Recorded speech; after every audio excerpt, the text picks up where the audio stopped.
All right. So, welcome everybody to Blades in the Dark, Chapter 7, The Inside Job, Part 1. A week has passed since Lissa's assassination, and what a week it has been. With the public eye falling on Barrowcleft and the Vale's shady farming practices, Hester Vale's bid to join the city council has failed. The foodborne illness that passed through the city has resulted in public outcry that the Ministry of Preservation was unable to ignore, and they have become much more draconian in their oversight of the Barrowcleft farm families and their management of radiant energy farms.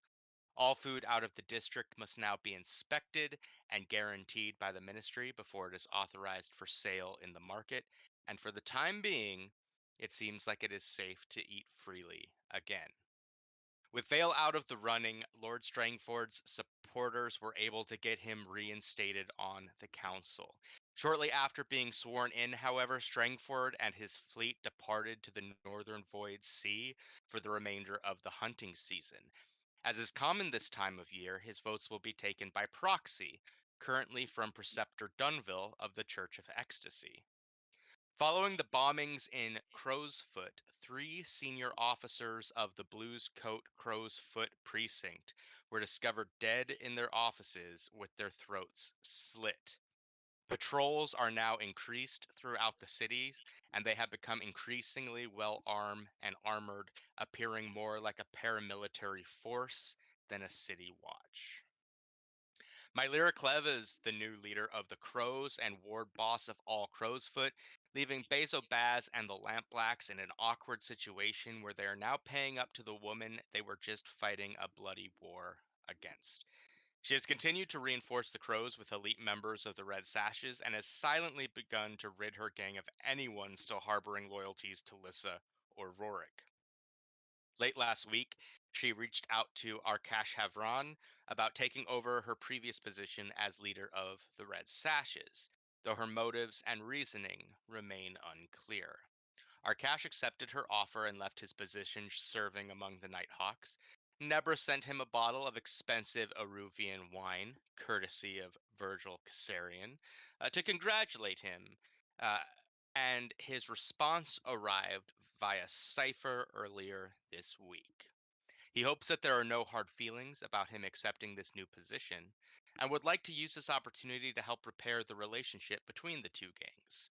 To this end, he has asked that the crew join him for dinner and drinks this evening at the Hooded Proprietor, a weird tavern and arcane repository located in the docks. There are still a few hours before your designated meeting time, and those hours are yours to do with as you please. So, Nebra, I know that you had reached out, wanted to have a conversation with your father, which is something I would like to role play and can definitely be done at this time. Likewise, if other people have pressing business they want to jump in, we can explore that as well. We have about an hour before we all need to meet up at the docks, and it is yours to do with as you will. I mean, I don't immediately want to start unless if anyone else wants to do something. All you. All me. Mhm. Okay. Sure. Let's see. I think at this point, Nebra will just be at her parents' house, just trying to get ready for this dinner.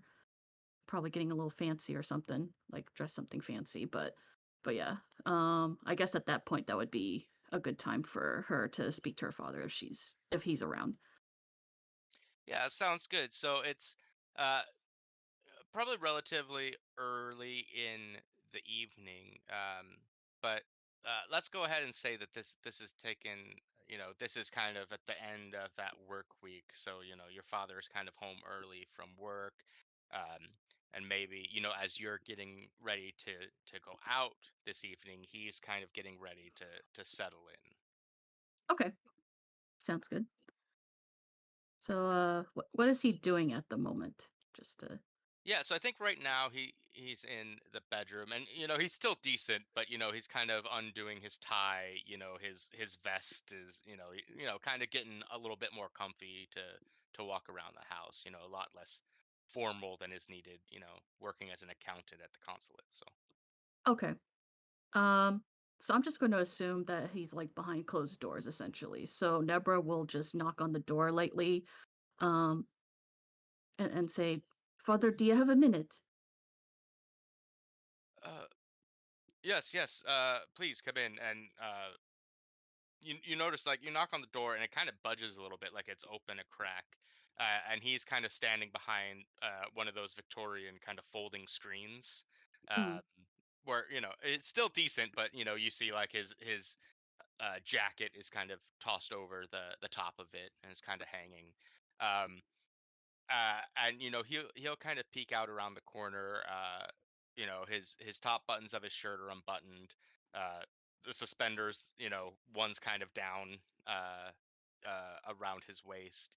I think this is the first time we've kind of zoomed in and seen your father outside of some downtime activities. So, what can you tell me about Raoul Sitterman, both, his appearance, but also how he acts, how he comes across, things like that. Um, let's see. So I would say Nebra takes a little bit after her father. He's Oh, got he's a the criminal as well? in physical appearance. That's I should be more specific. So yeah, he's got a dark brown skin. Obviously, he was living down in Ruvia for most of his life, so his skin kind of reflects that. Um, he's has some signs of aging, but they're just starting to appear. Like he's got like the laugh lines and stuff. Um, so he's not quite there yet. If he would normally be wearing, I would say, some sort of turban style head covering, because he actually likes to keep his hair long. But for in Eruvia, it's considered unseemly to have the long hair just wildly about, so he keeps it under wraps. But if you were to see his hair, it would be sort of like that salt and pepper style, like that color. Some of it, it still has that black color from his natural hair, but for the most part, it's starting to go gray. Um, and then I would say at this point he's starting to get that 5 o'clock shadow, which again it's considered unseemly in Rivian culture to have like a huge beard. So he would probably be like shaving it at this point like multiple times throughout the day since his beard tends to grow very fast. I think other than that, I think I would say height wise, he's definitely a lot taller than Nebra. I feel like Nebra's a little bit on the short side, so he's kind of like of average height for an Aruvian male, I would say.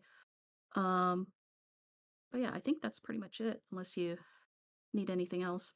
No, that sounds great. So I think, at this point, let's say, thinking that you probably just come in to ask a quick question, perhaps ask for some money since you're getting ready to go out, whatever the Sure. case may be. Um, he's kind of like the parents sometimes do, is kind of giving you half his attention while he's still continuing to kind of get comfortable. So his turban at this point is off. He's standing in front of a kind of like a vanity in the room, and is kind of anointing his long hair with some scented oils and stuff like that. Just to not only kind of combat the wetness and just dankness of that is Dustfall, and kind of protect his hair, but also kind of be pleasant at home, and kind of feel more like just we all kind of have our routines as we leave the workplace and get into kind of home mode, and this is kind of one of his that you've come to understand. Yeah, sounds good. Is there something I can do for you, darling? Um, well, just a couple things. One, I will be going out shortly. Just wanted to let you know where I'll be, and I'll is the old prospector, is that a place that most people would be familiar with, or is it Uh, more the hooded or proprietor. hooded proprietor? Sorry, Yeah. sorry. Um, the hooded proprietor is a weird one. So it is some place that is known, but it's not advertised, right? It's like the people who find their way there on some level know what they're looking for because uh and this might be a bit of a dated reference here, but the whole outfit is kind of like a Barnes and Noble Starbucks or something like that, where like the people come to read the tomes and the grimoires and the weird esoteric stuff that is contained wherein. They just also happen to serve food and drink, to the folks that are there. And it's in the docks, correct? Yeah. Yeah. Okay. All right. So Nebra will be like, um, so I'm going out. Arkesh, you met him already. Invited me and my friends over for dinner at this place in the docks. Going to try it out, and if it's looks very good, I'll let you know. And he Um, kind of turns to you, and there's a certain level of look of concern on his face, and he says, "The docks at this time of night. I'm not sure this is wise for you." um, so quick question: Is Nebra aware that I was going to say Helgi. That's the wrong. That's the wrong campaign. Is Cole unavailable? Does she know at this moment that Cole's unavailable, or is she under the assumption that Cole's going to be there also? Uh, let's say um, Cole has like this whole past week. Cole's been busy because he's the one who has been kind of vouching for Bear to a certain extent with the rest of us. And so he's been off, kind of testing Bear, making sure he's up to date with how we work. Can we trust him?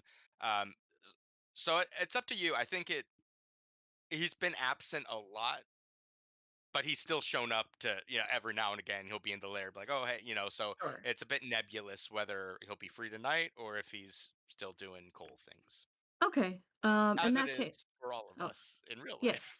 sure, Yeah. exactly. So I think in that case, Nebra will just say, "Oh, Cole will be there as well. You met him already, or at least Mother has. She seems to taken a liking for him." Oh yes, this boy from school. Yes. What is it with this boy? What can you tell me of him? What are his intentions with you? He has no intentions. We're strictly friends. It is very different times from when your mother and I were growing up. Um, in such times, you, without a chaperone, the idea of a man and a woman together, uh, well,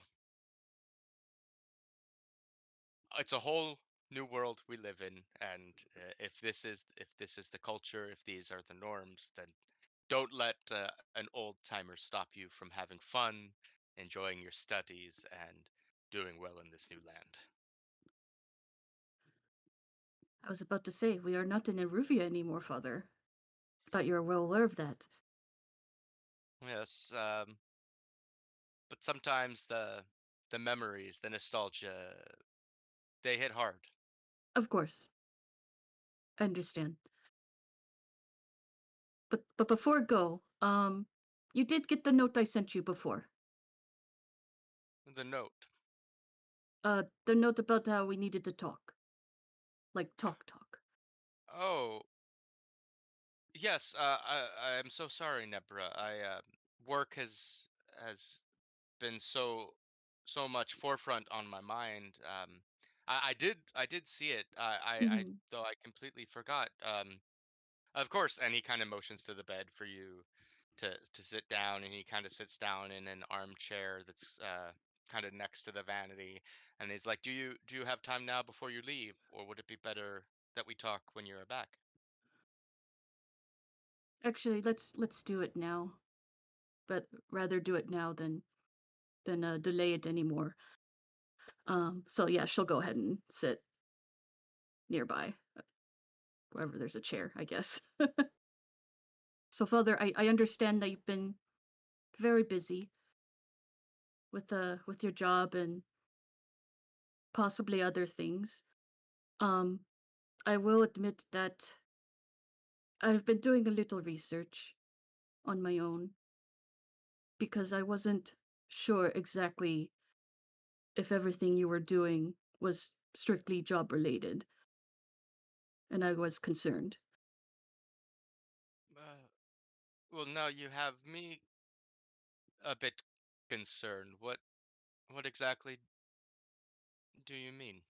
Why were you spying on me, child? Then he becomes a vampire, eats you. So Nebra's Yeah, what I'm exactly. thinking. No, Yeah, just there we go. All done. kidding. um, You fell into my trap card. No, just kidding. yeah, exactly. Yu-Gi-Oh style. Well, I kept thinking about when we first moved here from Aruvia.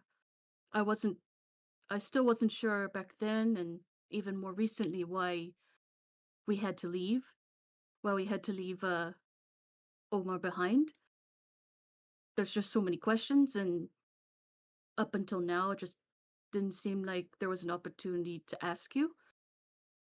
So I Yes, decided I to know that oh, leaving Aruvia and coming here has been hard for you and has been hard for your mother. It has been hard for me too. mhm. But you need to understand that what we have done, the choices that we have made for the family in coming here, as difficult as some of those may be, they were necessary, are necessary even. Um,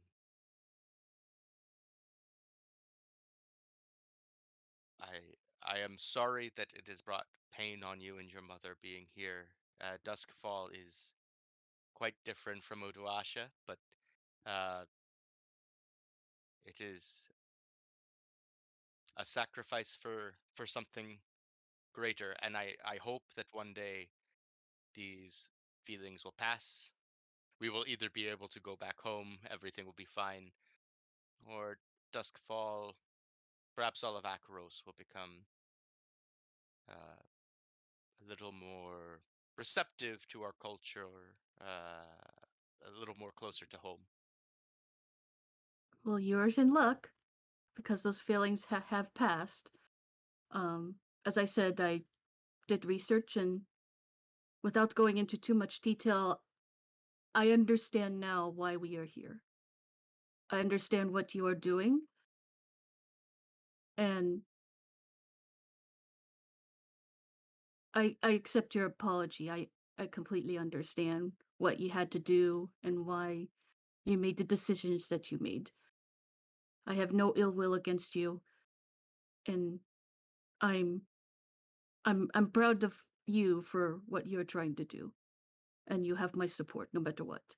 And he kind of gives you a half smile and he gets up and kind of pats you on the shoulder and begins to walk away like the conversation's over. And you definitely kind of get the impression, I mean, he doesn't know what you know, right? And so he's like, yeah, sure, yeah, yep, you got it, right? Like, yep, I'm glad you understand. Good talk. So he's just walking away, basically. No, yeah, he's still in the room, but it's definitely kind of like, okay, so that's what needed to be said. Sounds good, and kind of starting to go about his, back to his routine. Okay. I did have one last question before I go. Of I course, darling, anything. I understand that you and Elstera have been working closely together. Um, Indeed, yes, she is a colleague of mine. We work closely in the consulate. of course, of course. Um, but again, without going into too much detail, would it be possible for me to offer my services to You want assist to you to work in the assist? consulate?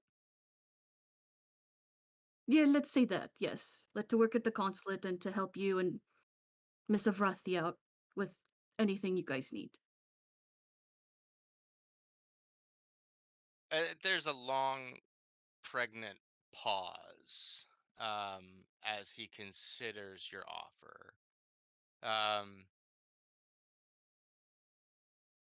and it takes him a while, and there's a like you kind of see his face in the mirror, the vanity, and there is kind of some, his expression kind of shifts between like concern, pensiveness, um, kind of calculating, uh, and finally, without kind of turning, just kind of directing the mirror, which you can kind of see, he says, "If you are looking for a job in the consulate, I can um, talk to my supervisor, perhaps talk to some of your teachers at the academy. Uh, if you are going to work there, I think it would benefit your study of economics, and I would like to see you get some sort of credit if it is taking away from your time to study." Oh, yes, I can look into what do they call it here? An internship. I think that would work very well with the school. And it would be nice to have you close. I miss you these long nights I have been working. I haven't been home as much as I used to. Um, you should know, though, that some of the work that is asked of Elstera and I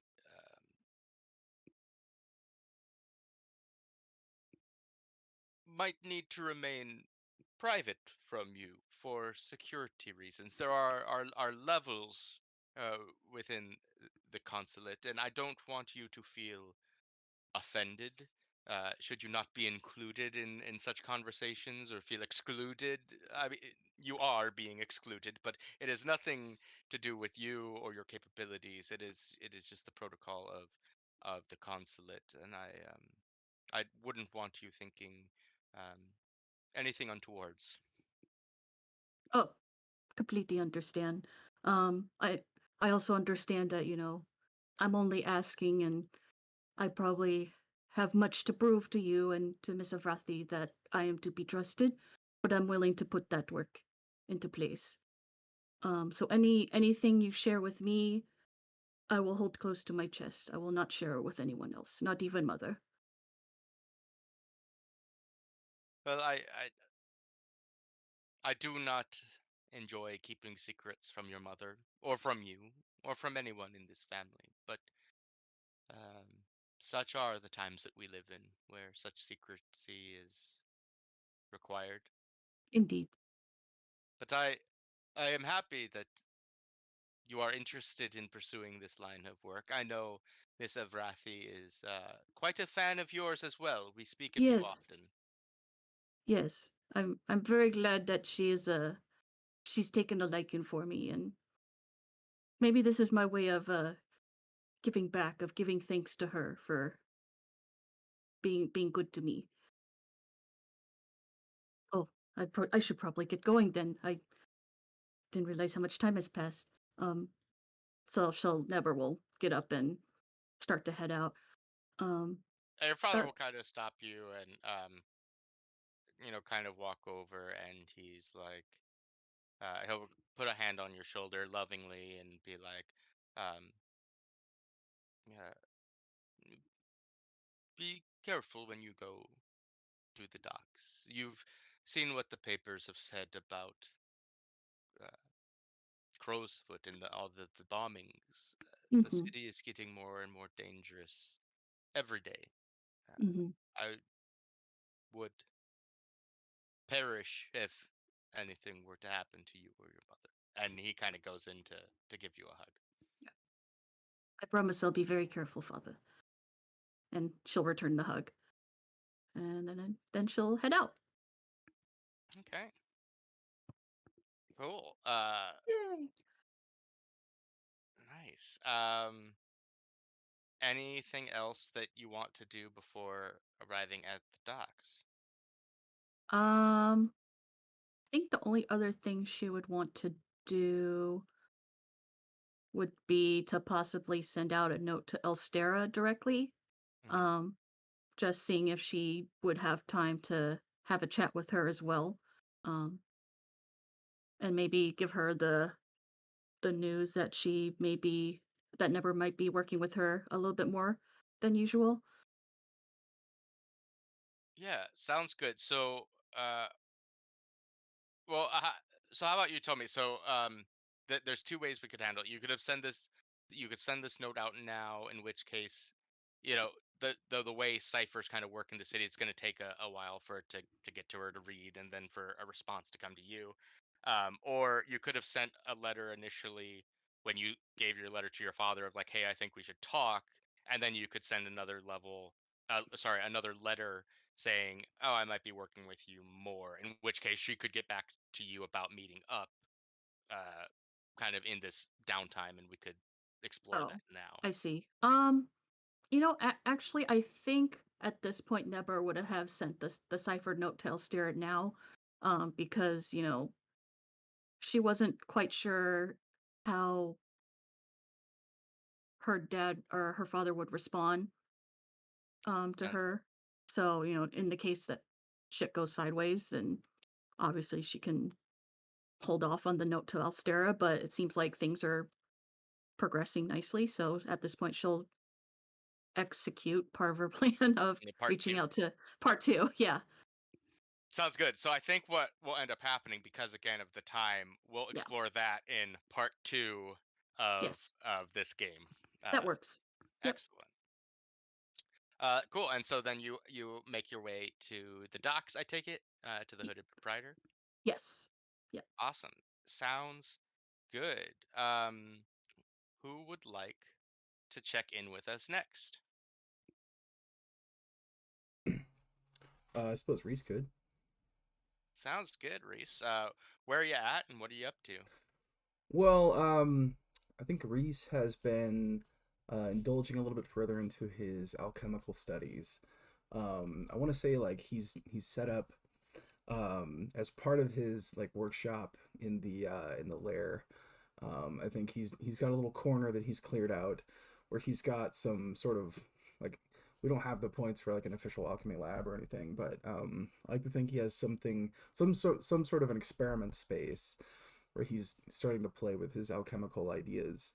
And I think that's where we find Reese at the beginning of this game, uh, toiling away at his workbench, uh, wishing he had better equipment. Yeah, sounds good. So I think like uh because we haven't kind of expanded into like a legitimate workshop or space for you. It's You're kind of in like a corner that's kind of crowded with uh, in kind of, we'll say, in the quarters section, so there's a lot of bunk beds, and then there's probably like a corner of stuff that's like, all right, eventually we're going to need some other stuff. Let's get the stuff and pile it in this corner, and you've kind of made your own. Your um table's like an old crate. Yeah. exactly. And you're kind of doing stuff there, and it's a fairly noisy uh scene down there. Of course, the Foghound is gone with a bunch of Skovlanders and Cole, but um, Fleda, Alesha, and the other members of our actual rovers are there, and they're kind of uh, rigging up the Emerald Nighthawk, getting her ready. Uh, Doing any repairs, patching up the hull from bullet holes from their fight against the bill hooks. And you know, as it if you've ever been on a dock, you know how loud workers can be was they're shouting and welding patches and stuff like that. So it's not the most peaceful of alchemy labs, but it'll serve in a pinch. Sure. I like to say that Reese, while he is practicing his alchemical experiments, it does sort of look like ramshackle as hell. Like you said, this scene in general of this guy doing these very intricate little you know, you know, trying to add a single drop to something while and then some sort of loud crash that happens near him, and so I think he's gonna get frustrated, and go have a word with the with the crew that's working. Cool. And let's say like, so the thing kind of poof, and let's have Emmeline be there as well, and she's kind of leaning up against the wall, eating some sort of sandwiched meat, and as the thing kind of explodes, she's like, if you blow us all up, Silas is going to be very pissed off. Well, it's a little bit difficult when you don't have much of a workspace, is it? Yeah, I can only imagine. You got the coin to buy us one? I'm working on it. Of course, we're all working on it, aren't we? Getting that little bit of that coin. Yeah, I think we all have different ideas of where best to place it. But we're all in this together. Whatever serves the betterment of the crew. I agree with that. So, how you been? Are the sisters treating you well? Um, yeah, for the most part. It's it's a strange organization that the sisters have running. I don't actually have all that much interaction with them directly. And in fact, I'm not sure any member of their cult does. Um, with the exception of maybe Rosalind. She's been um, asked to come upstairs more frequently lately. So, yeah, perhaps she has caught the eye of, you know, the ones in charge. Altogether, it sounds like a pretty creepy operation, if you ask me. Yeah, yeah. Uh, you could say that. And I think you're not far from the truth. I think, creepiness is a touch subjective. And when you've lived your whole life being able to see beyond the veil of death, see what exists in the ghost field, your uh, threshold for creepiness, the maybe expands. Yeah, they unsettle me, but the work itself is kind of what I'm used to, if I'm being honest. Um, More so than a lot of the stuff I do with you. Well, we don't often get a chance to look beyond the veil like you do. I mean, on occasion I get to, he kind of motions towards his where he tends to keep his you know, his stash, which is in his front pocket. He says, "But did you ever wonder, like, perhaps there's more we could learn from him?" Yeah, of course. I mean, part of the reason I do what I do. Well, when you talk to him, what did he say? It depends on who they are, and what they want. You know, I think this is the biggest misunderstanding that we, as Akarosi in particular, have uh, in our understanding of the spiritual realm. We think that they are different from us, and physically they are. They don't have physical bodies. They are different. But the Church of Ecstasy would say that they're evil or something to be reviled, and this has been adopted as kind of the the accepted norm of Akarosi culture, that these ghosts are to be feared, to be disposed of. But they are us.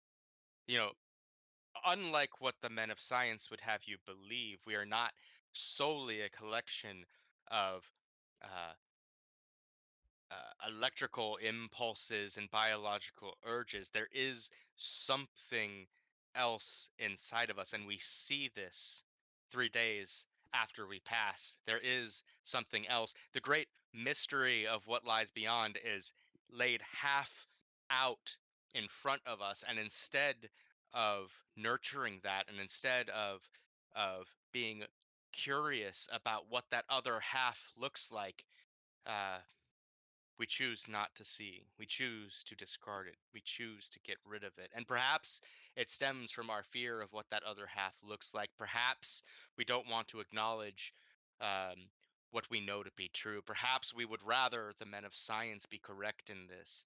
Um, but I, I'm getting off topic. Long story short, the point is they are just like us, with wants and desires not uncommon to ourselves. We are Reese, but ghosts with flesh bodies. when you say that, Reese definitely looks up and to the left like he's remembering something. Why they do, that they do. So, Reese always seemed like the man of science type person, though. so tell me, how does it work? Do you just like find one, go up and talk to him, or what's your plan? How do you make it work? Well, I'm a bit unique as I understand it, even among other whispers. Um, Really? Tell me a bit more. well, a lot of the other whispers that I have known, that I have talked with, have had to, um, in some way, pierce through the ghost field in order to commune with a departed soul. Uh, Now, this might look different depending on the culture and the norms of the whisper. You know, for some it is very esoteric, very arcane. Um, for some it is more natural.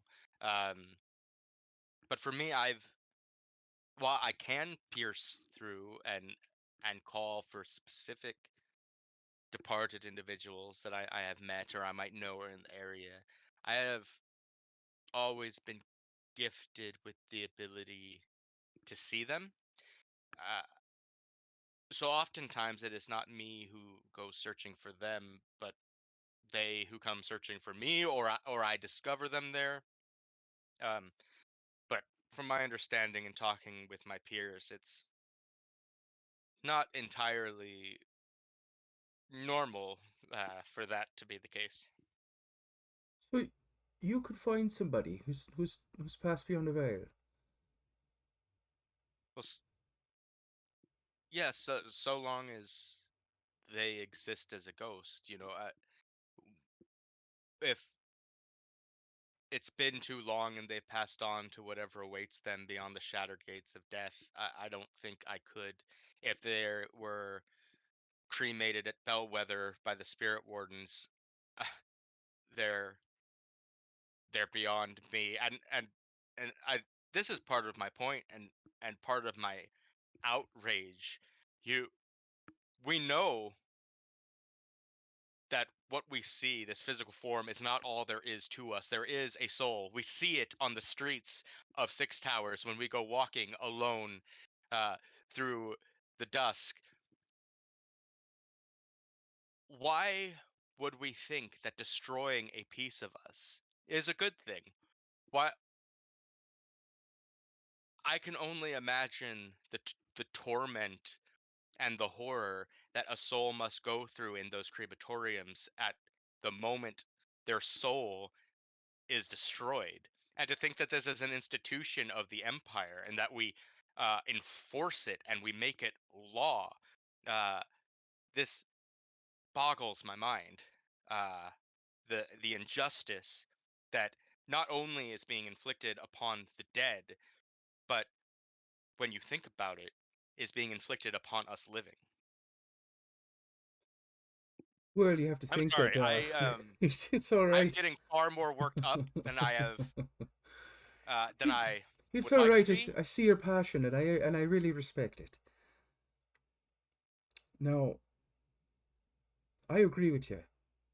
I don't think the ghosts themselves are nuisances or think they're possibly dangerous, but I agree with you. I think you had something good to say there. Maybe you're right. Something we should stand up against. The way they're treated. Yeah, I would like that. But I'm also realistic, and I think that were we to vote on what the Nighthawks are standing up against, the rights of the dead would fall rather low in that poll. Well, maybe it doesn't fall within sort of the things that the Nighthawks are after, but doesn't mean you and I can't look into it ourselves. Could be an independent endeavor outside of all this. It can, and perhaps we do look into it. But I will warn, as I warned the Nighthawk, taking on personal projects that might lead back to our doorstep is something that ought to be done with caution. Um, we all have our own reasons for being part of this outfit. We all have the things that in this life we are passionate about. And some align. Some maybe we need to sit down and have a long conversation with. I did not think I would be part of formulating a rebellion of Scovlanders, which it seems like Silas, Cole, and perhaps yourself are all keen on doing. But at the end of the day, revolution doesn't put food on the table. It doesn't put a roof over our heads. Um, I think Aye. we all remember the reason we got into this is survival. Well, that'd be part of it. We're all looking to survive. Some of us have been through a bit of trauma, and we're just looking for a bit of advantage in this life.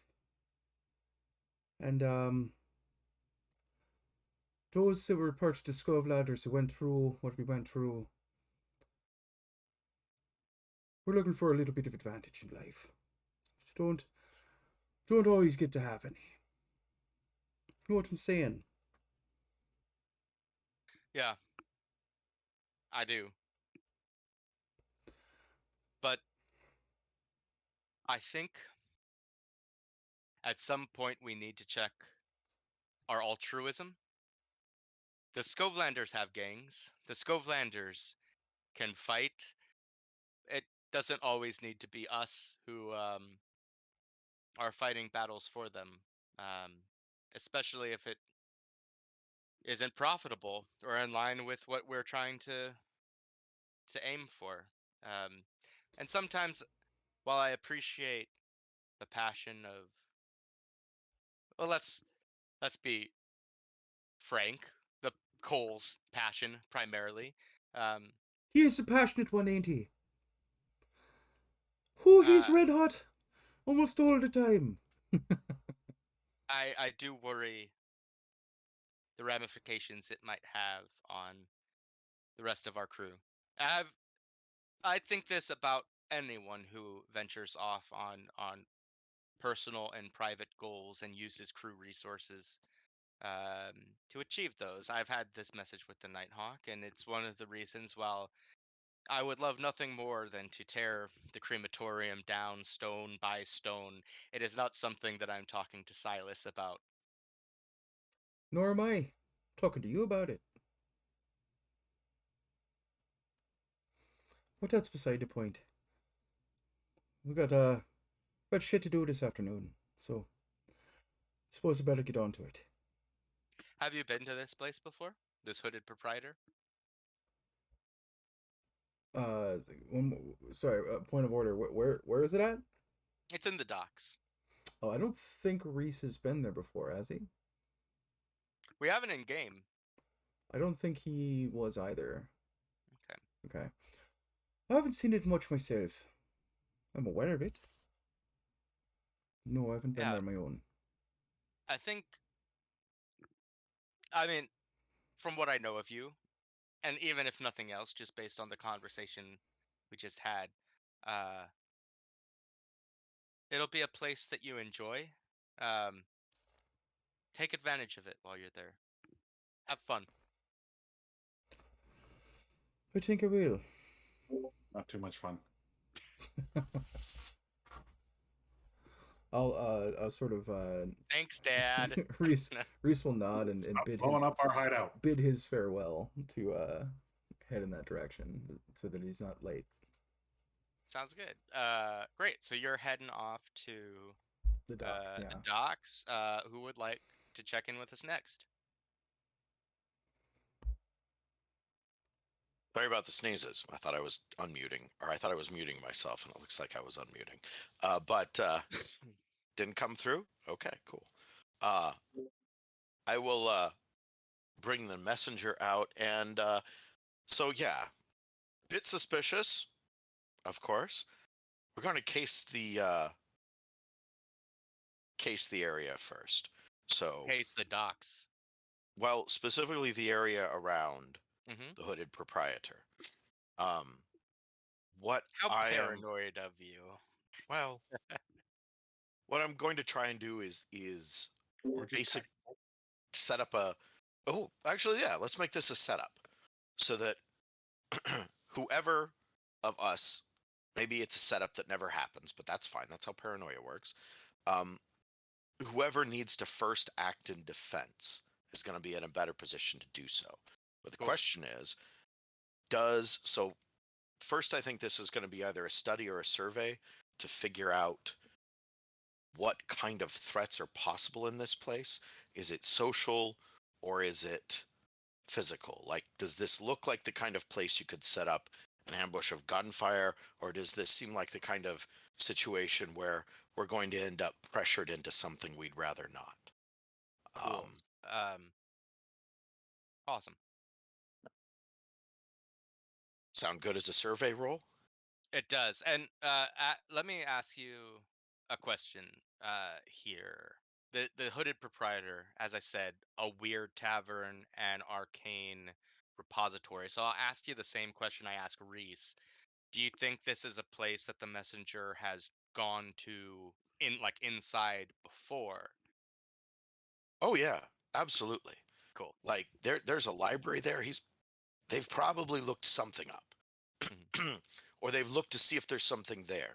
You know, when they're hunting down some other bit of information, they've gone here. Maybe they even have like an acquaintance. Maybe they're even acquainted with the hooded proprietor themselves. Yeah. But Makes sense to me. not Completely. this isn't their favorite place. But yeah, weird stuff, arcane. The messenger more thinks of themselves as like traveling the path of a natural philosopher than a sorcerer, but like sorcery would. is part of the natural world. So, That's great. so unless there is something that I'd be setting off early, I think my position is probably controlled.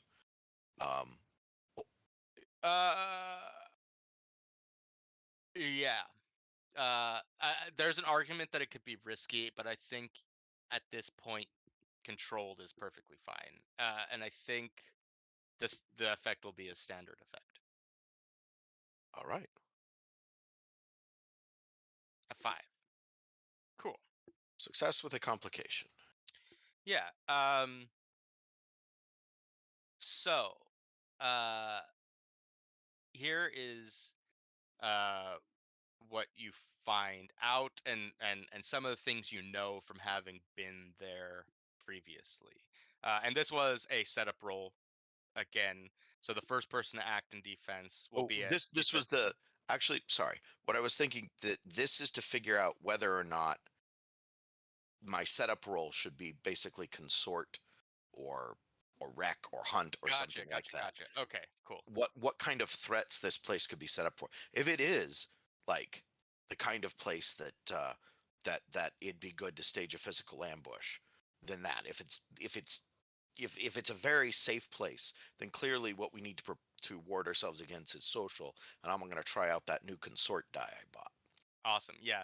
Uh, so I'll give you the information, and then I'll give you some. I'll dive deeper into that. So, of the two you gave me, the better one would probably be social. It is not the best. The best would probably fall under your resolve and kind of occult defense. But a social could is more probable than uh, needing to defend against something physical. Um, so a little bit of backstory about this place. So the hooded proprietor is in the Black Pier neighborhood of the docks, located down along the Pitchwater Canal. And it is situated among warehouses and light industry that run along North Hook Way. Now, the North Hook Trading Company is on the other side of that road. And if there were to be any real physical confrontation, it would be with them. Because while they are a private trading company, and you will have heard this from any ink rake who you buy a beer for. Uh, they're more like a private outfit controlled by the Ministry of Preservation, right? Um, but you guys are also on good terms with the Ministry of Preservation, so there might be some level of protection there. Now having been there, that the hooded proprietor is accessed through this nondescript iron door on a seemingly abandoned warehouse in a row of light industry and warehouses along this side of the docks. The only thing that kind of marks it off as someplace you might go, because again, this place doesn't advertise. People who come here know they're coming here, know what to look for. There's kind of a word of mouth thing that comes. The only thing that kind of sets off this nondescript door is an etching of a hooded figure. And when you go in, this is it's an abandoned warehouse that kind of has a hole in the floor, and through kind of uh, a rough-hewn stairway leads down into what used to be in the earliest Akaros settlement a amphitheater. And as the city is settled and has kind of begun sinking down into the river delta, the stage of this amphitheater has been flooded.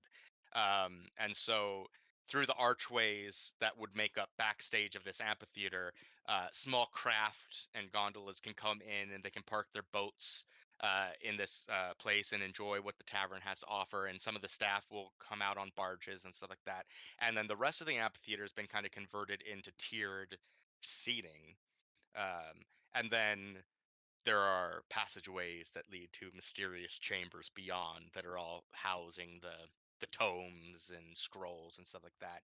But all the staff who work here dress in robes, and it's a very distinctive outfit in that uh, they they are mimicking the appearance of the gondoliers as we know them today. And I don't think it'd be a far cry to assume that in your research you've kind of uncovered that the this tavern sprang out of a cult that still exists and runs this tavern, but this cult kind of revered the gondoliers and their services they provided to the city of Akaros before the institution of the Spirit Wardens kind of took over the ghost busting aspect of government, and that their hoarding of knowledge, their way of dress, is in reverence to these people. What the gondoliers think of this is a giant question mark. They generally don't come here. It's kind of like, cool, we got fanboys, whatever. But that is what you know. So I'll say, like, uh, the only like if someone were to start firing in the tavern, the owners, you are sure, would put a stop to that, and you have no doubt that at least several of this cult have powers that you'd see in a whisper, and could call upon um sorcery if need be. The only real place that is vulnerable is um if someone pulled up in a boat coming through those backstage archways right into the amphitheater, uh, and start unleashing, that would be devastating. But you'd have to get through the gondoliers, you'd have to get through blue coat canal patrols, and then you'd still have to deal with all the folks inside. So uh, the biggest thing would probably be uh, social encounters in there. Oh yeah, so we're vulnerable to gunboats, but aren't we always? Yeah, that's true wherever you go. Yeah. All right. Now you said that there would be the best would be to engage with it in an occult fashion. So if a threat were to come your way, like if someone had to defend against something, the most common thing they would have to defend against would be something like a tune. Sure. Yeah, but I don't know that the messenger would think of a way to preemptively cope with that kind of thing through use of what they have. I mean, I've got a dot and a tune, but I can't just sort of attune to the land here and go, okay, now I've got +1 to defense against a tune or something, where that is kind of what consort does. So Yeah, yeah, and you're meeting with Akash, who, I mean, granted, may have powers of a sorcerer, but he also seemed kind of like a giant fuck up. So right, but it's what he's going to bring with him, or what he's going to have set up, or whatever, with the people operating this, because like, yeah, this isn't accorded neutral ground. Like no, these people could act against someone in their space, in their venue, and it would just be like, well, I mean, yeah, yep, don't walk into the house of someone who's been paid to fuck your shit up. yeah, Um, so yeah, I do actually want to make a consort roll to feel out the social stuff there, and to kind of make it more likely that, again, if any kind of social pressure is going to be applied in this meeting, we're the ones applying it. mhm, So it's sort of like making connections with the people running the place, so that we can do Silas, really, so that yeah. Silas can do demonstrations of social power already. But it'll be whoever can make that role. Yeah. So, real quick before we move on to this next roll, the complication of that 5 Good. is, as you are scouting out this location, kind of seeing like, and I think, and you can correct me if I'm wrong, but it's probably like, who's here, what's going on, like, are there gunboats coming down the canal? Is someone setting up, things? You uncover what you can only assume are some crew's spies who are essentially doing the same thing. Um, you don't know who they uh, represent unless you confront them. But they do, like, you kind of meet at corner's edge, like, oh, yeah, okay. So the crew will take 1 heat, Cool. as someone is now aware that you're going to be there and are interested in the hooded proprietor. And you know what? So are they. So everyone can mark that on their crew sheet. That's great. Wow. That's fantastic. Okay, You're I adding didn't heat, even and it's think not of even a that Nighthawk. as a mechanism for consequence. That's fantastic. Uh, yeah, yeah. So, um, all right. Obviously, we've noticed each other. What's the deal? Just going to walk up to one of them who isn't standing right next to others, Yeah. Uh, and and like the sort of brushing at where my holsters would be with my thumbs, just so that I'm not pulling the coat out, but or I'm not opening the coat, but just like, yeah, we're all that's cool here. yeah. There's a woman, an Akarosi woman, maybe in her mid 20s, and she does similar posturing. She kind of she's wearing like a long duster. She kind of opens it up, shows a bandolier with throwing knives, and it's like, I'm not reaching for them, but they're right there. We'll see who's quicker. Like, I might die, but I can get you. And they're like, yep. I think we probably ought to have a conversation. You looking for us? Who are you? I'm with a little outfit from the night market. Just going to be meeting someone here and wanted to, feel the place out beforehand. You don't look like you're with the people I'm looking to meet. That is, well, out of character. That's the Red Sashes. Mhm. So there are not Akarosi. What is it? No, they're strictly like ethnically Aruvian gang. They're Right. Ruvian. Thank you. Yeah. You don't look like you're the people I'm going to meet here. We probably don't have business, but is there maybe something going down that would interrupt someone's dinner? Sorry, just looking at your guys' reputation page real quick. Yeah, so the night market.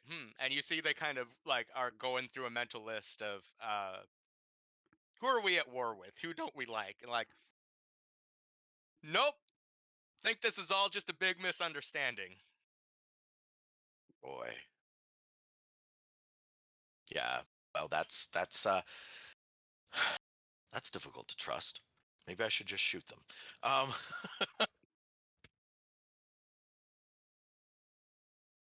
all right. So, oh, but then, can I buy you a drink? I am going to try and draw more information out of this person. Cool. Um, It sounds like probably a consort, it maybe a does sound like sway. consort or sway. I'm not trying to talk them into trusting me. I'm trying to get them to slip up. Mhm. And that slip up might not tell me why they're there.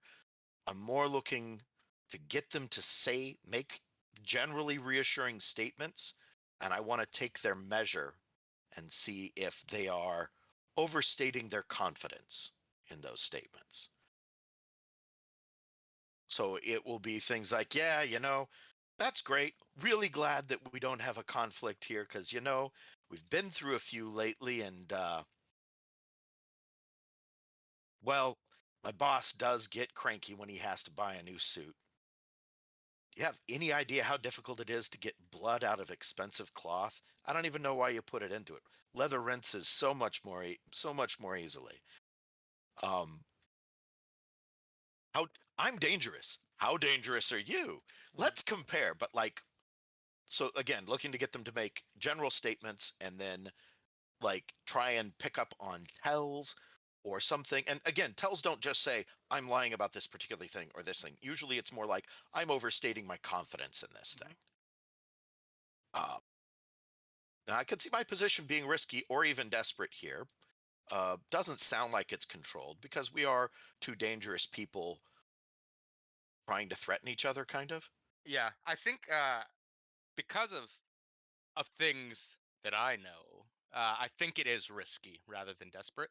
Gotcha. Um, uh, how?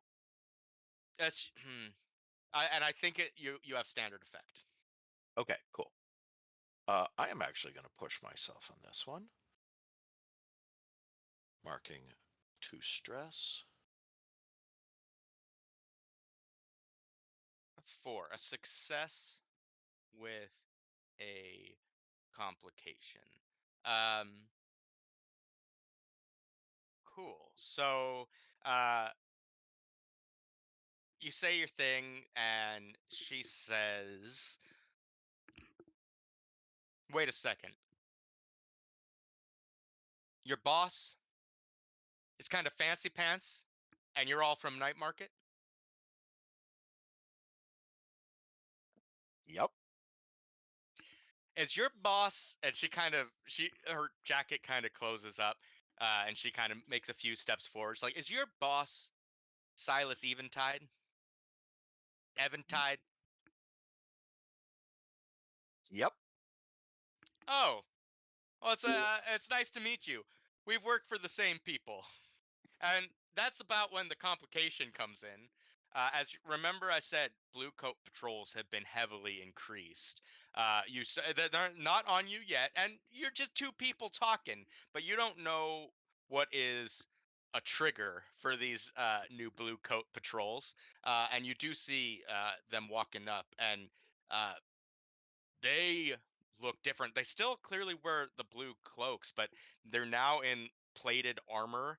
They have the gun pikes that are common among the patrols in Brightstone exclusively. And it looks like they might have access to satchels charges or some other explosives that you wouldn't expect to see on a police force and are more akin to what you'd expect to see from the military. Oh, neat. The Bluecoats have discovered SWAT. They've Yeah. leveled up and taken That's pretty much exactly what their clock did for them. Yep. yeah, oh great. Okay. And I'm talking to the vultures. Someone we stole a boat from. That's an interpretation. Well, I got a success. So what did my success get me? What information did they Exactly that. So you know that they know your boss, they know you, and they've said you guys have worked for the same people. So jump into the conclusion that they're the vultures and you both work for the hive makes complete sense, and I'm with you all for it. But you guys have worked for many a people. Okay, who else have we worked for? We've done work for Strangford. We've done work for the Gondoliers. Like we paid up to them, and we've done work for. Well, that's all fine.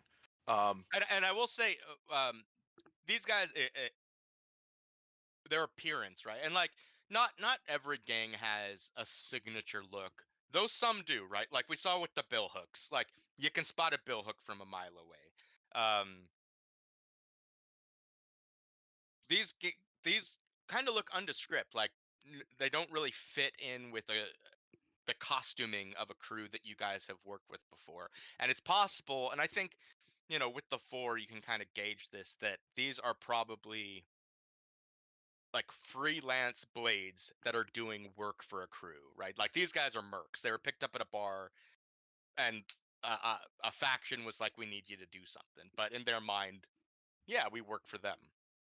But that partnership is tenuous. right. Let me flip over to faction real quick. They could work for for the Ministry of Preservation, for all I know. Scoveland Consulate. The Dimmer Sisters? Could they be working for the Dimmer Sisters? Or the Scovelander refugees? We don't really work for the Scovelander refugees. They work for us. Just throwing it out there, Ulf Ironborn, maybe? Or do we do work for him? Or he did Not increase do in work tier. for him. I hope not. That's bad. Okay. Uh-huh. All right, cool. Lots of different possibilities there. Even the Circle of Flame. Great. And that would couple in with the weirdness. So not a whole lot of information, but it doesn't look like we haven't done work for the Crows. And we haven't done work for the Red Sashes. In fact, we've specifically worked against them.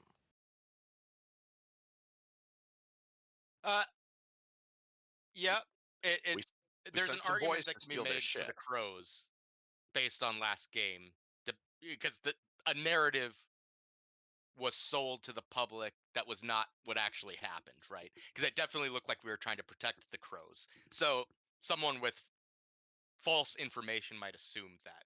I'm kind of getting off on a tangent. I'll tell you for free, it's not the Crows. So, but just as an aside. Yeah, right. Okay, cool. I'd like to make my setup roll then, Yep, which is sounds not good. really interacting with these people. It's interacting with the staff. Again, it's trying to create a situation where Silas or someone else can establish their familiarity with the venue in Gotcha. a way that makes them have a greater social position there.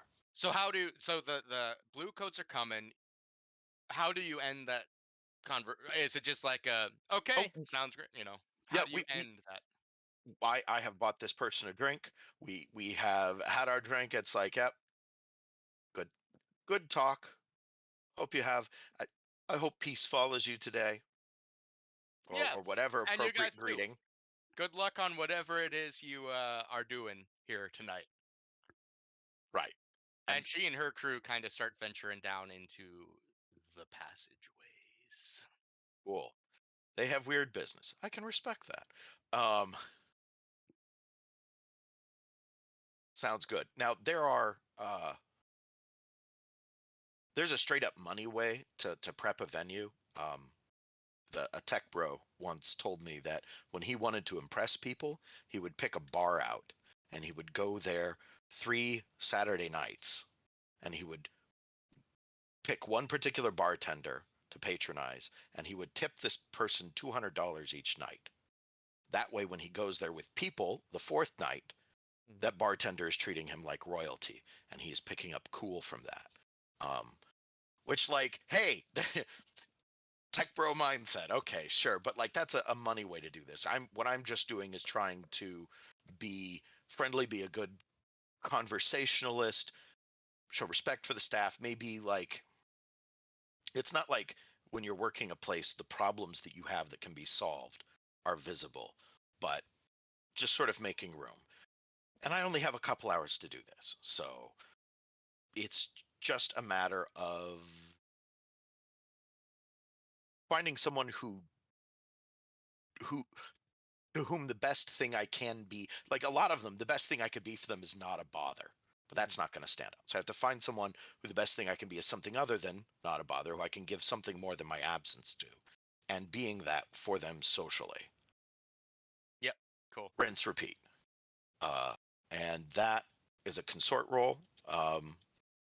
Unless there are landmines out here I don't know about, it's probably controlled, maybe risky. Probably not desperate, but like, hit me with those desperate rolls. Yeah. And no, because you're not risking much harm, or like mortal peril. Is it risky though? You know what? I am gonna call it risky, and here's why. If this does go bad, like you need to come back here later tonight if all things go to plan, and there is a possibility they kick you out and like don't come back, right? So yeah, let's do a risky standard effect. Fuck up. Or, you know what? I'll give you a great effect, and I'll tell you why should you make it. All right, gotta cancel, go back. Cool, because I clicked past that. So risky, great. And it is so early, but for great, I'll push myself again. All right. 5. We take the 5. A success with complication. Awesome. So here's what happens. So you do exactly as you said, and the thing that ends up winning people over is, I'm sure you remember this messenger, but you've had interactions with the gondoliers. Some might say, on some level, you work for / with them. And as those conversations come up, the eyes go big, and it becomes, oh my goodness, like what stories can you tell? You've seen them in the flesh. What wisdom have they passed along? And they just fawn over you and like want to hear your stories, which I think in this regard you're probably cool to provide them with, and I think will set up um, anyone who needs to defend kind of socially into a better position is kind of what you were going for. Yep. Yeah. Give them a stronger position. Anyone who needs to do some flex socially. Yeah. Great. So we're trading gondolier conspiracy theories. Yeah. Now the complication that arises is this: they are so much in love with this interaction that when you come back here later tonight, this interaction will continue and will interrupt whatever business you have here, as they want to talk to you and learn more about what you know. Awesome. Oh, I made you a star, Silas. I feel that like You sounds you good. the Like to messenger point out has that like this his is portrait up definitely on the not- bar of like like Frank Sinatra, the messenger. I gotta say, this is definitely a place that Silas does not frequent on a regular basis. You may have never been. Yeah, never I don't been. think- I think I rarely go to the docks. I think that sounds good for free play for the messenger. Unless Sounds good. something else comes So, up. do you want to? Because you're there. Do you want to just stay there until your crew arrives? No, I'm going to arrive with the crew. So I'll get back to like the grotto or the secret dock or wherever we're going to meet on our way in. Cool. Okay. Sounds good. So, who would like to check in with us next? I can check in. So before we begin, and you can tell me where you are and what you're doing, but there's a some information I need from you first, Silas. Okay. So as you know, um, the crew recently formed a cover operation with one of the claims they got from the Foghounds, which is your new business, Phantom Exports, which is our secret dock, right? What I would like to know from you a little bit of, where is this place located? How does it work? And who is running it? And so the turf, we got where geographically was it earned? So not turf. This was just a claim, but I think based on what we've established, the Foghounds were operating in Night Market, and so Okay. my mind is it's probably located somewhere between Night Market and uh, Six Towers. So if we were to Okay. pull up a map, probably either in the Underlight, the Eventide, or the Guildhall neighborhood. I think probably just for the name recognition, it is so very much in the Eventide neighborhood. Okay, cool. And probably on the Merchant Way water. Mm-hmm. Cool. So that'll give us, we have one location that is over in Underlight. And then one, that's our imports, and our exports is over in Mhm. Eventide. Yeah. So it's Phantom Imports, Phantom Exports. I think since the time since last game, I think he's probably spent a large portion of his time there himself trying to get things set up and running. And I think at the time, like through the Skullvander refugees in general, that he's probably having some of them actually work the counter, as it were, when they're available. Oh yeah, Um, I dig that. Like you probably have Mhm. used them as like a bit of like the construction crew, right? Because I'm Yeah. assuming like there's been some like DIY. This has kind of been like a flip your house episode in the downtime Yeah. getting this And place. that's because I like what you pointed out last time is like, as much as he likes a certain lifestyle, he is not living that lifestyle. And so this place is likely equally as shit as Phantom Imports, at least from a like quality of building, all that stuff. So there's probably a lot of work that needed to be done, and that some of them also, once we're actually actively running operations, he would have actively being the quote unquote customer service reps so far as they're good at that. Yeah, no, I like that. So like I think Mhm. it's like the underground docks, right? Because Mhm. that's what we kind of got from the Foghounds are like pristine. Like that was their headquarters. They're Yeah. pretty nice. Are they as nice as ours? I'm not sure I'd go that far, but they're pretty nice. But yeah, the above building, like they had no use It was, for it was inside would garbage. just run down and yeah, cool. Like, and that's in his mind. Like, as much as he would love his stores eventually to be like the place for a cover operation, it's better for it to just be garbage. Yeah.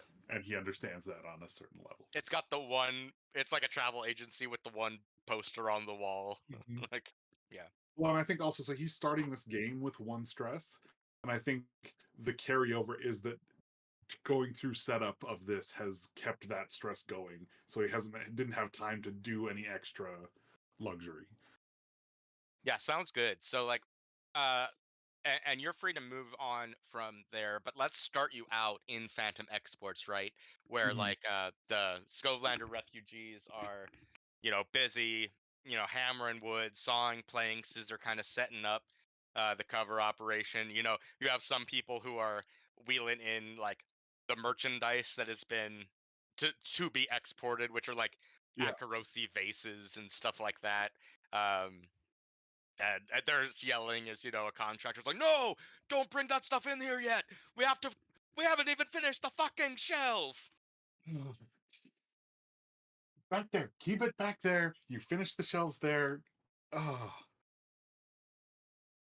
Mr. Ugh. Eventide, I'm sorry you have to see uh, the mess that these people are getting ourselves into.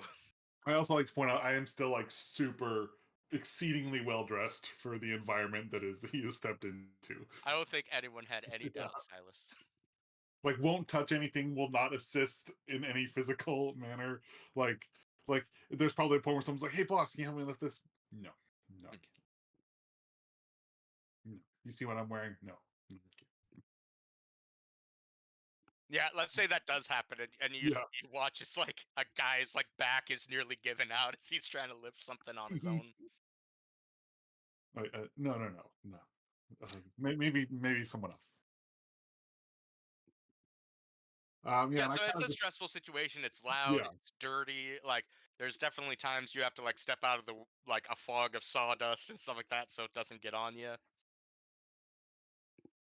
And this is not the like, yeah, look how good I am. It's like, oh, you disgust me. All of you Like I have to disgust be in me. public later. Yeah.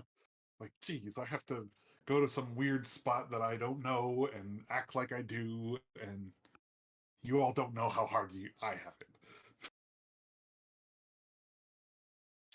And so the Scobelander who approaches you, who's been kind of acting as the foreman,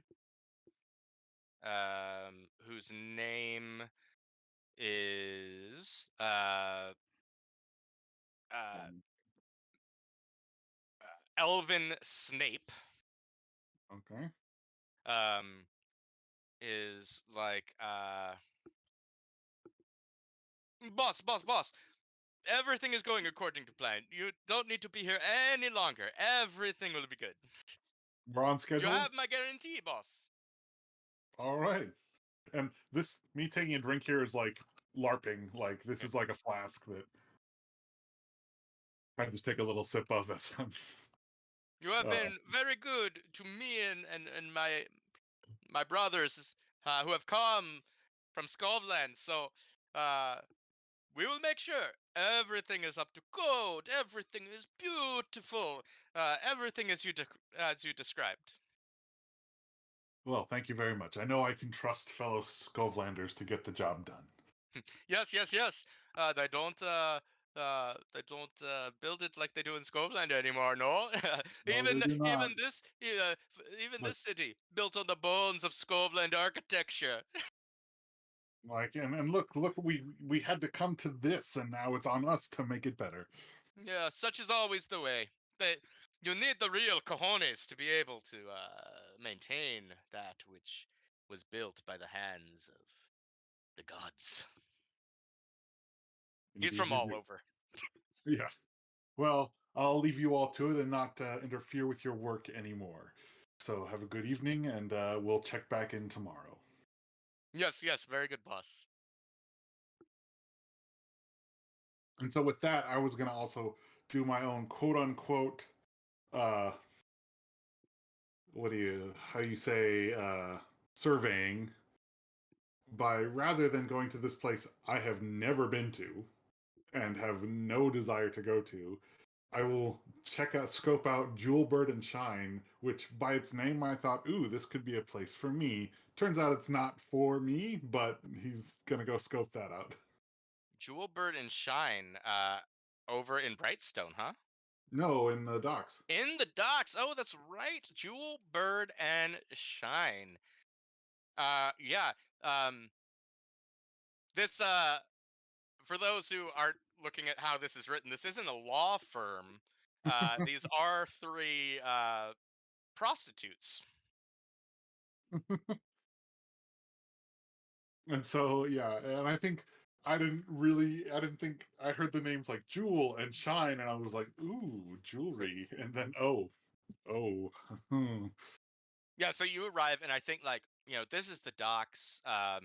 So you head to Catwalk Alley, which I mean, Silk Shore is kind of known as the red light district, but the docks obviously have uh, their own kind of sex industry going on, and where Silk Shore, it is much more advertised. It's much more bright. It's much more kind of mainstream, and the docks, it's definitely a lot seedier, right? Like it's definitely Mhm. like sailors get off their ship and have needs, um and so this is much more like independent contractors plying their trade, so kind of what you'd imagine from like Hollywood Boulevard as you kind of walk up to Catwalk Alley at the "Hey honey, looking for a date" type deal.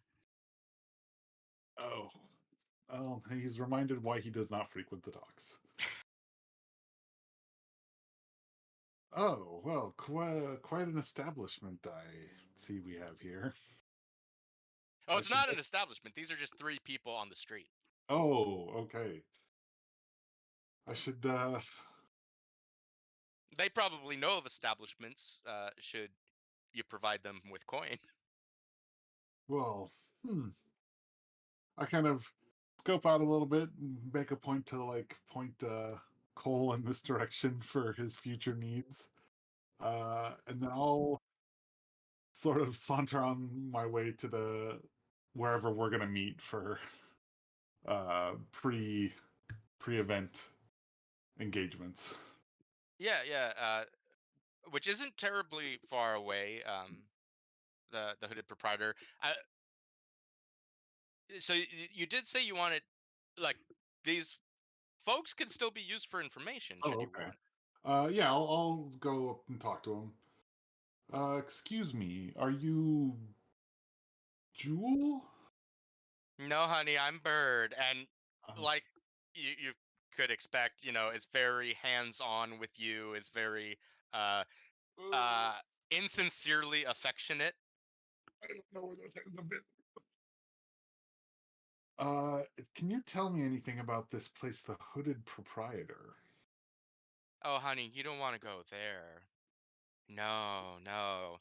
You want to go someplace nice. This is Shine who comes up, and her name is misleading because she does not.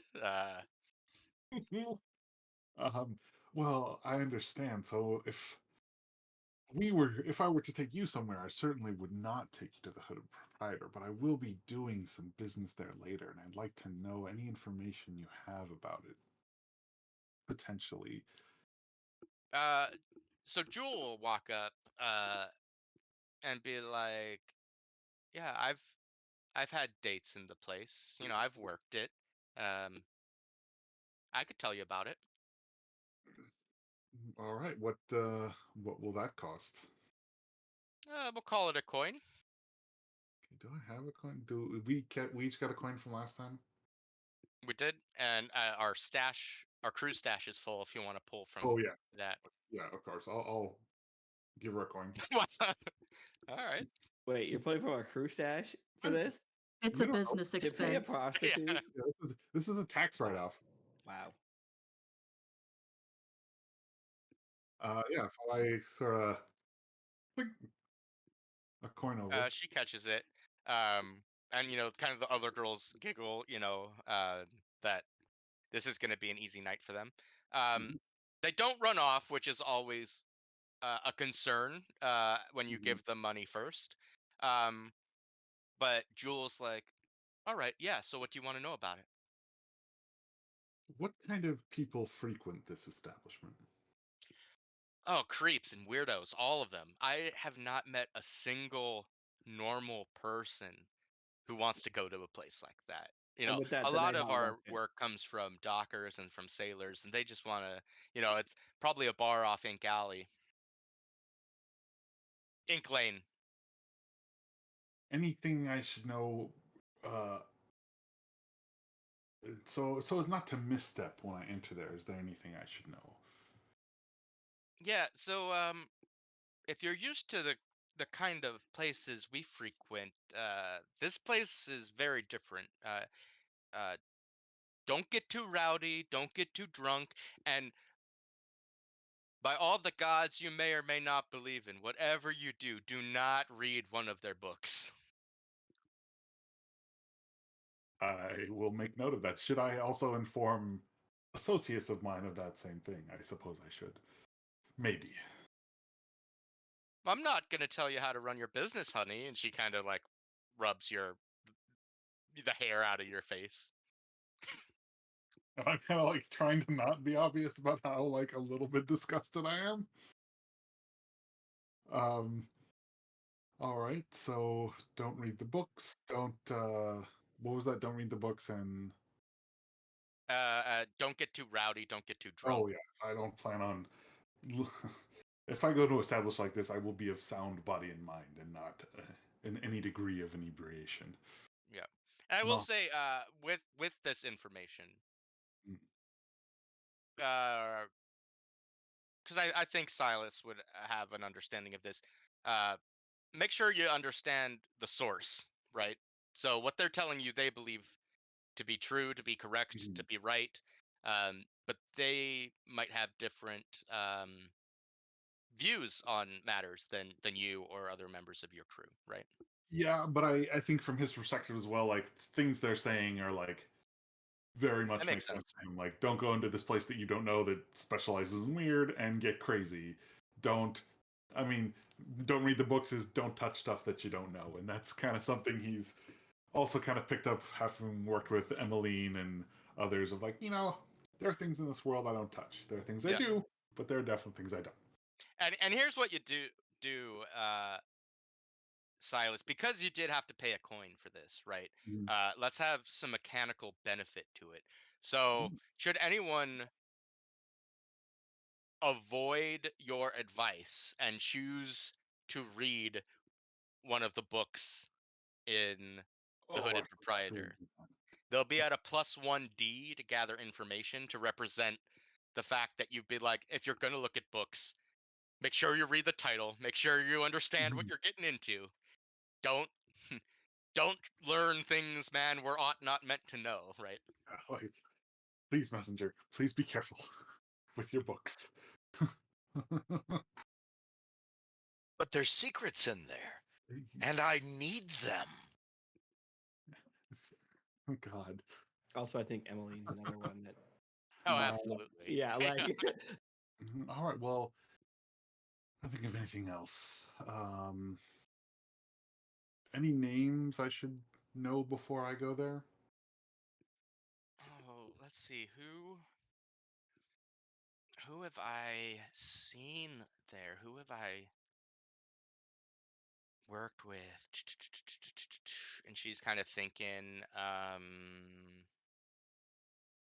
and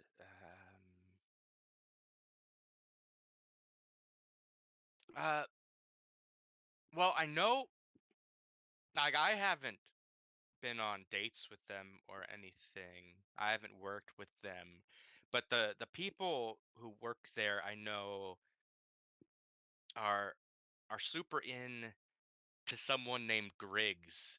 Like they worship him like he's the immortal emperor himself. Very strange.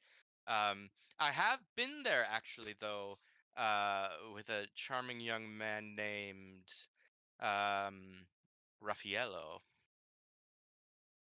All right. What can you tell me about him? Oh, he's a painter, Okay. a marvelous painter from Six Towers, and painting can be stressful. Sometimes the muses don't come to you right away. Sometimes they need to be. And she rubs her hand on your chest, teased out. Well, Might you have need for a bit of teasing? I do not have the time this evening, but Oh, after I can be quick. Yeah. Always be closing. Get it, girl. Like he is really like, oh. um,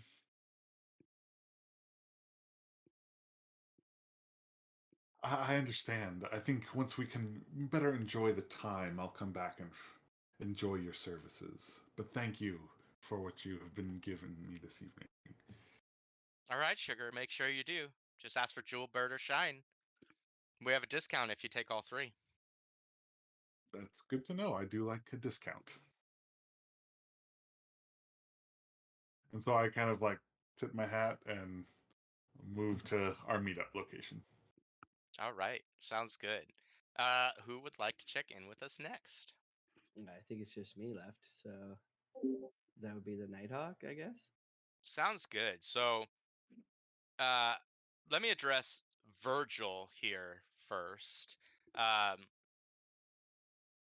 Because while the Nighthawk would have probably experienced this too, it's Virgil who was the one who caught wind of this. So this past week, during this intervening downtime period, uh, I mean, like everyone else, you've experienced the increased blue coat patrols. Now it's a little bit different for you because living in Brightstone, uh, the blue coat patrols are uh, armed and armored like you've seen in parts of Brightstone, but definitely in White Crown. So it kind of makes sense. Like there's been some bombings in the city, there's been some gang turmoil. All right, the blue coats are stepping up their game a little bit and kind of taking a page from the White Crown book. Um, Good for the citizens of Duskfall, but um, you in particular have noticed that these blue coat patrols are very suspiciously active in places where Virgil is, right? Almost to the point as if it's not a coincidence at all, right? Like you leave your manor house as Virgil, not the Nighthawk, and like there's blue coat patrols right outside the door, kind of minding their own business, watching the city. You head to the Saturnalia Club again as Virgil, not the Nighthawk, and there's blue coat patrols outside. It's very, very suspicious. The other thing that's suspicious about these blue coats is while they are wearing blue coats, uh, they are not in the same level of armor and armament as the rest of the blue coats. It's almost like these folks didn't get the requisition, didn't get the memo that oh we're supposed to arm up. Like there, you do notice there's a difference between those that seem to be following you. Interesting. So, out of character, we know why that is. We do. Would you I like would. meta? Would you like meta knowledge, Cameron, or would you just like to play it straight? I mean, I think it's probably Strengthford. No. Isn't Go there ahead, like a Alf. Nessa? Wait, what? So Nessa. we know last game that a faction called the Grey Cloaks were interested specifically in Virgil and That's his right. Yeah. whereabouts. And we know that Cole gave them information about Oh yeah. Virgil, where he likes to hang out. We also know that these Grey Cloaks used to be Blue Cloaks and still have access to some of their old Blue Coat gear. Right. And Yes, these are probably Grey Cloaks. Yeah. yeah. That okay. That is the other part. Yeah, makes sense. Yeah, I think. And probably not working for Strangford because the Grey Cloaks and Lord Strangford do not get along for reasons we are unsure of. Yeah. Interesting. I think. Let's see. I had a different idea for how it would start off this night, but with that information, I might do something else. Let's see. I think I'll try to strike up a conversation with one of the guards as I leave. Cool. Yeah. Give me a roll. I think this is controlled. Okay. Limited effect because I think they're gonna kind of be guarded with what they try to what they're willing Sure. to share. But I'm trying to sway them. I actually want information from them. And I'm going to try to use all my charm and charisma to get this guy to spill the beans, or as much as possible. Let's see here. What can I do to up this? Can I up the effect? Yeah, by pushing yourself. Yeah. Okay, I'll up the effect. And then this is going to be a sway roll. So this is control, and then effect would be standard then. Yeah. And Yeah. you take 2 stress for the push. Yep, Yeah. added 2 stress. Okay. A 6. Great. Um, so I'll let you say what you want to say for him. Here's kind of the scene. So as you approach one of these patrols, these people are clearly trained in tradecraft. So as they kind of see that you're walking towards them, they don't like scatter, but they definitely start moving and start acting like they have no care in the world about you. You know, like, oh, I was reading a paper, or oh, what's in this bush, you know, or something along those lines. I think What's in this bush? like they're just like whistling by the. I lean up against the fence and I pull out like a case of like fancy like I think I don't know like I think it's cigarettes, right? Like it's high end some kind of smoking implement for this. Right. I don't know exactly what people smoke in this. Yeah, tobacco would. Tobacco. Okay, tobacco's okay. Yeah, that would be a thing. I think like Yeah. tobacco. We said from like the dagger aisles Yeah. is like what like our Cuban tobacco would be here. Yeah. You know, like the. It's rare, but like I've got and I pull out one, I light it, and I offer it to the guy. Like, here, want one? Yeah, the guy you offered to, he kind of uh looks at like some of the other guys who are clearly dressed in similar form as him. You know, And you've I'll then kind of offer it determined to all, is all and gray yeah, cloak, right? I will offer And it to he's all of like, them actually. As he looks at each one, I'll be like, and you guys as well. and there's some Will you who, please join me for a smoke? and there's some like when the dude looks at them or like, don't look at me, fool. Like, what are you doing? And then when you're like, do you want one? Yeah, they're like, well, shit. Might as well. And Not they often you're gonna get a chance to do this anyway, right? Like so. Yeah. So thank you, sir. no, Very of kind course. of you. Yeah. Good job on good to see people protecting our city here. We live to serve. Of course. Yeah. Can't help but notice you know, is there something up with the uniform? Like it looks a little outdated for what they're wearing these days. The guy you're talking to is the guy who was kind of playing it straight, who was And looking at like the other and like, don't. I don't mean any offense. Don't mean Yeah, any yeah, yeah. offense. Like And he was the one who looked at the other guy and was like, "Don't look at me, like you're blowing our cover." And it's that guy who's kind of rookie, who was like, "Man, I told you we have to update the look." And he's like, "Shut yeah. up," you know. Um, uh, and he kind of looks. Again, this is a guy who's a little bit more in control of the situation. It's like, uh, you know, times are tough, even for the blue coats. Yeah, I keep saying we gotta,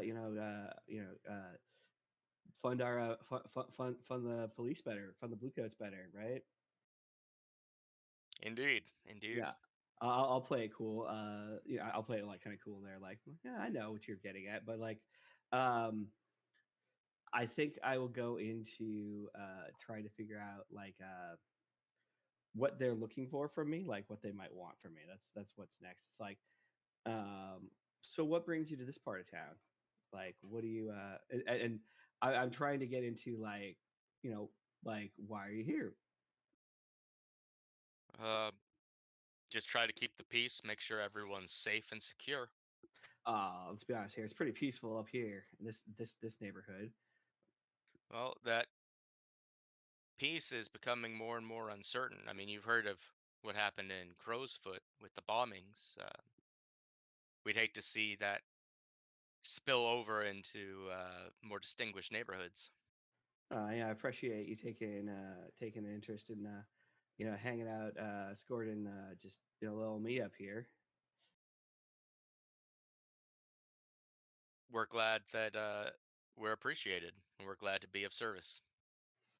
So and I'll like lean in a little bit, and I'll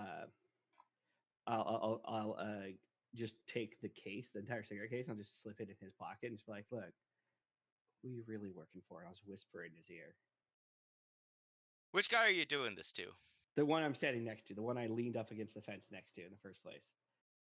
So like he looked around and was like, I offered everybody a cigarette, but like I assume they're all just kind of sitting around smoking. I don't know if they're all staring at me or whatever. Yeah, so you're doing it not to the guy that you've been talking to, but kind of the rookie guy. Yeah. The guy who's like clearly a noob and might spill the beans. Yeah. Yeah, he says, well, we work for Captain Nessa, and the other guy gives him a slap across the shoulder, and he says, we work for the captain of our precinct. I see. It's fine. It's all cool, man. We all got our business. You know, I just want to know what just like what's your captain, you know, I got no problem with beef with your captain. I just want to make sure there's no beef with me or anything. You know, there's no problems. And both of them are kind of like, none that we know of. Oh yeah. Okay. Oh, you know, it's good to hear. Good to hear. Uh, anything in particular I can help you out with? Something you're looking for? Nope, just trying to make sure everything's safe and secure. That everything is.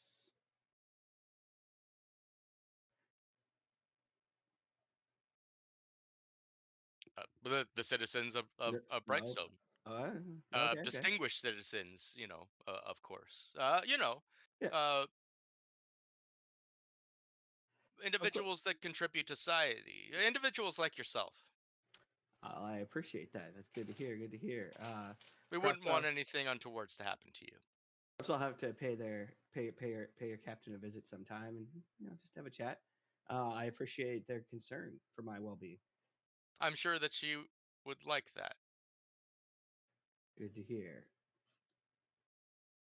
And I don't think I'm gonna get much more information from them, because the main information I did want to get though is like a bit about what they're looking for from me. But I don't know if they know that. Well, everything they have said has been truthful. You got a flat success. Yeah, yeah. So I want to know, like, I guess the only other thing I want to know is like, is there something so they're just looking to look out for me, make sure everything's all cool. Okay, cool. That's fine then. I think that gives me the information I need.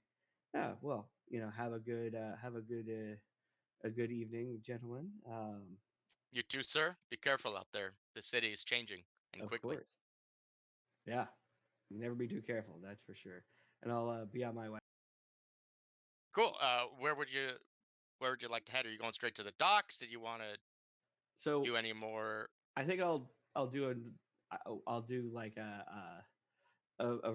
know, a Virgil thing. I'll go like to, you know, grab some dinner, but then I will come back and I will leave as the Nighthawk through my secret exit. Okay. Because I believe I believe I had and this is something I always say, like, I have a plan to meet with the Ghost Hawk later. You know, we're gonna go attack. We're gonna go try to get some information from you know, a storage facility of council records. But since I did not roll for this and there is no like countdown for this, what out of character is going to happen is when I get there, I believe it's already gone bad.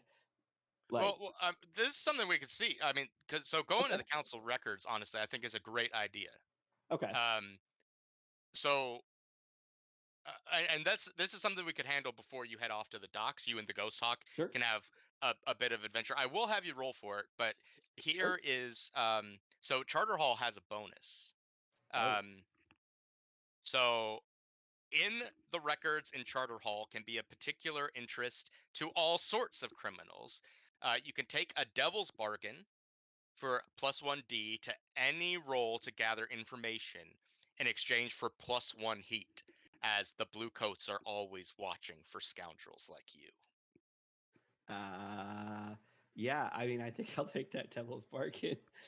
Okay, cool. So everyone, regardless of the success of this roll, will mark another heat. All right. But you are at +1D to whatever you're rolling to gather information from the council records of Charter Hall. Yeah, I think this is like We're building heat before the job. yeah. That's So what we're doing. I think what I'm trying to do is like, this is like an archive I'm trying to get information from. It's an older facility. Maybe this is like a storage unit or something that holds like old things, or it's in the basement of a building, right? Yeah, I think like that there is like in the city, right? There is like an archive building where you can find all this stuff, and it is a public facility, so you have free access to go in and do what you want, but it is kind of always being watched, right? Yeah. I am not going as Virgil though, so Yeah. right. And so like I like to think that definitely like you know going in there to get some information, look up information about this precinct that burned down, see if there's any records here, backup records Yeah, excellent idea. before it burned down, and see if I can learn anything about what they were looking at, what they were investigating. See if there's any clues I might be able to glean from that. Mhm. Do you need me to roll for that, or? I do. Yeah. All right. So actually, you know what? I am going to, since this is actually open to the public, I am going to talk to somebody like a librarian about this.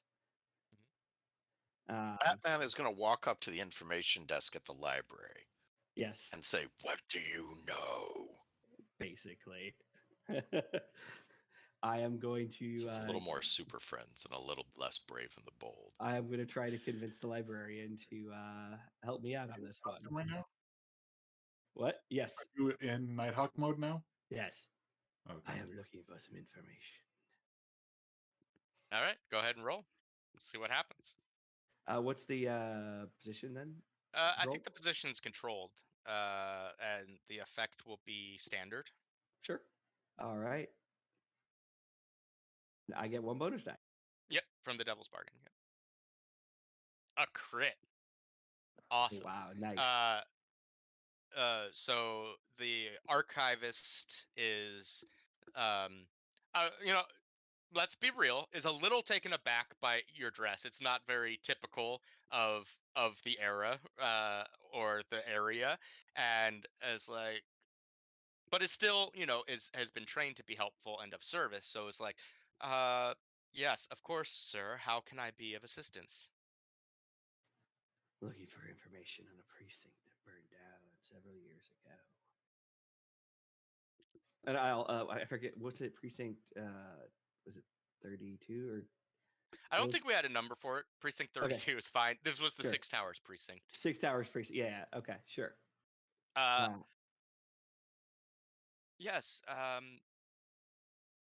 A lot of those files have been archived down in stacks, as there's few people interested ever since they rebuilt the precinct in North 6 Towers. Would you like someone to accompany you down there, or? No, I can go myself. This is a matter of justice. Okay, sure. And she draws you like a map that kind of leads you through the like, go this, turn left at here. When you get to the history section, turn left, and Perfect. uh, All right.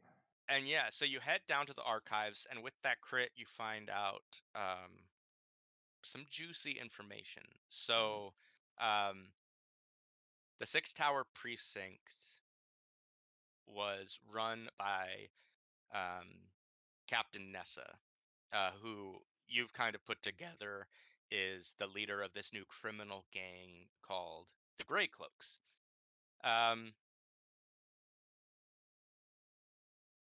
The Grey Cloaks are all former Blue Coats, and you find you kind of piece together the information that they they were all framed for a crime committed by the watch station commander. So like Nessa was the captain, but she had her own boss, and he's the one who kind of framed the rest of them.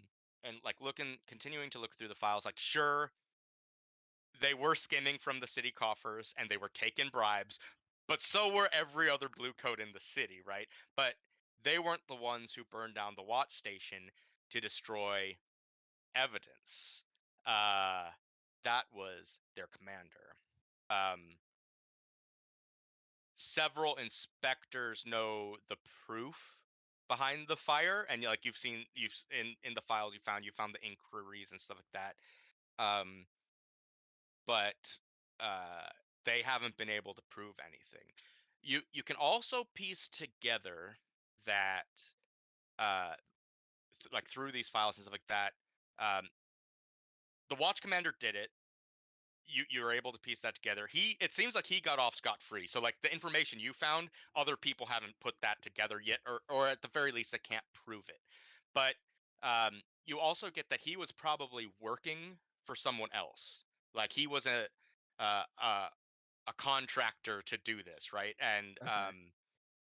that can't be proven. And whoever did hire him to do this seems to be trying to remove loose ends, but hasn't been able to do it completely. Like there's a lot of gaps in the knowledge and a lot of things that it's very clear, like a page was ripped out here or something was redacted by unofficial sources and stuff like that.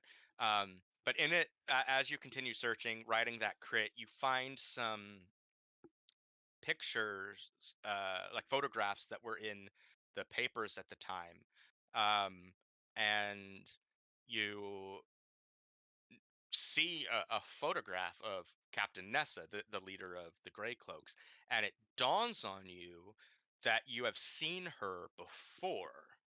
Uh, and she, granted, younger than she is now, um, was actually the blue coat who was working with the investigators in trying to solve what happened to your parents and get behind their murder. And like she has been to your manor and actually talked with the Ghost Hawk who could identify her and talked to Virgil Caesarion and was like trying, like the cops were trying to Yeah. like comforted you, but trying to get to the bottom of what happened. Um, and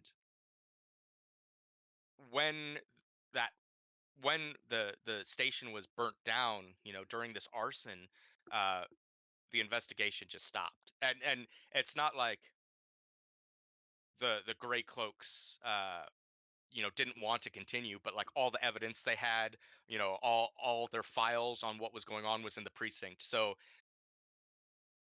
this might be a bit conspiratorial. You might have been hanging out with the messenger a bit too long, but there is a possibility that the reason the watch station was burned down was because of its tie to your parents' murder. Aha. All right. That's some good juicy information.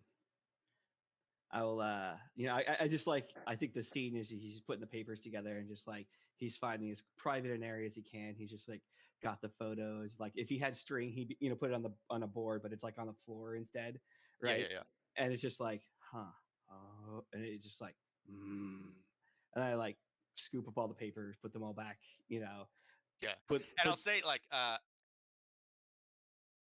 you can also gather, so like Nessa knows you as Virgil. She knows Virgil, right. right? And so it is quite possible that these people following you aren't meant to be threatening, but as they said, are actively trying to Right. protect you, right? Like Yeah. she it's not uncommon that she might feel like she failed you in some way, right? Like she never got to the bottom of this. This is the case that haunts her, right? And like I Right. won't let whatever happened to them happen to you. Yeah. But you also get the feeling like everything that she's kind of looked into about is the Virgil piece. She does not know anything about the Nighthawk, which is very different from some of the interactions you've had with Strangford, who seems to have put the pieces together like Virgil and the Nighthawk are one and the same. But she does not know that. Gotcha. That's good. Yeah, that's kind of what I was suspecting as well. Of like, okay, this explains their interest in Virgil and not necessarily the Nighthawk. I don't know why Strangford knows what he knows, but that's a different investigation to look into. Yeah, that's good to know. All right, and then I will leave, and then I will try to sort of run off into the shadows of the night and meet up with Alistair. Oh, cool. So was he not with you doing the search? Yeah, I think he was sort of like I think ultimately yes, we got one heat for this. I think he was trying to divert as many of the blue coats away, right? Mhm. And like divert as many eyes yeah, they still noticed me, but I mean, not much you can do about that. But like, I think he was trying to keep the heat down, so we only got one heat instead of more than one, right? Sounds good. Sounds good. Yeah. So you meet up with him. Let's say like uh, you're still in Charter Hall. You meet up on the outskirts of um, Jayan Park, Okay. who was named after a great alchemist who formulated soil and seeds that could produce, and this is important in the city of Duskfall, real growing trees without the need for sunlight or radiant energy. Uh, Uh, these are horrifically toxic to all living things and must not be touched, but they grow beautifully here even 100 years later. So you guys are like the park is kind of fenced off because like nobody touch the trees, but like look at the trees, don't touch the trees, yeah. and you guys are kind of walking the paths, but you know between the fenced off area. And there's like benches and things like that. Perfect. I love it. Yeah. I'm like, I think I've made some important connections tonight, Alistair. What is it that you have found, Nighthawk?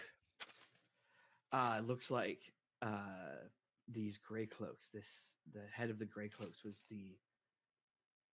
someone you at least, and perhaps I at a much younger age met, was investigating the death of my parents before their Yeah, and instant let's death. say for narrative purposes, let's say you took her photograph, like Yeah. you took the snippet of the paper and you show it to him, and he kind of looks at you with recognition and be like, "Oh yes, I remember her. You were but a little boy at the time." Looks like because I noticed that some blue cloakish people dressed have been hanging around outside the manor lately. I don't think they're hostile towards me, but I've noticed they dress an older style uniform and are sort of watching the place. I Well, and think this they're paints a new light on the message we received from the ciphers, the one that you thought might be a threat. yes, Perhaps it was not a threat at all, but a warning. perhaps yes. That's actually what I'm beginning to think that this former commander or captain might know something or was onto something. It's hard to say. It looks like though the person who has a deeper connection was her, the person in charge of the precinct, the watch commander was almost certainly the one who framed her and burned down the precinct to hide evidence. Would you And like me to look into this, Watch Commander, see what I can yes, find out? yes, that would be great. I think this we're on to getting vengeance and justice. Yeah, I will see what I can do and get back to you, Nighthawk. Appreciate Might that. I suggest at some point when you are free of other obligations, perhaps it might be time to make a reacquaintance with this Nessa, the Watch I Captain. I would agree. I would agree, but not. Yes, I would agree. We'll talk about this in the future. Of course. May the night be your ally. May its shadow hide Yeah. you from the prying eyes that are those that must be judged. For vengeance. For vengeance, my lord. And you Yeah. guys kind of scatter off into the Into the night. yeah. Batman style. But yeah, I will then go to our hideout Okay. to meet up with the crew.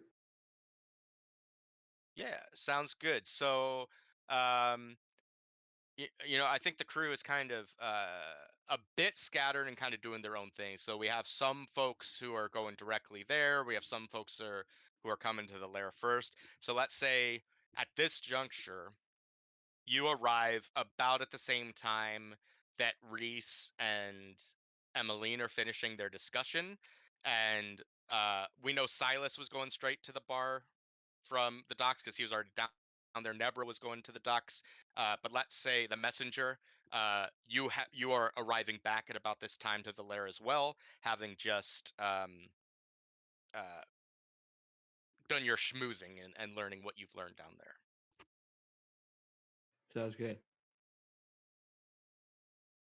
So it turns out they're gondolier fans.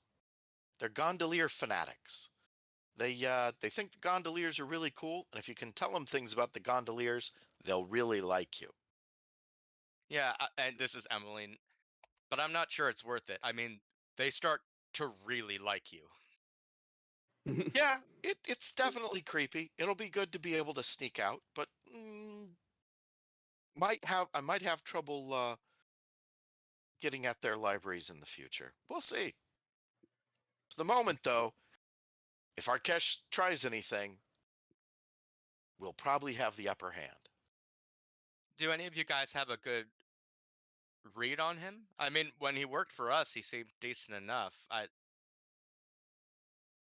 find it hard to believe that he'd be trying to set up an ambush, but I'll be honest that I didn't take much of an opportunity to get to know him very well. That was more Nebra's domain. Well, you never know how people are going to take discipline.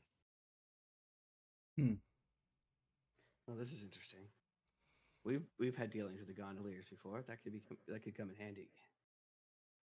As we go Yeah, have through our- either of you ever been to their libraries, checked out their wares?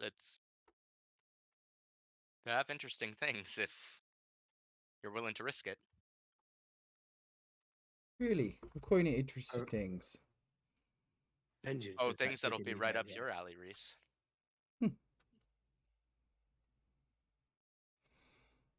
Reese is intrigued.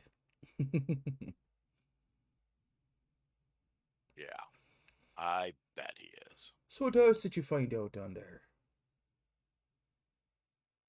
Besides them being a big fans of the fellas that hang out in the canals. Well, tactically, the room is fairly safe. For one thing, there's a lot of spooky stuff going wrong. You wouldn't want to start anything unless you had a lot of spooky on tap. The really vulnerable angle, if you just wanted to fuck the place up, what you're going to do is roll a gunship in because they actually have a water entrance to so the bar is an old amphitheater and the bottom of it is flooded. And there's access by boat directly into what was the stage of the amphitheater before. So you could just roll something in there if you happen to have a boat with a big Gatling gun. The problem would be getting it there.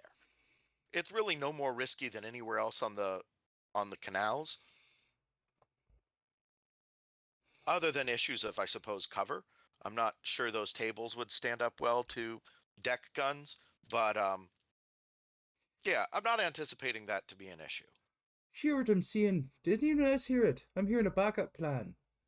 And Emmeline will look at our kind of our underground harbor where the Emerald Nighthawk is moored, but strategically the boat with the Gatling gun, which to be fair is currently unoperational, is missing. And she'll be like, "Well, if Cole comes back, we'll have a backup plan. If Fleta was able to get the gun operational." That's a bit disheartening. I was hoping to get to shoot the thing. Well,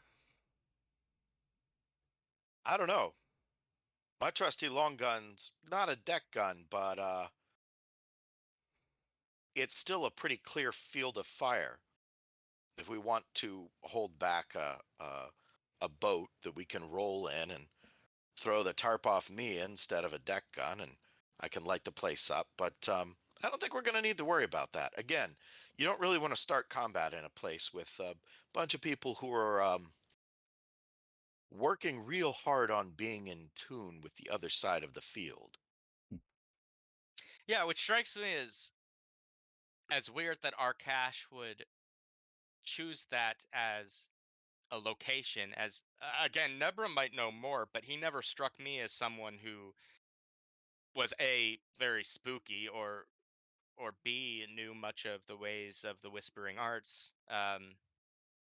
Perhaps he was genuine in wanting to display that there's no hard feelings, and he chose the place knowing that for a group that is known to smuggle weird things, a place like that might be of some interest. That seems likely. Certainly pays to be prepared. But ultimately, it's probably fine. I mean, And if it isn't, I think we're gonna need defenses. we'll in bring the case noise. The unseen. Defenses against the unseen. I look at Emmeline a little bit. Yeah, I'll be there, and I'll do what I can. I've been to this place on a couple occasions, and truthfully, I don't quite know the capabilities of its staff. If they are as trained in witchcraft as they might want us to believe, I I'll do what I can, but it's probably not going to end well. If it's a lot of posturing and they are more actors than sorcerers, I think we'll be running that place if things go down. Let's hope it's the latter than the first. I doubt they're as solid as the gondoliers themselves are. Otherwise, they wouldn't be so Creepy? caught up in about them. But yeah, they're probably, like, at the very least, very enthusiastic hobbyists. Well, should we go meet the others? Let's do this. I think it's about time. Let's get going. So you all arrive at the hooded proprietor. It is as I kind of described, as the messenger went there to kind of snoop it out. It's very nondescript from the other warehouses and light industry in the neighborhood, and when you kind of enter this abandoned warehouse through this metal door, it is just like a hole in the floor and stairs that lead down to this place. Um, it it serves drinks similar to those found in other taverns. Silas, unfortunately, it doesn't have a lot of high-end stuff. Like, because again, this isn't a place to get drunk or even like sip a nice whiskey. Like, it's primarily like you go here to read and you get a a beer or something with the book, right? It does have a menu for those who might be hungry. That, as you could assume, based on its location, relies heavily on seafood.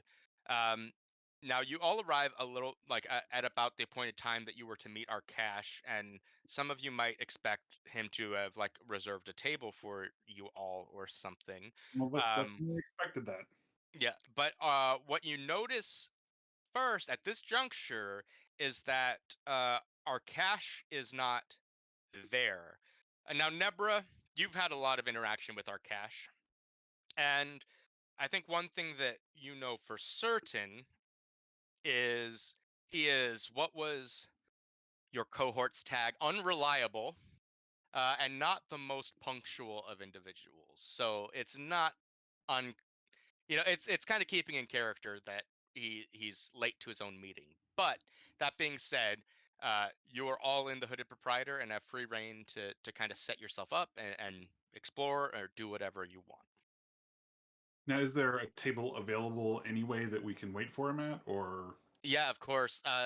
Again, it's all kind of tiered seatings on what used to be amphitheater, and they put tables and chairs, and some have like booths built into like what would have been like the upper step Mm. of leading up to the next tier.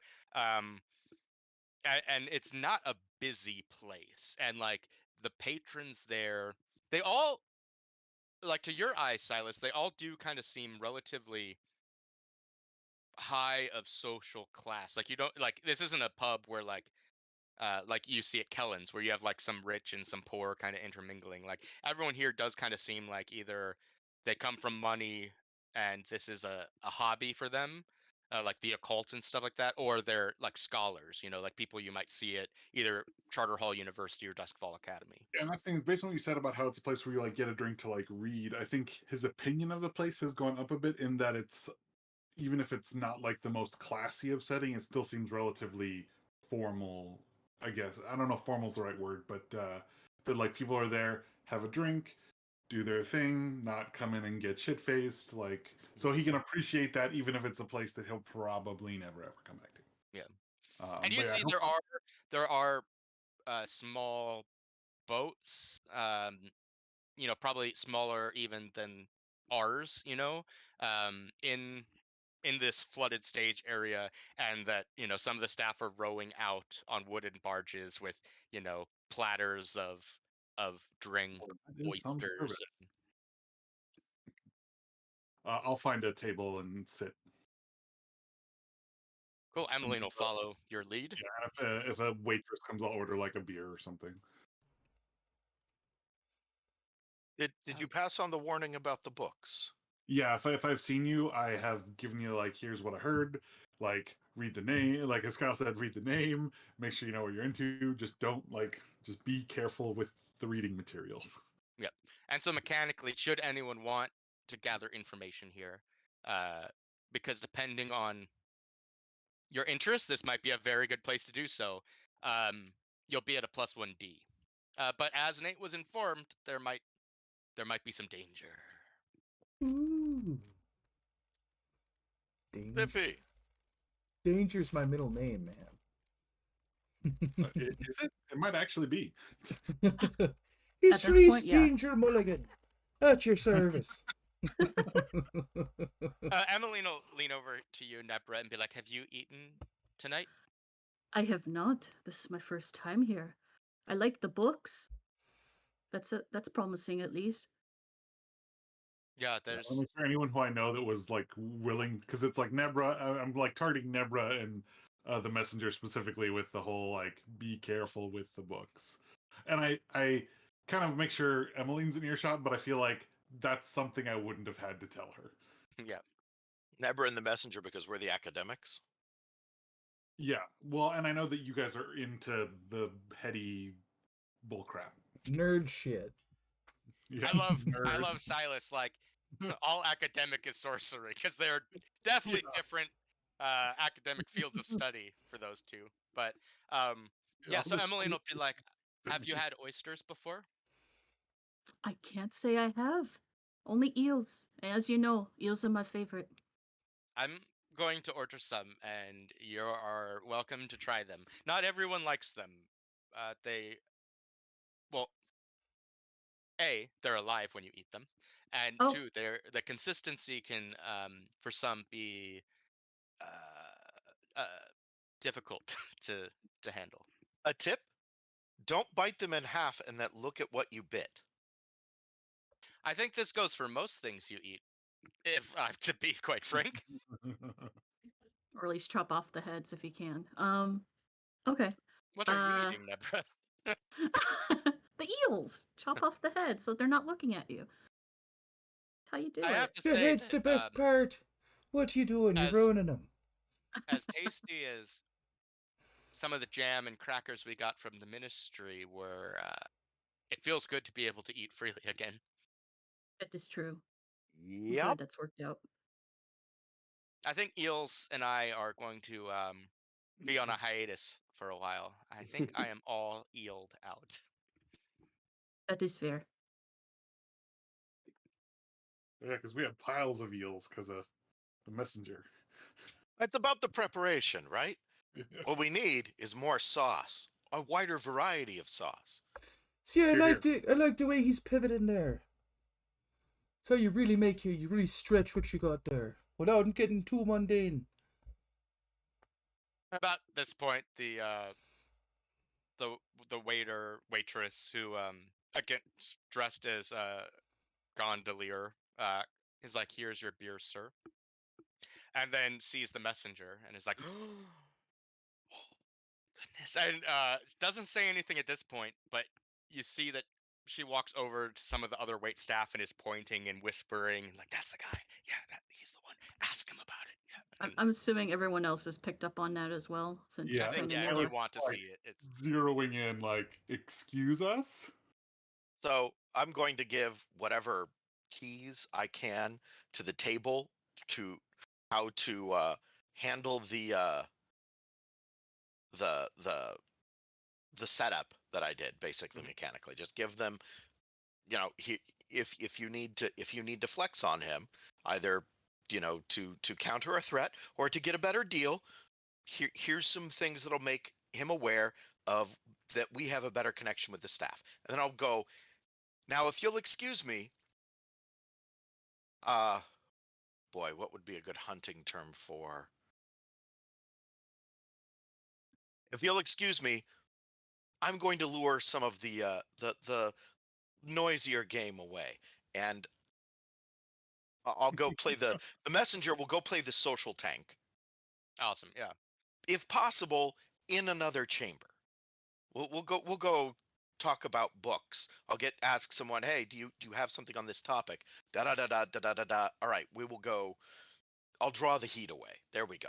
That's what I'm gonna do. I'm gonna draw the heat away. You're like that like English TA that goes to a coffee shop and tries to impress everybody with like. Oh, except it worked. That's part of the problem.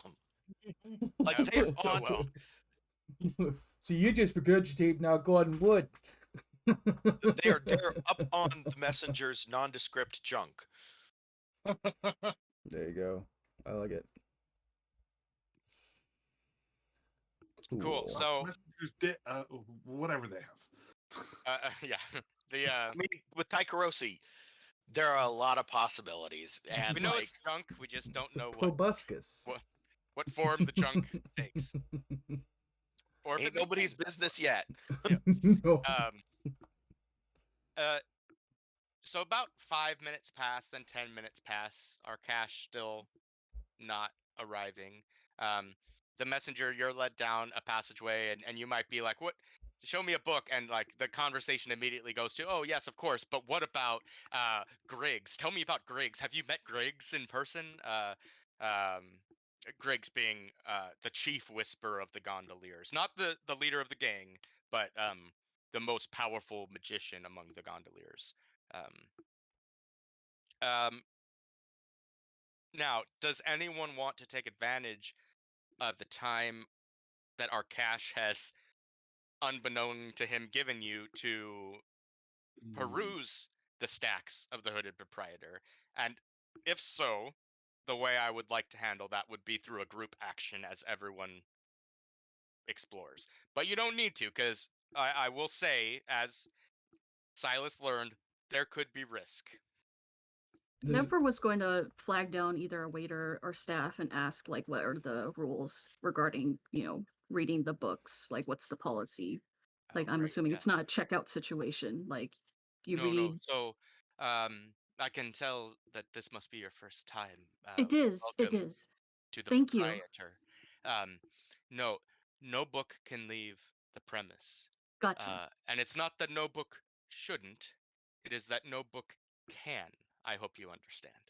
Oh, I see. Okay. But while you are here, you are free to peruse our stack. Nothing is forbidden lore here. But use at your own risk. And no food and drink, I take it, near the stacks. No, not in the catacombs. Okay.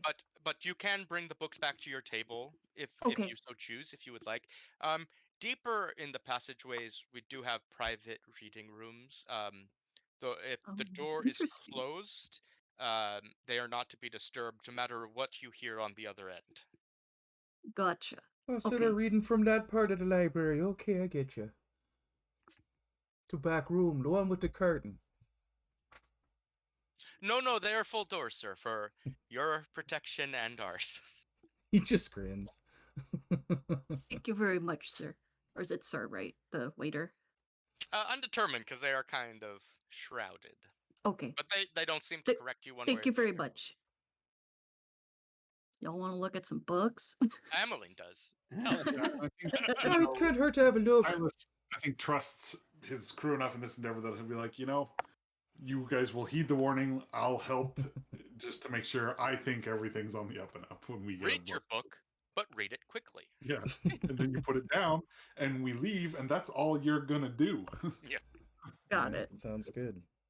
All right, let's go So, with some so when we're books. doing this group action, can each individual just be looking up something specific that they want to look up, or do we have to like look for something like common between all of us? How does that You work? don't need to look for anything common.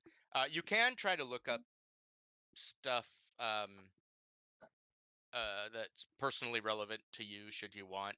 Um, the success of that might vary depending on what they have, right? Like, Hmm. um, but yeah, um, yeah, and who would like to lead that group action as a group kind of filter into the stacks? It's probably going to be an attune roll. Probably. I mean, it could be. I'd recommend more of a survey or a study. Who's got a good I survey? have 2 survey. I have But two study. This is more who can take stress. Oh, I can. I mean, I have 1, but like it's easy for me to deal with it. Okay, so I mean, like this. So Silas is leading yeah. this group action And while I not think that, taking yeah, because part I'm the in one that's like, it. let me be careful here. I'm already at 5 stress, so okay, yeah. You should just Yeah. observing. So Silas will roll something. As I said, in my mind, it probably study or survey. Yeah, so for me it'll be Um, survey. and anyone who wants to look for a book will roll that as well. You Got guys it. won't take stress, but for everyone who fails, Silas will take stress and will take the highest roll that anyone in the party gets. And so Okay. what's the position? Position, of course, is going to be risky, Ooh. and the effect will be standard. Okay, hang on. I clicked too many times. And you're doing a survey or study? I'm doing survey. Survey. Okay, so everyone who wants to will roll a survey. So you're taking a stress from Emmeline. This is risky And Nebra. and We're rolling standard. what? We're rolling Survey. Survey. Okay. Risky standard, yep. Okay. No, not that one.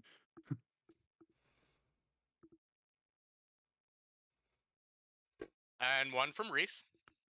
1 more stress. Yep. That's 3 It total so far. says Do I take on one the from me spine, as well? there is a ghost in this book.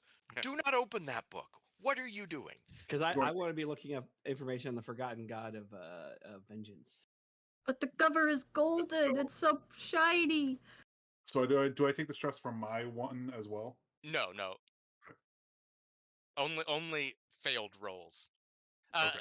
That's fine, Cameron. You'll still be a part of this generic group Yeah. action.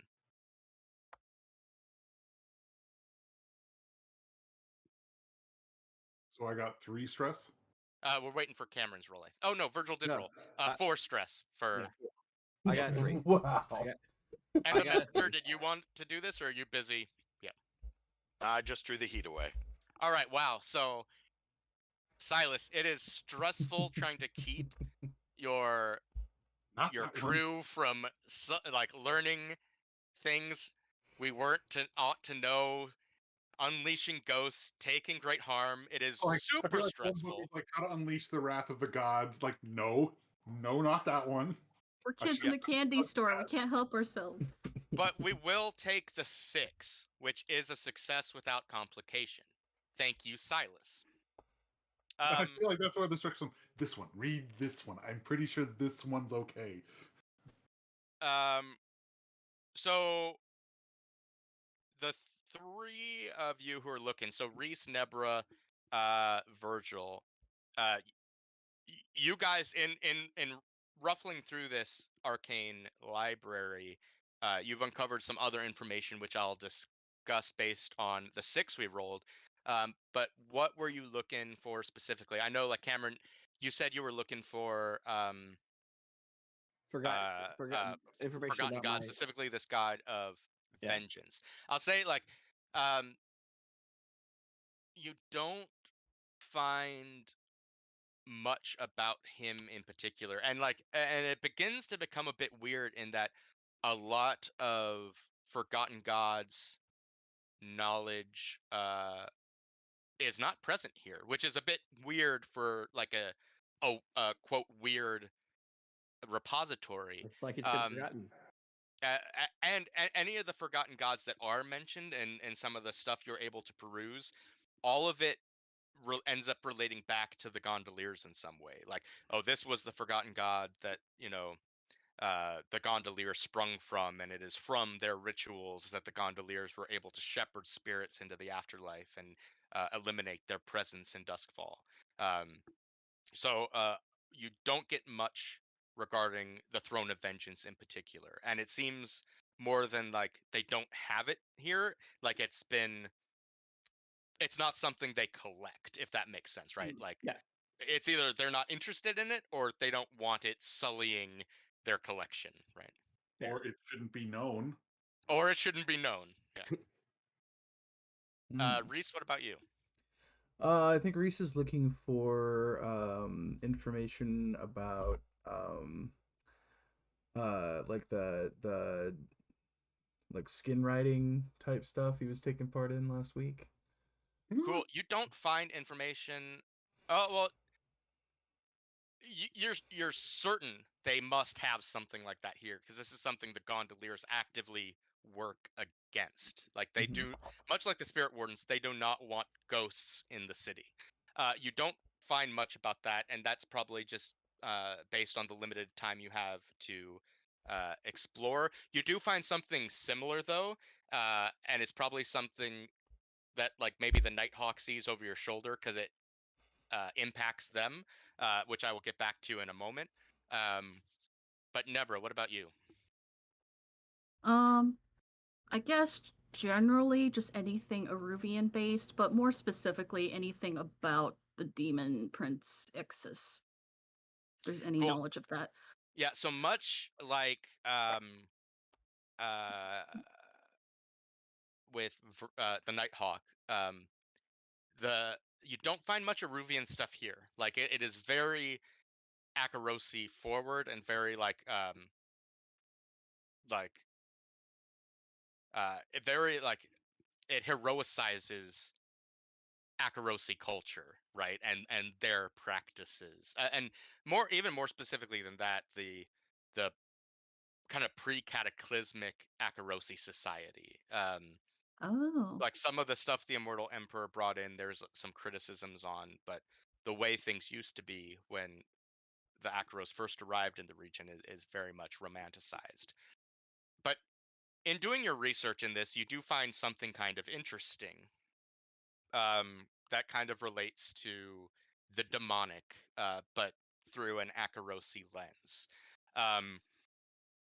You find that you find mention. The thing that draws your eye is you find mention of something called the artifacts of Kotor, which you are familiar with because you actually retrieved the hand of Kotor.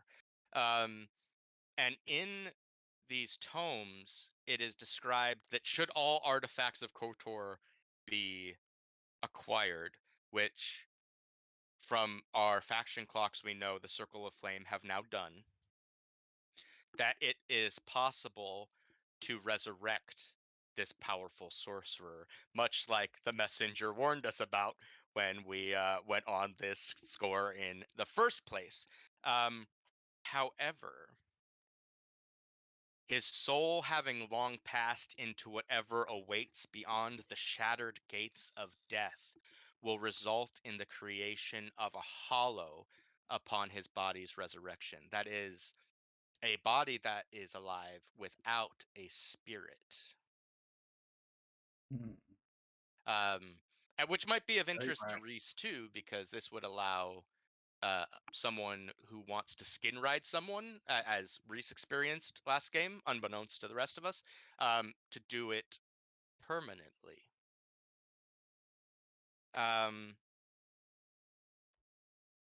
Cool. Reese, the thing that you find that is kind of related to ghosts and stuff, and the stuff that you kind of share with the Nighthawk, is that um,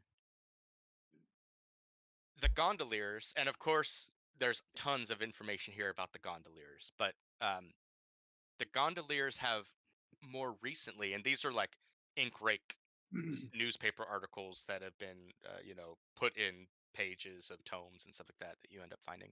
Gondoliers have recently been investigating ritually desecrated hollows that have been dumped in the canals around Brightstone and other nearby districts. Now, this is interesting to you, the Nighthawk, because when your parents were murdered, before they were murdered, it was determined that they were hollowed. Their souls had been removed. And when their bodies were found, they bore the same or at least similar arcane markings to those that have been described that the gondoliers are currently looking into. Ooh. So a hollow is a body that the spirit has been extracted from. Is that what you're saying? Yeah, in kind of modern parlance, you could almost think of it as something akin to a zombie. Mm. Yeah, that ain't right. That ain't right. Um, you are positive that there has to be a lot more information that could be dwelt here, perhaps of some other esoteric and equally arcane factions in the city. But with only a success and not a crit, those are the only things that you are able to discern with the time you have in their library.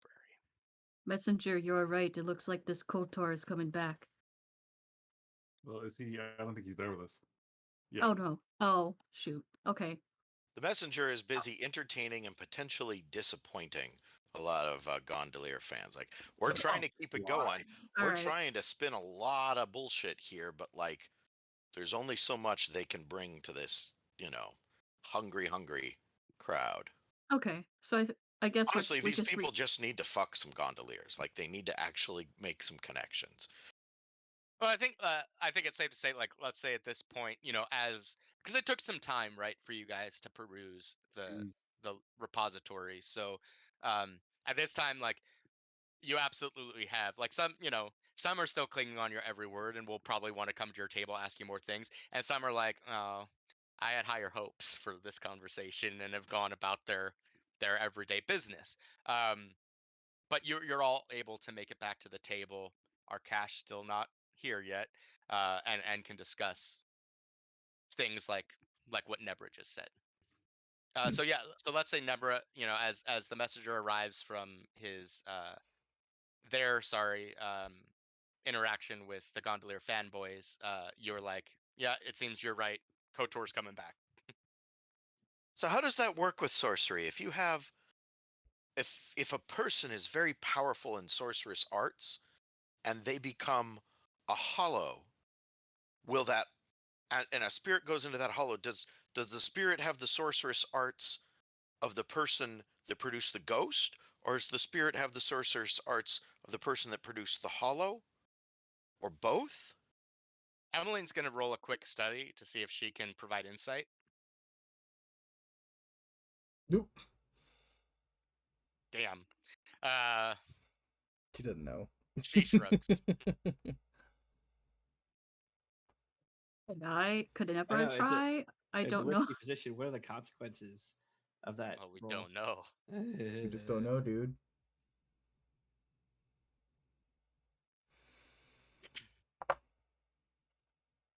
Yeah, you could try a study roll, Nebra.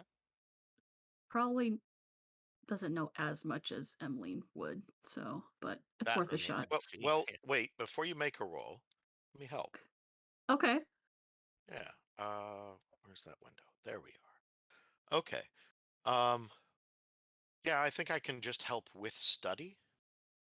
So I'll take a stress to help out. We're going to try and find this together. Me Okay. with my imagination and like having put some thought into this topic, and you with your raw academic prowess. So So take an extra die. oh, thank you. Appreciate it. I'm assuming position and effect is still risky standard. Yeah. Got it. One bonus die. A crit. Oh, snap. Look at you go. Woo! Never knows Uh, something. Holy cow. Yeah, so Nebra, and this has probably come from all that extracurricular study into demonology you've been looking into. Yep. And what you know is this. So there is a certain level that magical power, sorcery powers, the things that Whisper do are tied to the animus of the individual. So it would make sense that a hollow lacking that spirit would lose all of those capabilities, which would make one wonder why the Circle of Flame would even care about resurrecting an old sorcerer, um, if indeed they were hollowed. What it does mean, however, is the physical body, is accustomed to the stresses that pulling on eldritch power does in a physical form. And what we can extrapolate from this is that should an entity be of a kind to be able to use arcane powers or to call upon mysterious forces, if they were in any normal body, that might lead to that body's destruction, right? But were they in a body of someone like Kotor, who has been accustomed to pulling on these powers, they could actually use the full extent of what they are capable of. So a powerful spirit who was practiced in sorcery in their life, if they were writing someone like Reese, for example, might not be able to pull off some of the very cool things they can do. But if they were in someone like Kotor, maybe. Or if you were a demon lord who was in the body of a young clerk, you might not want to pull all your weight and power around. But were you in the body of an ancient sorcerer, well, that changes things dramatically. Uh, out of character stuff, do we is it established in the meta like what a demon is? Yeah, so demons are uh well, sort of. There's a lot. They're kind of nebulous and a bit by design. So like we do know Taikarosi have demonic heritage, right? Or In said some to? level, they are part. Yeah, they're Right. said to. They are part demon, and that's why they have weird forms and weird abilities and stuff like that. True demons are pulled are like elemental forces almost, and they take on the appearance and the abilities of the elemental forces that they are spawned from. So if you are a demon of the sea, right, you might like a leviathan, right? You might appear as a giant sea creature, or you might have fins, or you might be able to breathe water, etc. If you're a demon of fire, you might have control over fire. Your body might have flames as a part of its physiology. If you're a demon of shadow, you might be able to turn into mists and uh, uh, jump between shadows and stuff like that. So um, that is what is known about them. The Church of Ecstasy has beliefs that they teach, and it's unsure if this is the truth or not. But the Church of Ecstasy's position is that unlike a normal human who has this separate spiritual entity, which we recognize as ghosts upon the death of the human body, um, demons seem bereft of this. They are somehow apart. Either they don't have spirits at all, or they are only spirit, or whatever makes up their physiology is different in that way from humans. Is that helpful? And no. Yeah, all right.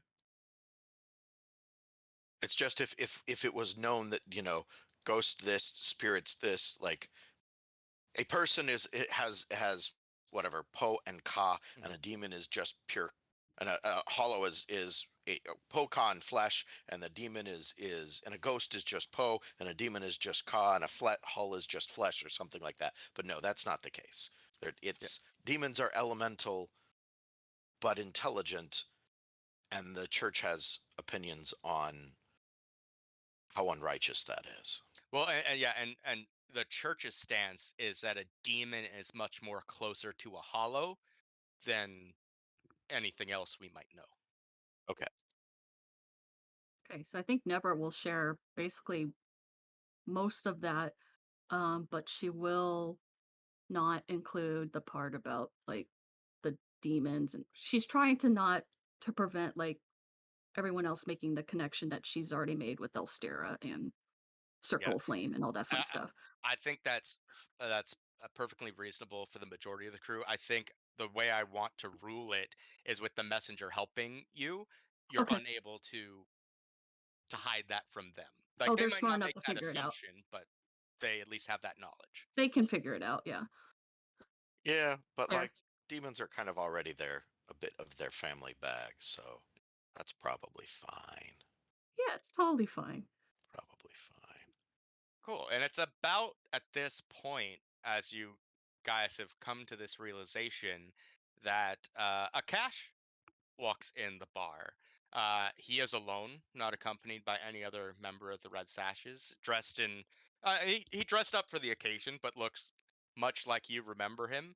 Um, and he kind of sees you all, and is like, "Hello!" And he goes to shake Silas's hand, and Nebra, he's gonna try to kiss you on both cheeks and be like, "Thank you so much for the wine." Of course, of course. Congratulations on your promotion. I'm very happy for you. Yes, thank you. And he'll kind of look to Silas and Emmeline and even the Nighthawk as kind of the gang's founders, and he'll be like, I honestly hope that there's no hard feelings about this transition, and you understand it was just a better opportunity. I would assume, again, kind of looking at Silas and Emmeline pointedly at this point, since they're kind of the economically minded, like you understand it just comes down to finances. Emmeline makes no move, and we don't know how Silas responds to that. Um, You've got but some nerve coming in here and not shaking my hand. No, just kidding. yeah. Oh no, he will if you offer it to him. He's trying to be super jovial and friendly. Does Arkesh appear armed at all, or is it just just plainclothes? No, just plainclothes. Okay. It seems like his assumption is he used to be a member of the crew. It's like meeting an old buddy. That might not be true, but that's how he, in his mind, is approaching it. This is what you get for spending too much time with the messenger. You get suspicious of these people that you could totally trust. Or do you? No. Have you Okay, guys yeah, eaten yet? Have you guys got drinks? Can I get you anything? It's on me tonight. I'm slurping down an eel. Oh, did the oysters show up? I think Nebra was going to Yeah. try the oysters. Okay. Does she need to roll for that? No, well, you can do Constitution a check. fortune roll or something to see if you like them or not. Okay, I'll do that. Okay. Ooh, you love it. So, where have these things been all your life? They're salty. They kind of just slide right down your throat in a very pleasing manner. It opens a whole new world for you. These are the best thing you have tried by a long shot in a while. The Akarosi, they don't know much, but they're doing this right. Emmeline, these are wonderful. Thank you. And she's like, please, please have more. He's buying. He is buying. Um, yeah, so I don't really know how to do this. This is my first time kind of reconnecting with old partnerships. Generally, when ties are severed, they're severed violently and rather permanently. Do we engage in small talk, or do you just want to get right to the point? If there's a point, let us know what it is. Well, I like you guys a lot, and I don't hold it against you for the disciplinary measures you felt needed to lay upon me. In my position now, I understand its necessity. Um, Does he though? Because he's late. Sorry, did not actually say that aloud. Hang him by his Um, thumbs. but listen, I've had a positive relationship with you. I was so pleased to be able to join your crew, especially after the falling out I had with my fleet. Um, but it seems from what I am hearing from my new gang, well, your crew's not very well liked among them, and I would like to help with that. Uh, okay, let me cut the bullshit. That's a lie. I have a great score. Uh, that I think would be downright criminal for us not to pull off. And when you say us, do you mean us and your Red Sashes, or what were you thinking? In a manner of speaking, so as I've taken over the Red Sashes and have been shown the ropes, I got to know a little bit more about their operation. Uh, and they actually operate a luxury vice den here in the docks and have been using it as a war treasury against for their battle against the Lamp Blacks. Now, the coin stored within is prize enough, but the drugs on site could also fetch a fine Well, what you price. talking Now, about? When you're saying drugs, get a little bit more. Give me a little bit more detail. oh, I'm talking Quicksilver, Trance Powder, Dream Lotus. I mean, this is not only do they have a good selection, but a high quality, like straight from the source. Uh, you might not know this from coming from where you do, but Aruvians know culture, they know quality, and they know style.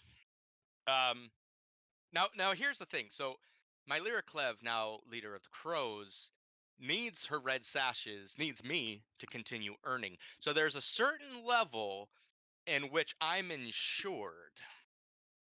Uh, so here's what got me thinking. Uh, if you were to hit this location and say cut me in for 25%, which I'm estimating is about 4 coin, I think this could be a lucrative opportunity for all of us. Now, this comes with a couple caveats. If my Lyriclev finds out I'm the one who leaked the information and I'm a part of this, I'm as good as dead, and the Crows will undoubtedly go to war with you, which is probably not something anyone wants. So I came up with a plan. I'm on it. Initially, so here's the thing: we're going to set up another gang to take the fall for this heist. Now, my gear started turning, and I was like, the perfect candidates are the Lamp Blacks. But then I sat down, thought about it a little bit more clearly with a glass of fine Aruvian wine, and Of course. realized if it were the Lamp Blacks to hit us, Clev would want me to hit them back. Uh, I don't want to go to war with the Lamp Blacks, and I don't think the Red Sashes are any spot to fight a war. So if crew were to hit them, it'd have to be someone of such power that my Lyriclev would just have to accept the loss. And then we get off scot-free. And I know the perfect crew. The Bluecoats? No. Think bigger. Uh, Can't get much bigger than a blue coats, lad. He's thinking the anchored hive. in North Hook Channel off of Brightstone is the Imperial Military destroyer Paragon. If you guys could get on there, steal some uniforms and weapons, and when you do the score, make it look like it's a hit from the military, possibly anti-Aruvian in nature. My Lyriclev isn't crazy enough to go up against them, and she wouldn't question it. Tensions are already high between the Akarosi and the Aruvians. We get a nice payday. You guys can sell some drugs. I make some money. I get some money from Clev. I think it could be great. Now, when you hit the drug den, there will need to be a body count. I will need to hear some bells ringing to sell this, but such details we can discuss later. I'll need some time to make sure that none of my important staff are working that night. But yeah, I think this could be beneficial to all parties involved. And he'll kind of turn to silence and be like, What do you think? It's pretty good, right? I learned from the best, and I think we'll take it as canon. Silas's silence. Dude, so out of character, this is so okay. He doesn't have the right phenotypic expression, but this is big William H. Macy energy. Like, this is, good lord, the amount of fuck up this guy is bringing to the table. I just didn't know he had the potential. You give this guy more power, and he is diverting all power to fuck up. It's beautiful. So big compliments, Kyle. That's just great. We're so screwed. That's Now if we the Imperial accept. Military hates us. That's if we accept. I mean, So, oh man. I want to have that conversation in character back at the thing, but like y'all Sure. get whatever more information you want out of this guy. I love this turn of events. so okay, so Nebra will ask. So Arkesh, let's assume that we agree to this. When Yeah, when do you want this I to love happen? it. Yeah, agreed. What? Not yet. I have questions. Okay. Like, okay. yeah. When do you want this to happen? Well, again, I think you hit the destroyer tonight, tomorrow, whenever is available for you. Now, I'm not trying to tell you how to do your job. You'll probably want to do it under the radar, because that destroyer, I think we've all seen it. It packs some firepower, but after you have the uniforms, the weapons, the things to sell it, give me, maybe 3 or 4 days, and I can get you the location of the drug den, and we can plan the hit. And how can we trust that you'll actually deliver on your end? Is Because this just you're a good gonna pay faith? me 4% of the take, or 25% of the take. We're still negotiating listen, that point, boy. What? We're still negotiating that point. We ain't come to terms yet. Let's assume we come to terms at 25%, because I can sweeten the pot just a little bit here. Now, it feels wrong for me to pay you to rob me, so I'm not going to do that. However, I do know of an interested third party who would be willing to pay 6 coin should you be able to provide accurate maps or blueprints of the Paragon, including its crew complement and armament. Now, they wish to remain anonymous right now in case things go south, but if you are able to provide, I can set up a meetup with them at the Leaky Bucket Tavern in South Crowsfoot. Oh man, out of character, my vote is definitely Let's be go honest for it. here. But I think It's probably 8 coin, but he's gonna give us 6. Yeah. Finder's fee. So I guess Nebra will turn to like Silas, Emlyn, Nighthawk, and be like, well, we are missing one crew member. I would feel more comfortable if we went back and told him of this offer before we make a final decision. But I'll defer to what you guys think. I mean, let's be honest. Cole would I probably. do think we need to attack. talk this over in a different look around, a different setting. There's a lot of excitement here. Also a lot of ears. So, canonically, Nate, I'm not sure if you can hear me or not, but I like the idea that Silas, because you missed what just happened, has not been paying attention to any of No, this. like that's clearly like he was just like, oh, what the fuck are they?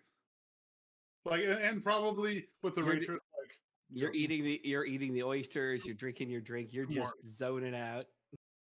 Yeah, and Nebra's be like, like- Silas, hold on. what? We need your input. Oh, sorry. Do it. Yes, let's do that. So, Wow. I don't even know where to begin.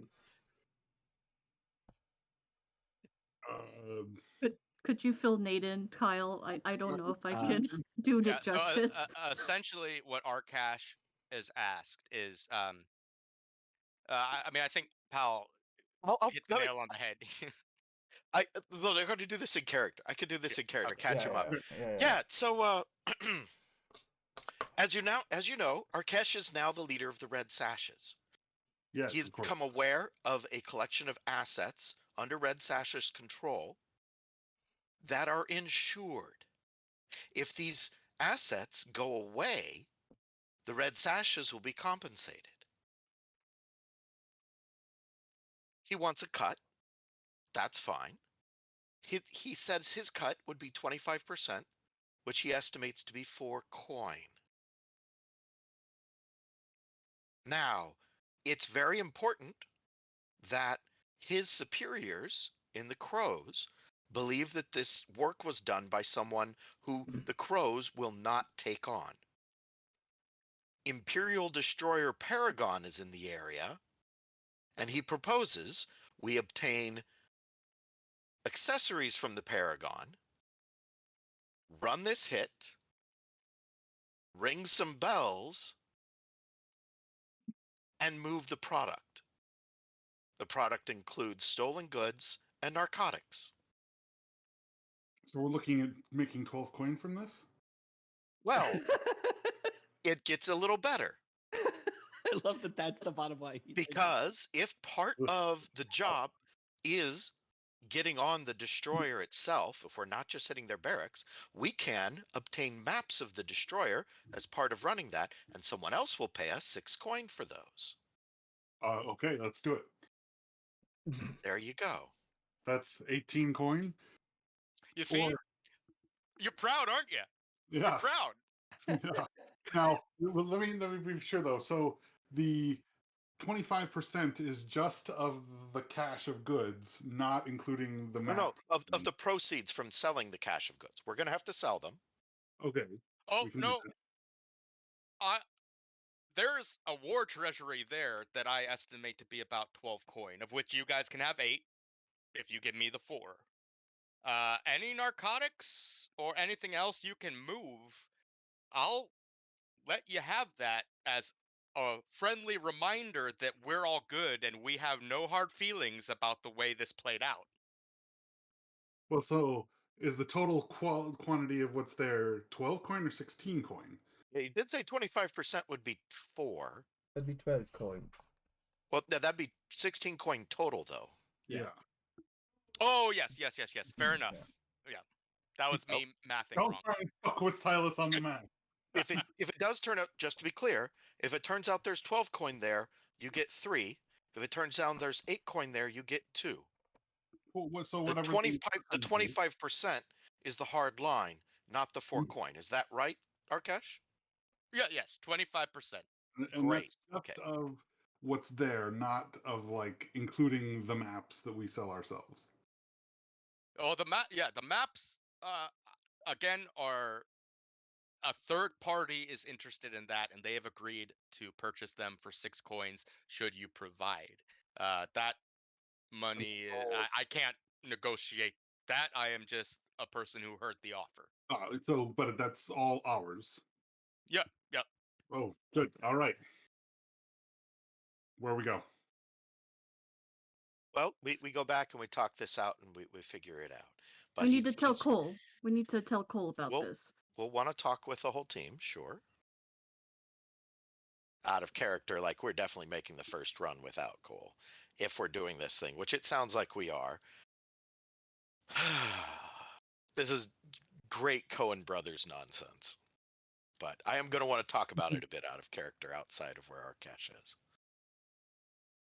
Cool. Is this something that happens tonight or? Well, it's I would recommend it happening soon or rather than later, Yeah, but I mean it think- can happen on your timetable. It just whenever you do it, let me know. And because I'll need some time. Cause right now I have folks working in that drug den that I don't want A, dead, or B, to know or to be able to piece together I had anything to do with this. So I need to move them off site. So I'll need a few days time to get my what's the Akarosi expression? Eels in a row. So you hit the destroyer. You let me know, and we'll take the next steps from there. I see. Okay, excellent. We have an accord. Excellent. Well, enjoy the rest of your evening. Again, just feel free to put it on my tab. I'll settle up in the days to come. And as always, Mr. Silas, it's a pleasure learning from you and getting to hopefully live up to your expectations of me. Oh, Nebra, as always, so very great to see you. Good hopefully to we see you as well. hopefully we will live up to yours. And he kind of departs and let you guys do what you need to do. Yeah. Coin. Lead in with the coin. Okay. Vengeance. So, anyone else have anything else to take care of here? Besides eating more oysters, no, I think I'm good. That's great. Let's enjoy our dinner, and then we can go. This isn't like full on luxurious for. It is for Nebra. Oysters are delicious. No, I mean for someone whose vice is luxury, but Um, I don't know because I don't know relatively how luxurious oysters are in Duskfall. Yeah, I mean, because of the prevalence of seafood, for especially for an Akarosi, it's kind of like these are just a thing. Mhm. But for someone who comes from like a landlocked city like Uduacha, yeah, oysters, a whole new thing. And specifically, like the docks, or sorry, the hooded proprietor does offer is a purveyor of vice, but that vice is specifically weird. Yeah. And I feel like with something like oysters, there's probably restaurants in the city that it's for oysters. Something like oysters is more how it's served, and not that it's available. So here, it's probably a more basic, pub fare oyster, as opposed to something that you might get at the Centernalia or something like that, Or the golden plum, or the Golden Plum. But I which do was feel great. like they're good oysters. Like this place actually served good quality oysters nonetheless. I mean, depending on your taste in food, they're probably fine. Yeah, it's one of the like they're. I think like the quality comes from the freshness, right? Like this is right on the docks, right on the water, but like they don't have like a French chef, or not French, but Yeah, like yeah. you know, I mean, it's like your hole in the wall fish shop by the docks versus your fancy I would restaurant. have that serves complaints about the seafood. fare, but he Yeah. wouldn't ever choose to eat here. But both can be fantastically good in different ways. yeah, I think you're like right on the money. Yeah. Mhm. Meanwhile, yeah. Nebra may want to come back to try more oysters. Not gonna lie. You've Careful got what you someone read, from Nebra. Phoenix who's enjoying lobster in Massachusetts, and Mhm. the locals from Beantown are just like, "What? It's lobster. What you talking about?" And meanwhile, someone from the Sunshine Belt is like, "This is amazing." So I'll say if you guys want to head back to the lair, that's fine Mhm. to discuss and plan. And I think uh, we can do a little role play. But one of the things I would like at the end of said role play is to think about what type of score we are doing, so we can start moving into that engagement role.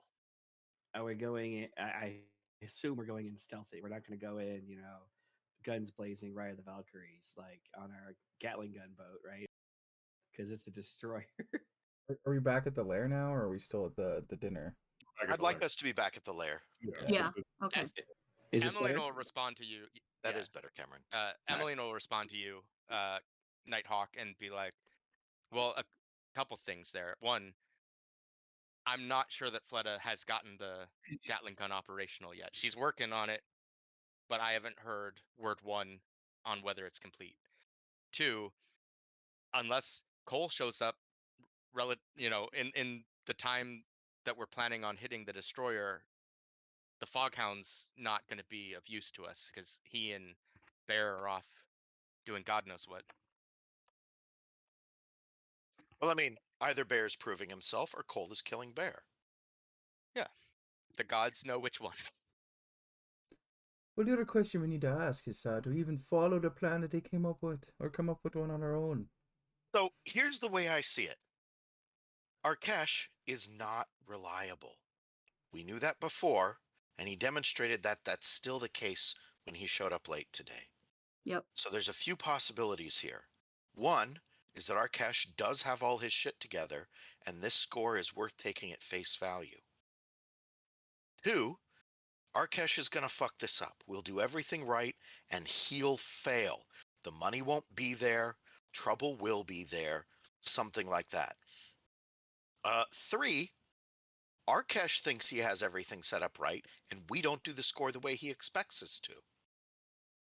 Four, Arkesh is being played. Or he's just trying They to fuck think us. he'll do this thing. They've set up a honeypot for him specifically to draw us in and destroy us. Mm-hmm. Yeah, I'm just trying to figure out what really he's getting from it. 4 coin doesn't seem like it worth it. Well, it sounds like he's getting the 4 coin from us plus whatever he loses from Clev. Right. It's insured. Well, I mean, So wouldn't there's he this thing be you putting can do. It's himself called in? insurance fraud. And I understand if you don't come from money. I only know this from an academic level. But if you have a valuable thing, you basically find a rich man's bookie, call it an insurance agent, and you bet a small amount of money that this thing is going to get damaged. And that way, when that thing does get damaged, you've got a kind of compensation. You've kind of hedged your bet, because just having the thing, you're betting that the thing won't get damaged. So you hedge that bet by buying an insurance policy, which is another kind of bet, from a rich man's bookie called an insurance agent. So he's got insurance through the crows, and he'll get money out of that. And he'll get money out of selling the thing to us for 25% its value. But I think we should understand that Arkesh is going to fuck this up. Basically, among our options is double crossing Arkesh, which we are kind of entitled to do. He did betray us by leaving. And he's making this decision of double crossing Mylera, who gave him a job. That part I still don't understand. I mean, He's making a mistake, I think. But that's just my is. opinion. Also, by doing this, is he not putting himself right in the line of fire? But I think Exactly.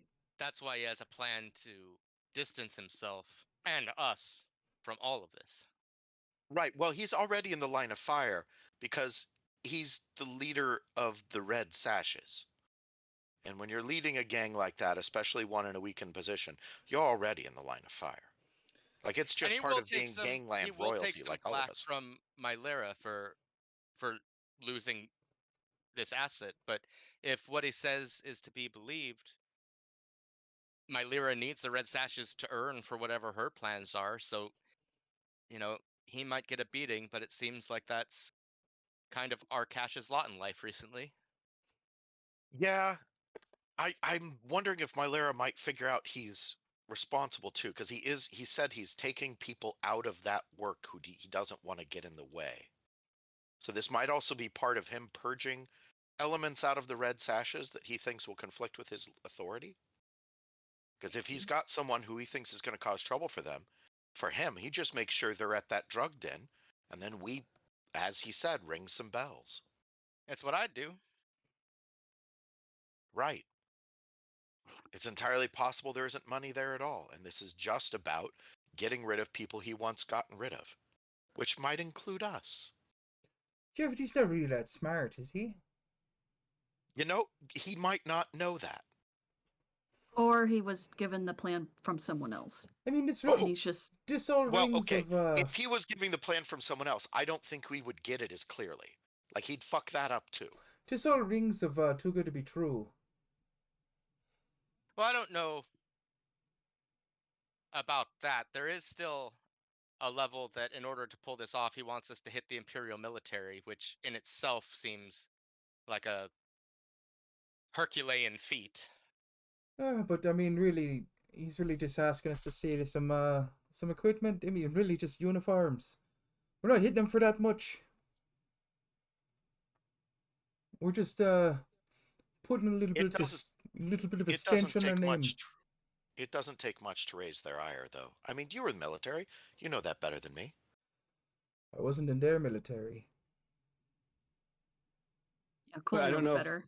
we want the Imperial Military mad at us. We don't. We No. Yeah, absolutely we'll want to don't. do this relatively quietly. Who are we going to blame? Which, if I've got to be honest, isn't really quite our MO, is it? It's always a beautiful night to learn new skills.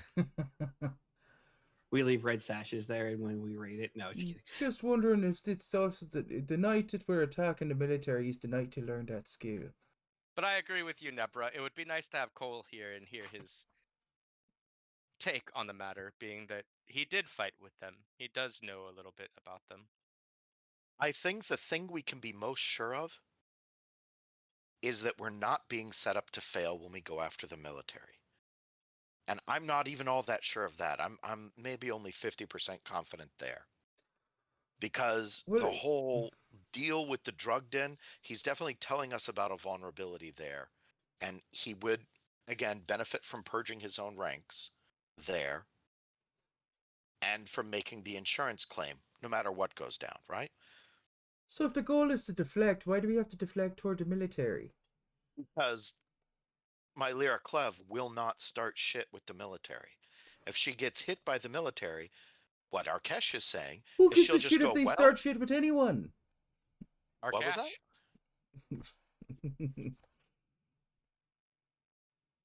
I think we should blame the crows when we attack. We should find a way to blame them. that is exactly what we need to avoid. Because that will come back on us. Yeah, that one's a bit too obvious. Honestly, we should be blaming the Skovlander refugees. Make it look like it's part of this revolutionary movement. Ah, yes. I the know Cole skill would hate vendors. this idea, but I have to agree with the messenger. It's really like the obvious choice. There will be people in the military ready to blame the Skovlanders even before we make it look like it's the Skovlanders. Yes, but they always blame the Skovlanders, don't they? Exactly. It's no different.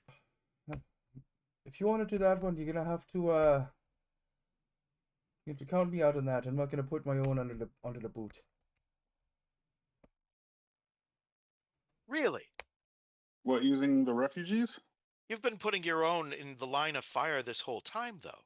Every time we I bring have. them in on a job, we're not making things easier for these people. So you don't want to use the refugees? He doesn't want the refugees to take the fall for our raid on the destroyer.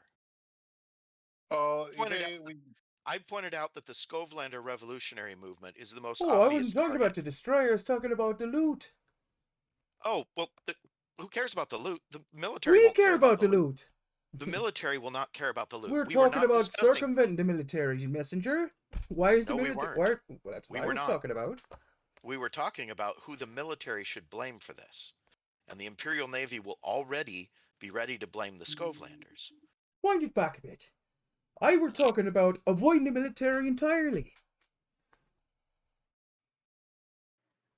Why? Because why do we have to involve them in the first place? So did we need to pin stealing the stash on someone or Yes, raiding the we do. destroyer on someone? What we need is for whoever Mariklev thinks raided the stash to be someone so big Mariklev won't start shit with them. Do the refugees qualify? No, they do not. The refugees are a bad idea there. That's not what I was The suggesting or what suggestion anyone was was saying. we raid this destroyer. That's what Arkesh said. We should go hit the destroyer, steal uniforms, and then when we hit the Cash. stash, it looks like the military, the Imperial Navy, did it. Because if the Imperial Navy raids your shit and steals your drugs, you don't do shit about it. You just hide your shit better next time. But if we But attack then the the Imperial question Navy, we Who want to does make the sure. Imperial Navy think took their uniforms and raided their destroyer? And that was where I was saying put that one on the Skovlanders. Because they're already ready to blame them anyway. That they might Because- even blame them whether we leave evidence or not. Exactly. Well, and so I'm seeing what I'm on the same page now because I think I can also convince them to understand what the situation is. So So if sorry, go ahead.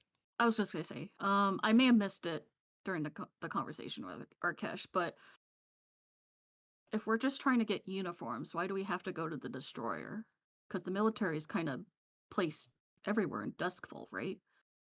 Well, There's more- they're known to be in 3 locations, I will say, and here is maybe why Arkesh mentioned the destroyer as the best bet.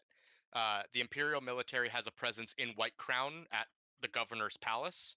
hmm Probably much more. Well, one's difficult in its own right.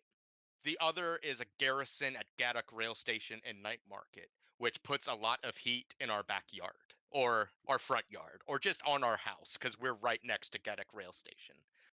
Additionally, uh, no one's going to pay any money for you to hit those locations. There is a contract for a map of the ship. So, in Arkash's mind, 2 birds, 1 stone. Right. We're only going to get paid a second time if we do this for the destroyer. And that's 6 coin. That's not nothing. That's good money for us. It's 1 coin each if we just do this work now. Arkesh is making this more complicated than it needs to be. He absolutely is. What we should be doing is putting this on the wraiths. Just go straight up, hit the thing, and make it look like it's the wraiths. However, 6 coin is 6 coin. So should we be disguising ourselves as another crew? Is that what you're Well, suggesting? if we're gonna pin it on somebody else. Now, if we do that, Arkesh isn't gonna like that because that means he has to go to war with the wraiths. And again, the reason Arkesh wants it to be the military is the crows will make him go to war with whoever the crows. Miraclev will make Arkesh go to war with whoever Miraclev thinks hit him, unless they're so big that she doesn't want to start shit with them. And that's how the military got involved. And that's why she thinks we need the Imperial Navy stuff.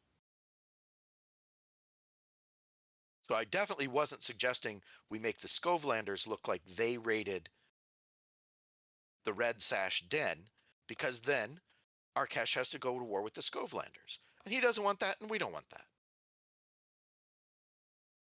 The military is already at war with the Scovelanders. And the Scovelanders are already at war with the military.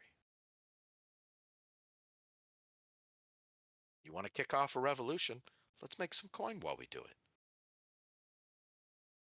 Or we could just sell this information to Miraclev, make a much smaller amount of money, and not have to worry about the next time Arkesh fucks up, it coming back on us.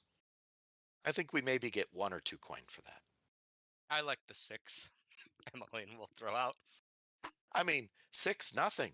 It sounds like 18 plus whatever we get for selling that stuff. And mechanically speaking, our surplus cash means we get 2 extra because we sold product. Like 20 coin. 20 coin plus whatever the cash is worth, plus whatever we get out of the drugs and everything. It's a lot. Mechanically speaking, it's enough to hit our next tier up once we get turf. It's enough that we'll need to consider expanding our lair. Get some more vaults in here. What if we did this That instead? was Nate again. So Huh? here's the deal. If we tattletale on our cash, let them know what's going on. Or let the crows know what's going on. We could still infiltrate the ship, get the maps we need without taking anything. We could just go undercover. We're not trying to take nothing. Worst case So that scenario, they gets us kick you maybe out. 8 coin rather than 20. Yeah. And it's not really very ambitious either.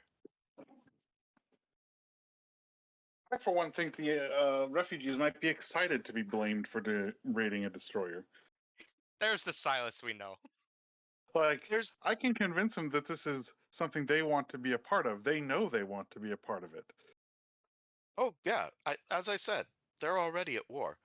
So the one thing, no matter which way this goes, no matter how this turns out, Arkesh is going to be a problem. And when this wraps up, we need to eliminate him. Because even if this plan works out, it's really, really reckless. He's taking big risks, and he's gonna take one eventually that doesn't pay out. We did And learn yeah, from a I'm bunch of ambitious. yeah, well, yeah, but we're not the ones who show up late. We're ambitious and we have our acts together. He showed up late to dinner, and I'm pretty much saying that for that he needs to die. Well, Not this not is good because information to know, Messenger. If ever we go out, I will make sure to be punctual.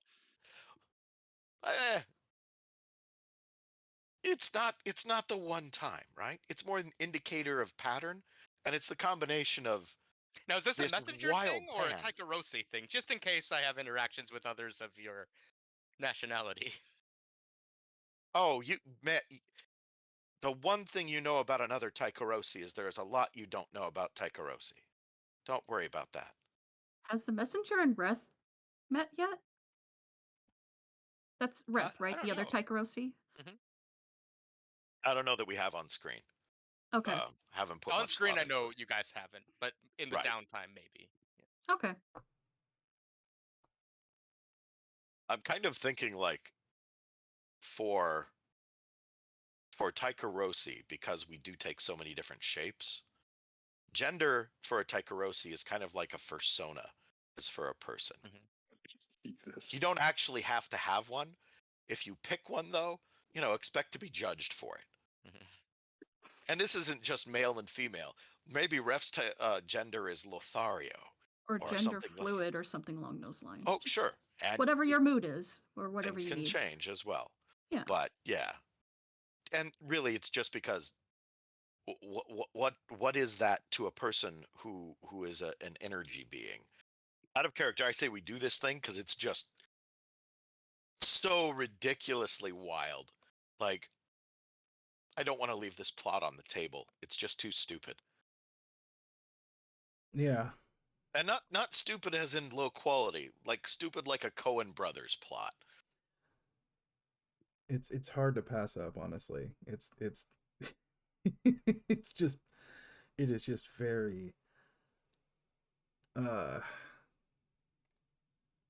and I guess the I don't know. I don't trust our cash is what I'm saying. Same. And Nebra's just trying to be very nice. Like, she is happy for Arkesh, but at the same time, it's like, you're just jumping the gun. This is not how you start things off. Well, the way I describe it, the messenger would say, is there are more than one dimension to trust. There's more than one dimension. In this case, there's two we want to talk about. One is trusting someone's intent. Do they actually mean to follow through on what they're saying? Two is trusting their capacity. Can they actually There we make the go. thing work? I'm not sure I trust either for Arkesh. Like, he might be trying to dick us over. I definitely don't trust his capacity. At best, he might actually mean to do us well. Because the thing is, if you're I mean, the he could kind have been of hollowed person out who- and isn't even Arkesh anymore. Woo. Oh, that's a possibility. Whisper, did you catch any kind of weirdness with Arkesh? No, but hollows are a unique one for me, right? I generally am able to capture the spirit or whatever the corpus of demons are. Hollows lack that, so uh, well, sometimes can catch it, but oftentimes I find that uh, you don't need to look hard. All the hollows I've known have, you know, I mean, we could have been talking with Kotor in the flesh and we wouldn't even know. Well, well, that is something different when a But spirit is probably inhabiting not. you. That I Yeah. have a very hard time detecting, unless I specifically attune to that person. okay. Reese. Um, Well, all right. All in favor of raiding the destroyer at least? 20 coin. Yeah. I think the we can use the money.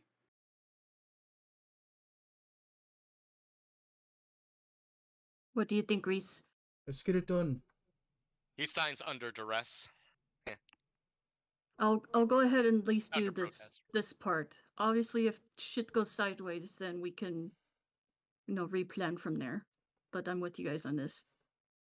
Well, that will be the Hallucinate benefit again. of the way our cache has it planned, is we'll have a few days. If we catch something going sour after this initial step, we can always regroup and reconfigure our plan. Okay. All right, so let's bust out the table, and Emmeline will take the table, get the maps all set up, which we can. Who knows what conversations are had at that table as we plan what we are going to do to the Paragon. But what I would like to know is, uh, well, first and foremost, let's do it this way. How about all of you tell me your load?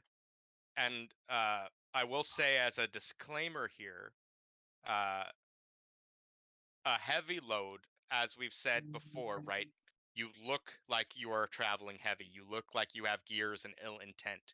And that might have some complications in this particular score, should you want to go that way. Not dissuading you, but just want to be on the up and forefront with it. Emmeline is going to go Couldn't we just medium. doesn't the type of the plan and the detail like affect what kind of load we go with? It does not. Well, it could. Because we don't actually need to get on the destroyer. How are we gonna get the uniforms?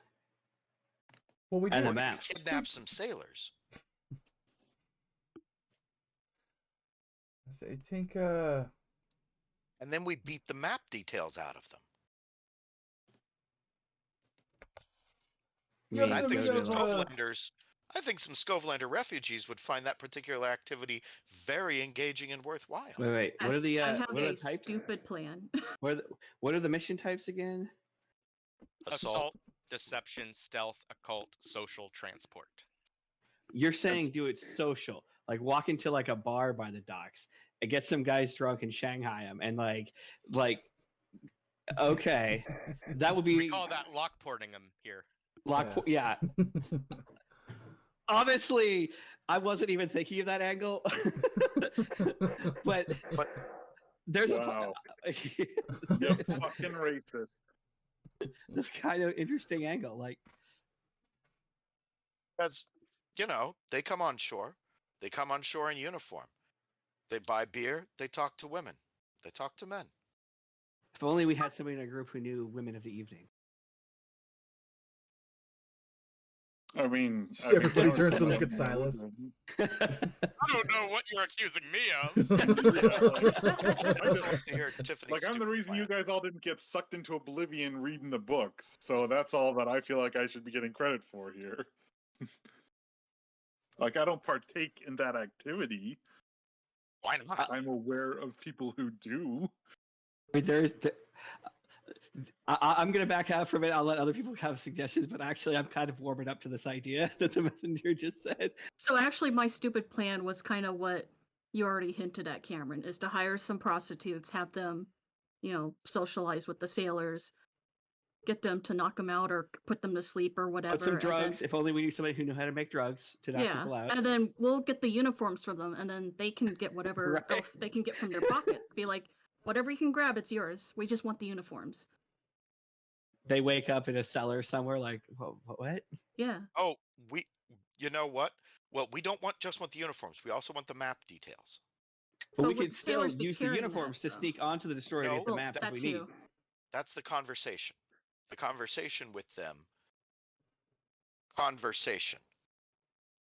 We'll have some of our Scovelander refugee friends beat those details out of them. Our cache also mentioned weapons. If we're to make a body count, we'll want to hit them with military But, like, issued gear. We could sneak onto the destroyer with their uniforms as well if we need to, right? I think we might be able to come up with some weapons. Mechanically, that'd just be a different role.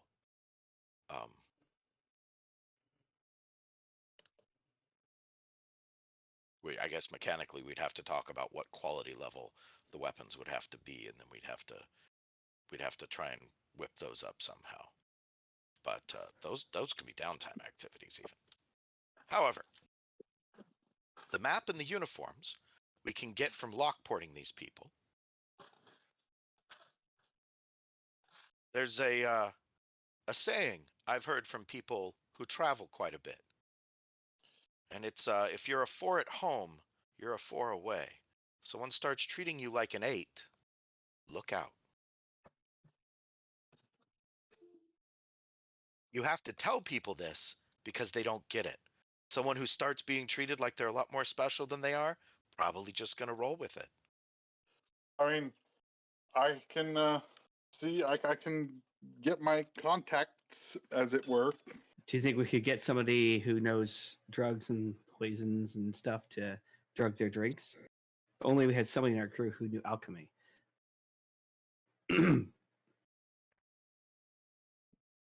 Yeah, I think Well, we have Reese, that covered. Beyond that, I'm curious, and this is probably a question I would have reserved for Cole, but as he's not here, you fought against the Imperial Military. I mean, how disciplined are they? I mean, are these people who will go to their grave not talking? The No. Skulllanders or the Bakarosi. oh. No. No. I mean, they're just conscripts like anyone else, right? They've already been lockported once. That's probably how the military got them. Like, I'm sure they have a few hardened elite soldiers somewhere, but these are just sailors. We're not going after, like, their special forces or whatever. Right. No, they can be quite savage when they need to be, which is almost all the time.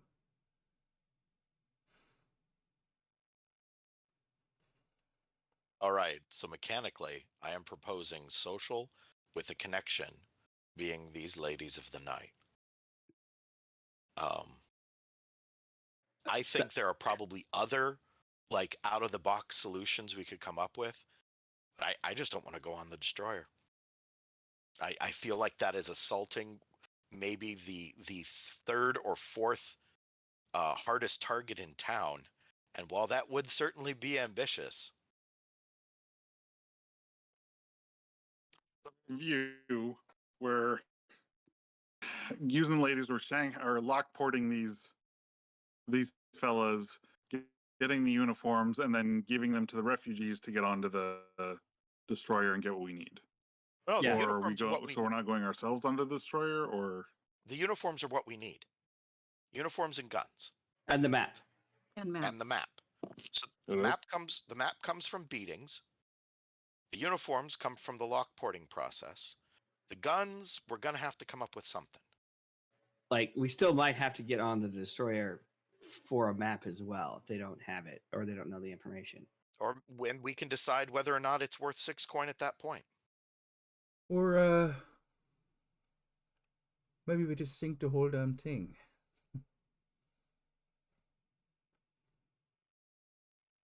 I'm not sure that's worth 20 coin to me. I don't know that anybody's paying us to do that. I don't think we want to put that much heat on the Skulllanders either. Oh, I think they'd like that. The certain kinds of heat just make you stronger. All right, But- so it sounds like we have two, and I'll propose a third option for. Is it a cult? Let's do some weird stuff. I'll do 4 then. Yeah. So the one is Reese's plan, which sounds like assault. Sink the destroyer, cause chaos, fuck the Imperium, and while we're at it, get what we need, make some money. Then we have the messenger social. Let's get some folks drunk. Let's use Shinebird, Moon, whatever their names are, and get what we need without ever needing to step foot on the Paragon. Another one could be stealth, infiltrate. Like, we will step foot on the Paragon, pretending or trying to stick to the shadows, whatever the case. But we'll get what we need from there. At a cult, yeah, Emmeline will throw out.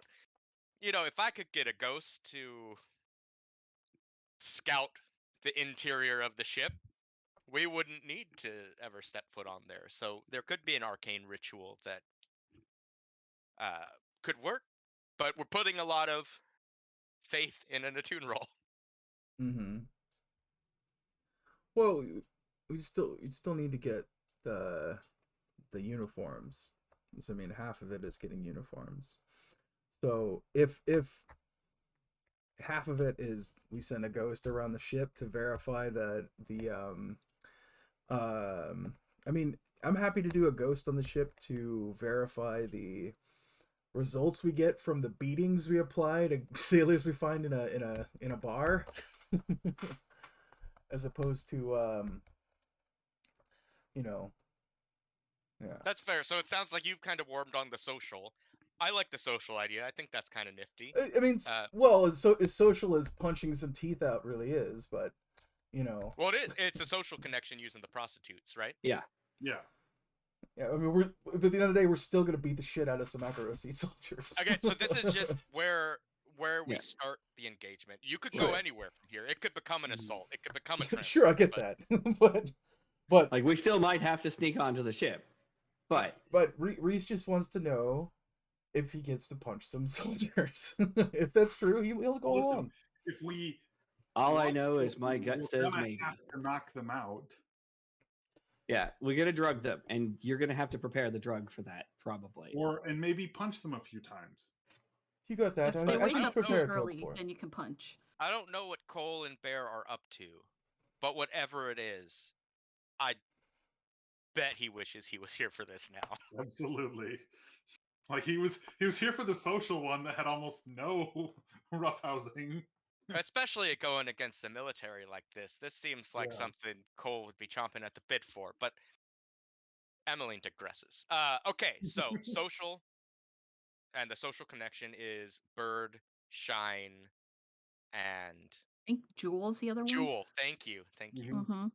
I remember. But I thought it was an establishment, not a Yeah. people. I thought I was walking into a lawyer's office Right? Yeah. with partners Jewel, Bird, Shine. Cool. So, what load is everyone going to carry for this? I think with this plan in mind, Emmeline will go light because worst case scenario, she might be able to, like if the prostitutes we have lined up don't work, she could do some manipulation of her own, right? So she's gonna go light. Nebra will go light as well. I think the Nighthawk will go medium, but I mean, the Nighthawk's the Nighthawk, right? He carries utility with him everywhere he goes, so I don't think he's going to look out of place for himself going at least medium. If he looks heavy, Yeah. people are like, he's in trouble. But if I go medium, it's like he's just doing his thing. And I've passed him off as my bodyguard before. Exactly. Yeah. And I think that works social for. I yeah, will also be going light because, of course, I'm going to go light. And the messenger? heavy. But he's got to go heavy. You're our bag man. Somebody's got to go heavy. Reese is gonna go light. All right. Great. So we take 1D for sheer luck. Is this operation particularly bold or daring? I'm not sure about this one. If you were going on the ship, definitely. But this is just capturing some sailors who are probably already drunk, right? What are we thinking? I it's think particularly going daring. against the military is always bold, but that would be my take. I dispute that, but like, We can get the Yeah. guards to bring a bunch of military folk back to a room. We could do it nice and private, yeah, I like. don't think like if we're using prostitutes and they're clearly drunk, I don't think is this whether or not it's bold. Bold Yeah. or daring? Yeah. What tier is the military 6. again? They go off the chart. Yeah, if- how about Chart capped at 5. Like I think I if we stand by were- my statement. I still think it's bold, but I'm Again, I would be with you. I think, like, were we to try to go on the ship, I think that's pretty bold. Even if we're like, we don't want to be seen on the ship, but we're going on the ship. I think lockporting a bunch of sailors is safe, relatively, right? Sailors get themselves in all kinds of trouble all the time. Does the plan expose a vulnerability of the target or hit them where they're weakest? I'll give you this one because, yeah, they are vulnerable on shore leave, right? That's the whole Mhm. point of why we're doing this. Can Yep. any friends or contacts provide aid for the operation? Well, of course, we're using Bird, Shine, Jewel. So that's 3. Is this operation overly complex or contingent on many factors? I don't think so. Not this part. Yeah. I'd give a maybe, but probably no. Yeah. Is the target strongest against this approach, or do they have defenses and preparations? Yes. They what? Oh. Are any rivals or enemies interfering in this operation? No. 'Cause no Okay. one's If you that said yes, stupid. I was gonna be. 'Cause I was No gonna one be. Yeah, I was saw gonna this say like, coming. yeah. Okay. Are there any other elements you want to consider? Adjust the dice accordingly. No, I think we're good at 2. Uh, so, coming from Emmeline, we have an engagement roll. Ooh. Yeah. All right. All right. Well, I told you it should have been Boulder Dairy. We got one more dice. Oh well, it's fine. It's fine. A bad result. The crew is in a desperate position when the action starts. No. Yeah, So that's obvious. We're gonna end up on you this boat at can't some all be point great. anyway. all arrive at the docks. As explained, um, blue coat patrols have severely increased, um, and it is almost impossible to get to Burjewel Shine or anywhere else in the docks at this point without these new blue coat patrols spotting you. So there's a choice some of us will need to make.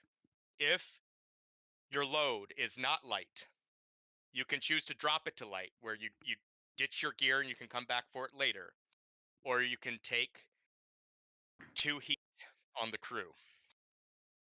I'll Two ditch my. heat. I'll go light. I'll go light. Wait. 2 heat for each of us who chooses to not stay light? Correct. God, I'm already at 5 heat, so no, I'm gonna go light. Not stress. This is heat. Oh, heat. Oh, yeah. we're already Well, at we're at 4 heat. Crew. we're at 4 heat. Are We'll we get a in one wanted now? if we get 6 more heat So before we'll we get- can start taking heat off. So we'll get At the 4 end of more the- heat if you two stay. I'll go- Well, the I'll go Nighthawk said heavy. he'd ditch it. He'll go light. I'll go Utility light. belts in the bushes. Okay. Yeah, yeah. I'm probably going to go light too, but I want to actually do the math. So we can Yeah. have 7 more heat, 6 more heat before we get a wanted. Because we can fill that thing out and the next We're one at takes us 4 to right wanted. now? We're at 4. Okay. When we end this, we're going to get like 1 heat just for the job, right? We're going to get 2 more heat because we're going to kill people. Well, we don't And then necessarily have to kill somebody. what this are the job. other things that add heat? So is high profile, well connected target is 1. You're hitting the military, so this is yes. Yeah. Does it happen on hostile turf? Depends on if you have to go on their ship or not. Oh. Are you at war with another faction? No. Was there killing involved? At this point, we don't know. We're probably looking at 3 or 4 more heat. Because like death is going to happen. Maybe not. That's cool. I think I could go light. I think one of us could stay not light. And since I was planning on going heavy, I have the most to gain for the group. However, if any one of you is not comfortable with that, I'll go light because that's going to be an interesting problem to solve too. Makes me want to get jailbird. Yeah, I think I'm fine with you sticking heavy. This is like me as trying to be a character as well, because I Mhm. think like either one is going to present fun times, right? Either you're going to have Yeah. less stuff you can do the score with, or we're going to have to deal with heat, which is going to take up downtime activities and stuff like that, right? So Yeah. I'm fine with like again one of you. yeah, Staying, let's not take 4 heat. Yeah. Yeah. Staying No, I'm at not heavy. cool with that. If Yeah, I'll go Cameron- down to light. Yeah, yeah. if Cameron wanted, I'd go light. I'm good. Yeah. Peter, Tiffany, are you okay with taking a couple heat here? Because if you're not, I'll go light. It's fine. I think you should go heavy. No. I'd rather it's it be fine. you. Yeah. That has all the equipment, 'Cause honestly. also, I can add someone give someone an extra free downtime action that can eventually be used to deal with heat. Yeah. Potentially. Right. The problem is if we kick up too much before the end. Yeah. Yeah. All right, so Well, let's then I'll just you get can the stay other. heavy messenger, and let's go ahead and up our heat to 2. We are So now that- at 6 heat, 6 heat. which is a lot for that entanglement roll. That's so Yep. bad. But they can't all be smooth sailing. Just a No. double one. So you're so here is where we're at with the scene. So the Nighthawk, you I think spot that the blue coats are watching you, and like you're at a bit of a a bit of an advantage, right? Because you've noticed the blue coats, quote unquote, have been following you for a while, so you could be like, no, these are blue coats that and so Yeah. you can quickly be like, I know what I need to do. You stash your stuff, you can come back and get it. It's not lost, right? But like for the time being, what you have access to is limited. Yeah. The messenger, you stay heavy, and there are like no one stops you yet because you're not actively doing anything illegal, but you do get the like eyes are all over you, and you do see the blue coats passing notes and uh kind of whispering about keep an eye on this person. It looks like something might be going down. But at this juncture, we're on Catwalk Alley, and as soon as we're there, we see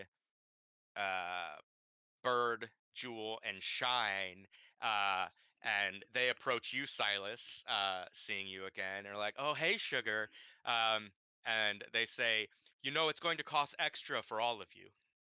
Oh, well, I have a more specific task I'd like for you to accomplish, rather Now- than servicing the group. Do we need to have a roll for the poisons, or does Reese have those? We'll do that in a flashback. Okay. Yeah. That's- Could I interest you in seducing some military sailors and helping us kidnap them?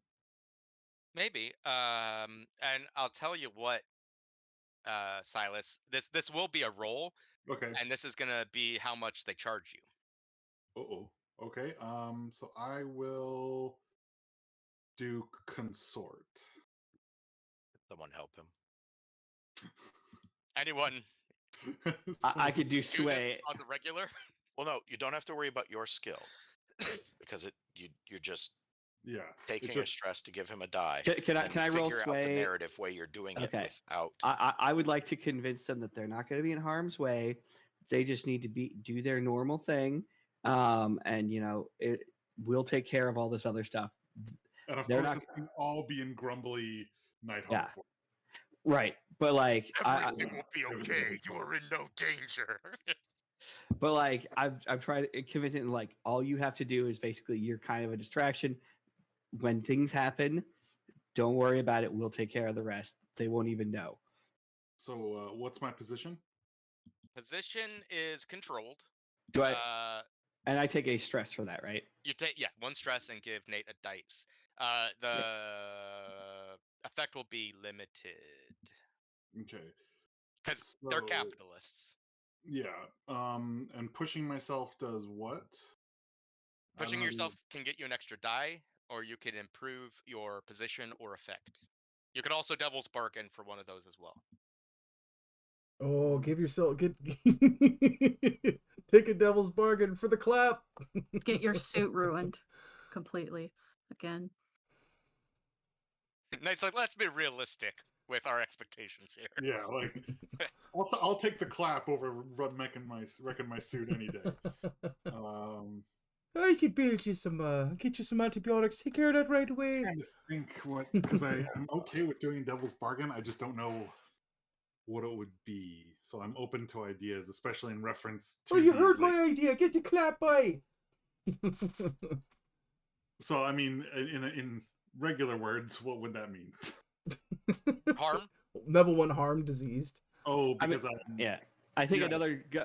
another devil's bargain is that like, it costs you a coin out of your personal stash or something, But right? he's already trying to. The role is to lower the cost, so that Yeah. would Okay. be Yeah, so what I could do, so I'll do a devil's bargain and I'll take harm diseased in saying that I'll personally use their services after this fact as well. Oh Take the man, one no, for the team. their services or another lady who's more in need of the business. I think for them, it's probably for them specifically because they don't want me to go like patronize someone else, and so that'll be to increase my position or for extra die. Up to you. I think. Uh, How many yeah, die? and How here's many? the thing: because the devil's bargain happens regardless of if you succeed or fail. What's going to Mhm. happen, I think, is this: you're going to take level 1 harmed, diseased. Mhm. And it's not going to be after the fact. It's going to be like before the sailors go. We're gonna settle accords. If that's, Okay. yeah, if you want the devil's bargain. Yeah. Okay. Okay, so you take. Okay, so let's roll and see what happens. Okay. So I'll increase. So would then I'd be better off increasing dice or effect? Effect. That's up to you. It's limited effect, so you could get it to great effect, perhaps lowering the price they're going to charge you. Or maybe I that think maybe I'll- that But more HJ they got was dice, so you might good. crit, and who? Yeah, I think I'll do more dice. So I have one from Cameron and then one extra from Devils. Yeah, if you want, Yeah. unless you want to increase the effect. No, because I'm not concerned with the coin. What's your consort? What's the number of dice you're rolling? So 4 now at this point. Okay, so you have 2 consort. You got 2 more dice. Okay. Mhm. All right, we ready? A 4. A success with a complication. So they agree to help you. You take the level 1 harm diseased, as they're like, we'll do what you ask, but like it's like you have to buy us first, and let's say Jewel takes a shine to you, pun intended, and kind of wants to get it.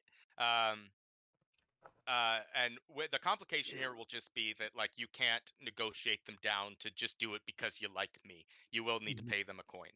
Okay, and I'll do that from the stash. So we're down to 2 coin in our public stash, right? Great. Yeah. I mean, that's you've spent half of our stash on hookers. We should have more. You should have known this when you joined up. Right? This is Silas. And you're coming after me for being a drug addict. Everybody wonders like why he hired the Nighthawk, and then there's this guy spending half the stash. I tell you what, I ain't used any of our stash to pay for nothing. Is the concern really shouldn't be so much what I'm spending it on, is the fact that I'm clearly walking around with our stash on hand for personal use. He's the boss, though. Makes a point. So Makes a point. after a while, that Emmeline at the very least finds interest in, ooh, this is an odd shaped pebble on the floor. Silas emerges from alley with Jewel, Bird, and Shine, and they're like, all right, what's the plan? So we're having them. Where the We wanna get- sailors at? We want to get these sailors from this destroyer. What was the name of the destroyer? Paragon. The Paragon. Drunk. And we'll take care of the rest. We'll take care of Drunk the and rest. vulnerable is what you want. Cool. They're gonna do a quick fortune. I wish you didn't have to take the lowest result. No, that messed up. I didn't put 1, so we'll take the 6. So they're like, okay, we don't see much military here. They often go to Silkshore for their needs, but I might know of a place that we can find them. All right. Do you want me to go do this alone, or will you be with me all the time? We How can is head this- there. Yeah, We can we'll head be- there. We'll be there. Okay, cool. So We want, but what we're looking for here are 6 or 7 or 8 or however many uniforms. Like we're running a kind of a big thing. Yeah. Like this is going to be noticeable. The bursars are going to notice, not just the petty officers. All right. Cool. So this will probably need to you'll probably need to hit multiple places is what I'm trying to spit out, because as you know in shore leave, they're like groups congregate together. Like you can get some groups, but like they're all going off and doing their own thing. So the first place that the ladies take you is to a place in the southern docks. And the messenger, you passed this place on your way to your warehouse when you were taking your shot last week. It's called the Menagerie, and it's just a fenced off muddy field dotted with rusting animal pens, water tanks, and like just super gaudy tourist attraction-y signage. And you see, like in the middle of this is a peg-legged sea captain who's talking to a bunch of sailors in uniform, Imperial Military uniform, and is doing kind of the huckster's show, right? Of step right up, let me show you my zoological marvels, from the Dagger Isles to the shattered forest of Severos. I bring you spectacles. And you do see, like, he has some interesting animals, and some are probably legit, and some are like, that's a goat that's been shaved and painted yellow or something like that, right? And the sailors are kind of open container drinking uh, out of flasks and such, and some of them are laughing along, and some are like, oh, can you get this guy? Because these guys have probably seen some of these creatures in their travels, but they're kind of taking the shit with it. And that's when I take it you guys are kind of staying out of sight while the ladies do their work. Right. Yeah, We're the we're cudgel kind of around the corner. Yeah. Cool. Yeah. So We're like, if one guy gets like super drunk, might come around the corner and be like, I got this, but I'm gonna help my buddy back home. Hold on. cool. So yeah, the ladies walk up and they do kind of their standard trade that you've seen them do with Silas. And some of the sailors kind of laugh, and some kind of play along flirtatiously. And then one, it's unsure if maybe he's a higher rank than the others, or at least socially he is looked up to, but he kind of picks a stick off from the muddy grounds of the menagerie and chucks it at the ladies. It's like, begone, you slag, we want nothing to do with you. All right, we need to get rid of him. Got to get rid of the spoil sport. And the ladies are still trying, but there's a kind of a Yeah. confrontation. I'll come over and like, that's no way to treat a lady. Awesome. Let's roll me that, Nighthawk. I'm gonna say that's probably a command. Yeah. I don't have a command, so I'll roll unskilled then. Okay. This is gonna be risky because it could escalate things. An effect will be standard. It's gonna be bad. All right, here we go. A 3, a failure. All right. So How are we doing this bad at? I don't have command. Yeah, sure, but so not you. Just the whole thing is. It ends up becoming quite a spectacle. So the first thing that happens is you come up to this guy in charge who's like, that's no way to talk to a lady. And to be fair, he doesn't hit you. He's not violent. He just laughs in your face at your attire. And is like, what is this? Shouldn't you be in one of those cages? And like he gets all the others to laugh. And then like, maybe having just met you, or maybe because they've taken a shine to your boss, the ladies then get very upset and is like, hey, that's not the way to talk to him. And they're like, piss off. And then Bird actually socks the sailor across the mouth, which then the others start getting violent, and now a fight is actually kind of brewing here. And the guy who is kind of showing off his wares like, and that's the show, and he's booking it back into his little hovel at the back of the menagerie. We should do a flashback. Why weren't we doing this in a bar? This was supposed to be getting people drunk, and we just walked up into a freaking sideshow. May I suggest a flashback here, but like where before we did this, the ladies were slipping powder into their drinks. And so in like 5 minutes, they're all going to be like dizzy and falling down. Would that work? Um, I mean, from like our side of it. That they've been doing this the whole time. Like they've already like they in their whole schmoozing, they just distracted them enough to get a bunch of this like knockout drug into the drinks. So I we'd have have another- to like flash back to when we gave them the substance, and then it would be up to a roll as to whether or not they could place it in the cups. Then I have an alternate flashback idea. How many gangs of Scovelanders do we have on tap right now? we have 2 with access to 1. We have access to 1. So we flash back. This is unfortunately not because I don't have command, or skirmish. But we flash command. back to.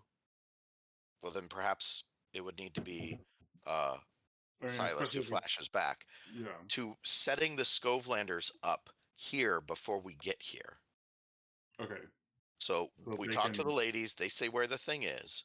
We're like, well, that's not the bar, but you know what also works is a public fight. Yeah. So I And think we that send works. the Scovelanders ahead. And then so the Scovelanders are seated in the crowd here. And then when the ruckus kicks up, they're jumping the military. And again, these aren't soldiers, these are sailors. They can fight, but like that's not what the military has been beating into them. And we'll throw down right along with them. I do kind of like that visual of like from the stands, the ink rake publication gets closed and it's like, excuse me, what was that? And Scovelanders start getting up and but you guys decide amongst yourself. I mean, because I think Cameron's flashback could work as well. I will say the one thing I get confused by is if they're doing that, why would they throw the punch? Like there is some causality Yeah. things there. I like but the idea I'm of open bringing for either one. Scovelanders in, because I clearly could. I think that's a great flashback for me going like, hey, so we're gonna go to this place. We're gonna have to. A fight probably is gonna start. We need you there to deal with that. Right. So do you want to roll? I could do this. Roll a sway on that, convincing them to be here. Well, I and think- why not? I can command. I mean, they're Scovelander. I can command them. So you So- want to do the question is Yeah. whose flashback is it? Well, yeah, and I'll say to Cameron, flashback will take stress. So, and I know you've already kind of built some up. So, Yeah. like you Yeah, can I take it have if you two, want to. but It's I fine. still haven't used my foresight yet on other things. I so think maybe you I should can do it then. afford. Yeah, so I can afford to do this right now. I could go 3 more stress before taking trauma, so let's not. We Also, won't push it yet. to Yeah.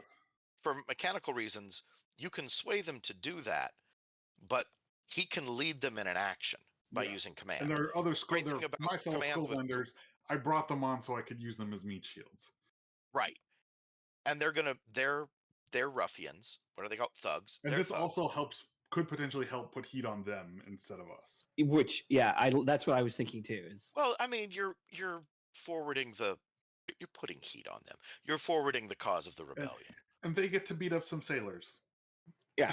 everybody wins. It's not that they have to; they get to.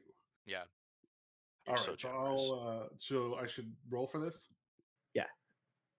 What? Yeah, it'll be 2 stress flashback, and it'll be Okay. a command roll. Sounds like. Okay. What's your What what is your highest stat for? What do you mean? What is your highest social stat? I'm just curious. Oh, command at 2. Oh, it is a command. Okay. Oh, then- we haven't gotten Silas to 3 yet. I have 3 resolve, but I don't have. 3 and 1 2 command. action. Oh yeah. Okay. Okay. Yeah, you Um, might be a bit ahead of people in XP, Cameron, just because you were doing a lot of desperate activities last time. So you got Yeah, that's right. Yeah. So, what's my position? You're just commanding these guys. It's going to be controlled, standard? standard effect. Okay. Let's give it a great effect because, I think Scovelanders are itching for a fight. All A right. 6, cool. So you take 2 stress from Yeah. the flashback, but yeah, as we said, paper comes down. It's like, Yeah. oh, was that an Imperial Navy uniform I saw over there? And then they're like, oi, yes, we didn't realize that the show came out of the pens. And like, oh, you got, and then the days start coming. And it's like, oh, that's no way to treat a lady. And then there's punching, and yeah, it's just a massive brawl. And let's do a fortune, uh, a cheeky fortune roll.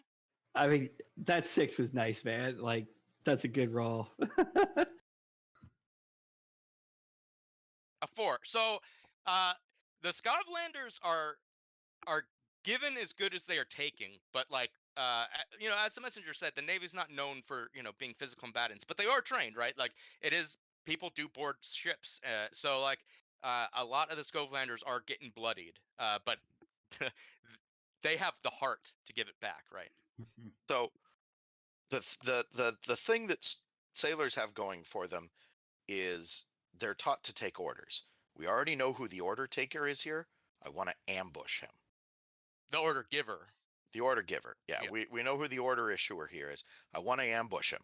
I want to get a snare around him and just drag him out of the fight. And just make him disappear somewhere in the furball.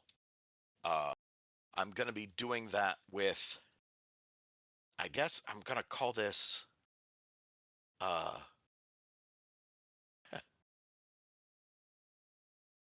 what is this? Unusual weapon? We'll call this an unusual weapon. But dude's getting garroted. All right. Because I'm ambushing him, I think I can use hunt for this because Yeah, hunt or prowl. Hunt does apply to ambush. So you're using a special weapon? Well, a garrote. It's not really on the list. So an unusual weapon. All right. Well, let me I'm take bagging the guy basically. Like it's a bag, but like Sure. the attack is actually the garroting part. Sure. So let me help you with a essentially rigging something up with your garrote so that we can drag him around the corner without being noticed, and I can give you a help with a little bit of tinkering so that give you a little bit of extra advantage on that. Okay. Are you doing this as a setup? Yeah. To change my position, or I would very much like to change your position. Yes, I want to put you into a controlled position with improving the tech that you're using, essentially jury rigging something together, so that to give you a higher chance of success. I think what you do is you throw some dust that's going to make it difficult for him to shout out in the bag. So when I put the bag over his head and I use the drawstring as the garrote, he not only is restricted, he's got a face full of something that keeps him from talking. So that or use your alchemical skills. Yeah. Like so I will. I'll pull out that's my. what I was thinking. Yeah. For free, I can pull out blowgun, darts, and syringes. So yeah, we'll just maybe while you're dragging him, I'll just hit him with an injection or something to knock him out. Okay. All right. So roll that setup. Oh, so that would be like a tinker, right? Tinker roll. Take a stress, I think, too. Well, based on what you're telling me, it's not a tinker. It'd probably be something like a skirmish, maybe a finesse, right? Because Well, all right. Skirmish sounds good. I can do skirmish. Okay. All right. Am I in a risky position? Desperate? Fortunate? You're in a desperate position, and the effect will be standard. Okay. I'm going to mark experience.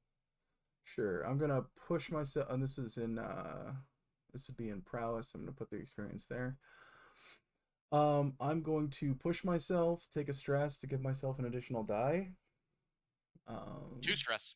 Oh, it's 2 stress. Okay, that's fine. All right, 2 stress then. All right, and then standard with 1 bonus die. All right. 5. So success with a complication. So you set up the messenger's roll to improve effect, right? Mm-hmm. And I'm going to start a clock. Well, whichever one he wanted. So essentially just giving him either. Well, what was my position to start with? Your position is going to be desperate, and the effect is going to be standard, same as Reese's. Oh, so let's change it to a greater effect. Yeah, let's go from standard to. And this is going to be blue coats break up the fight. Okay. We have to get a certain number of guys out of here before the blue coats break it up because we need some coats. It is going to be a 4-segment clock because we already know their patrols are out and about and in greater number, and I'm filling up a section. Oof. All right. All right, 3 dice has to be enough. Let's do this. Okay, so we take the 4. So you get Another tick. you get the leader and are able to. He's passed out, and you are able to draw him into a back alley. But yeah, we do take another tick as the clock, as the fight is only getting more raucous, and the blue coats are being made aware of it. But you do have the one guy. Okay. I'm happy to grab another guy. Yeah, we need more people. What we need are uniforms. So I'm gonna ask for another flashback. And that is that the Skovlanders are instructed to strip these people of their uniforms. Because they're already engaging in hand to hand with them. Yeah. And they can just be tearing their coats off. Yeah. Gotcha. I like that. I do too. So this will be a we'll just call it a 1 stress flashback. This is commanding or something the Skovelander refugees. So your position is controlled because they like Silas, they like Reese, they like Cole, and you're a part of their outfit. The effect is going to be limited, though, in the fact that they actually have to start stripping them as they're fighting and stuff like that, right? Or after they get them down. Increase the effect. They need to be trained to do that by the hookers. They're probably pretty good at that. Yeah, the hookers maybe unbutton their No, buttons and that's- stuff. Right. That might be a bit causal. Yeah, but I'm just saying for future reference, we have them train with the hookers at Hold the up. art of stripping clothing. Actually, there This is how you get a man's shirt no, off. there is something. We don't need them unbuttoned. We can patch these things before we use them. Mhm. And there is someone here who has a skill that has to do with getting something off something. It's skinning. I think I can train them in how to rapidly skin something, because that's basically what they're doing. You're going to get a short, we have like skinning knives, and you get those to them, and all you're doing is whipping it down where the buttons are, cut them buttons off, take the coat off. Here's the motions. We're going to practice a bit. Da-da-da-da-da-da. All right, we're going to put the coat on the guy and then get it off. And that's how quick you can, this is how you skin a rabbit. Isn't Mhm. this also why like military coats have special buttons and stuff? I don't know.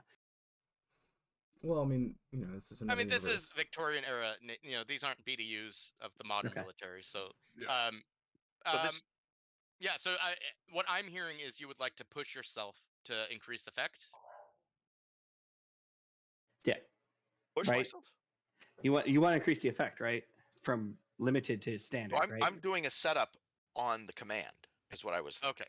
Okay. Inside of the flashback. Gotcha. So, My setup would then be a hunt roll, I think, because again, it's skinning is what I'm teaching them. Is that all right? yeah. Oh, yeah. The setup. Yeah, and then the role to command them or sway them, consort with them to do it. Yeah. Right. And that would then be something I'd be calling on Silas to do, is that part, the command part. But I think for the training, that sounds like control standard. Mhm. All right, let's see if I Oh. actually teach them how to do that. So can I help in a flashback? I'm helping you. Yeah. He's setting you up. I'm setting you up. Oh, so I'm taking So the flashback? it's his flashback. He's but doing. Yeah. You're in it, Oh, okay. which is fine. Yeah. So I need to roll? You Well- will. Yeah. So a 5. Cool. So, and you're trying to increase the effect, correct? I'm trying to increase the effect by teaching them how to take someone's clothes off quickly. So we can do a couple of different things for that that complication.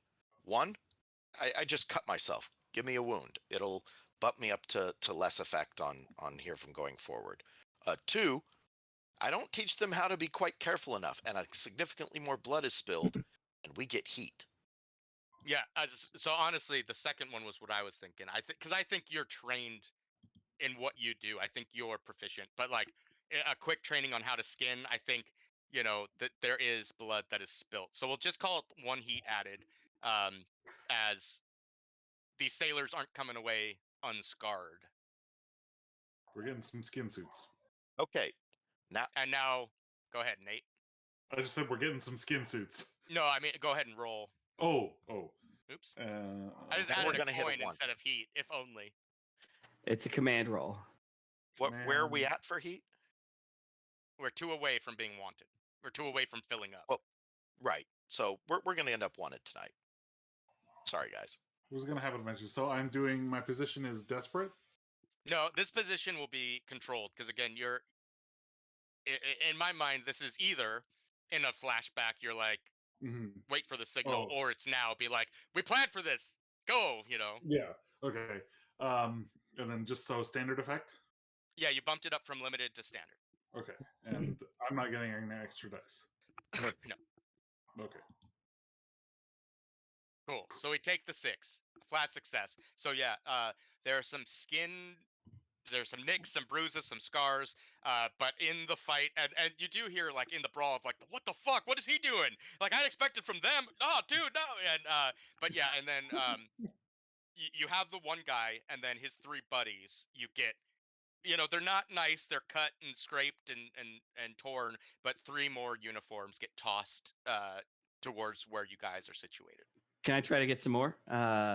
Those were that's all that are here. Okay. Then I will discreetly leave. All right. So we're full on mugging this guy we've got around the corner. Let's Like- take him somewhere and have a chat. Well, that's you're right. Yeah. It's chat So time. Reese, let's tug on your knowledge of military history, being that you have this military background. You recognize the insignias and the patches on these uniforms, and what you realize, because you've seen them before in the war,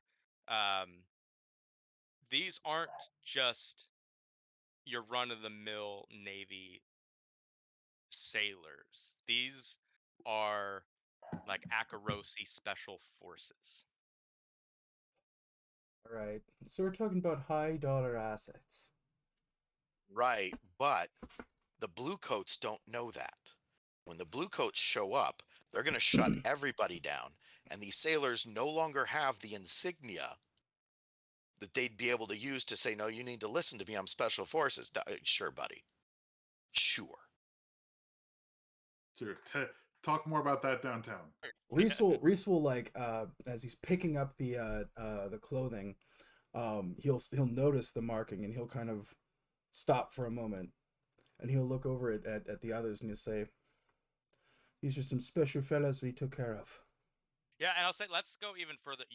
These are like subjugation squads. Like these are the ones who will go in, like in the Unity War or the Skovlander War.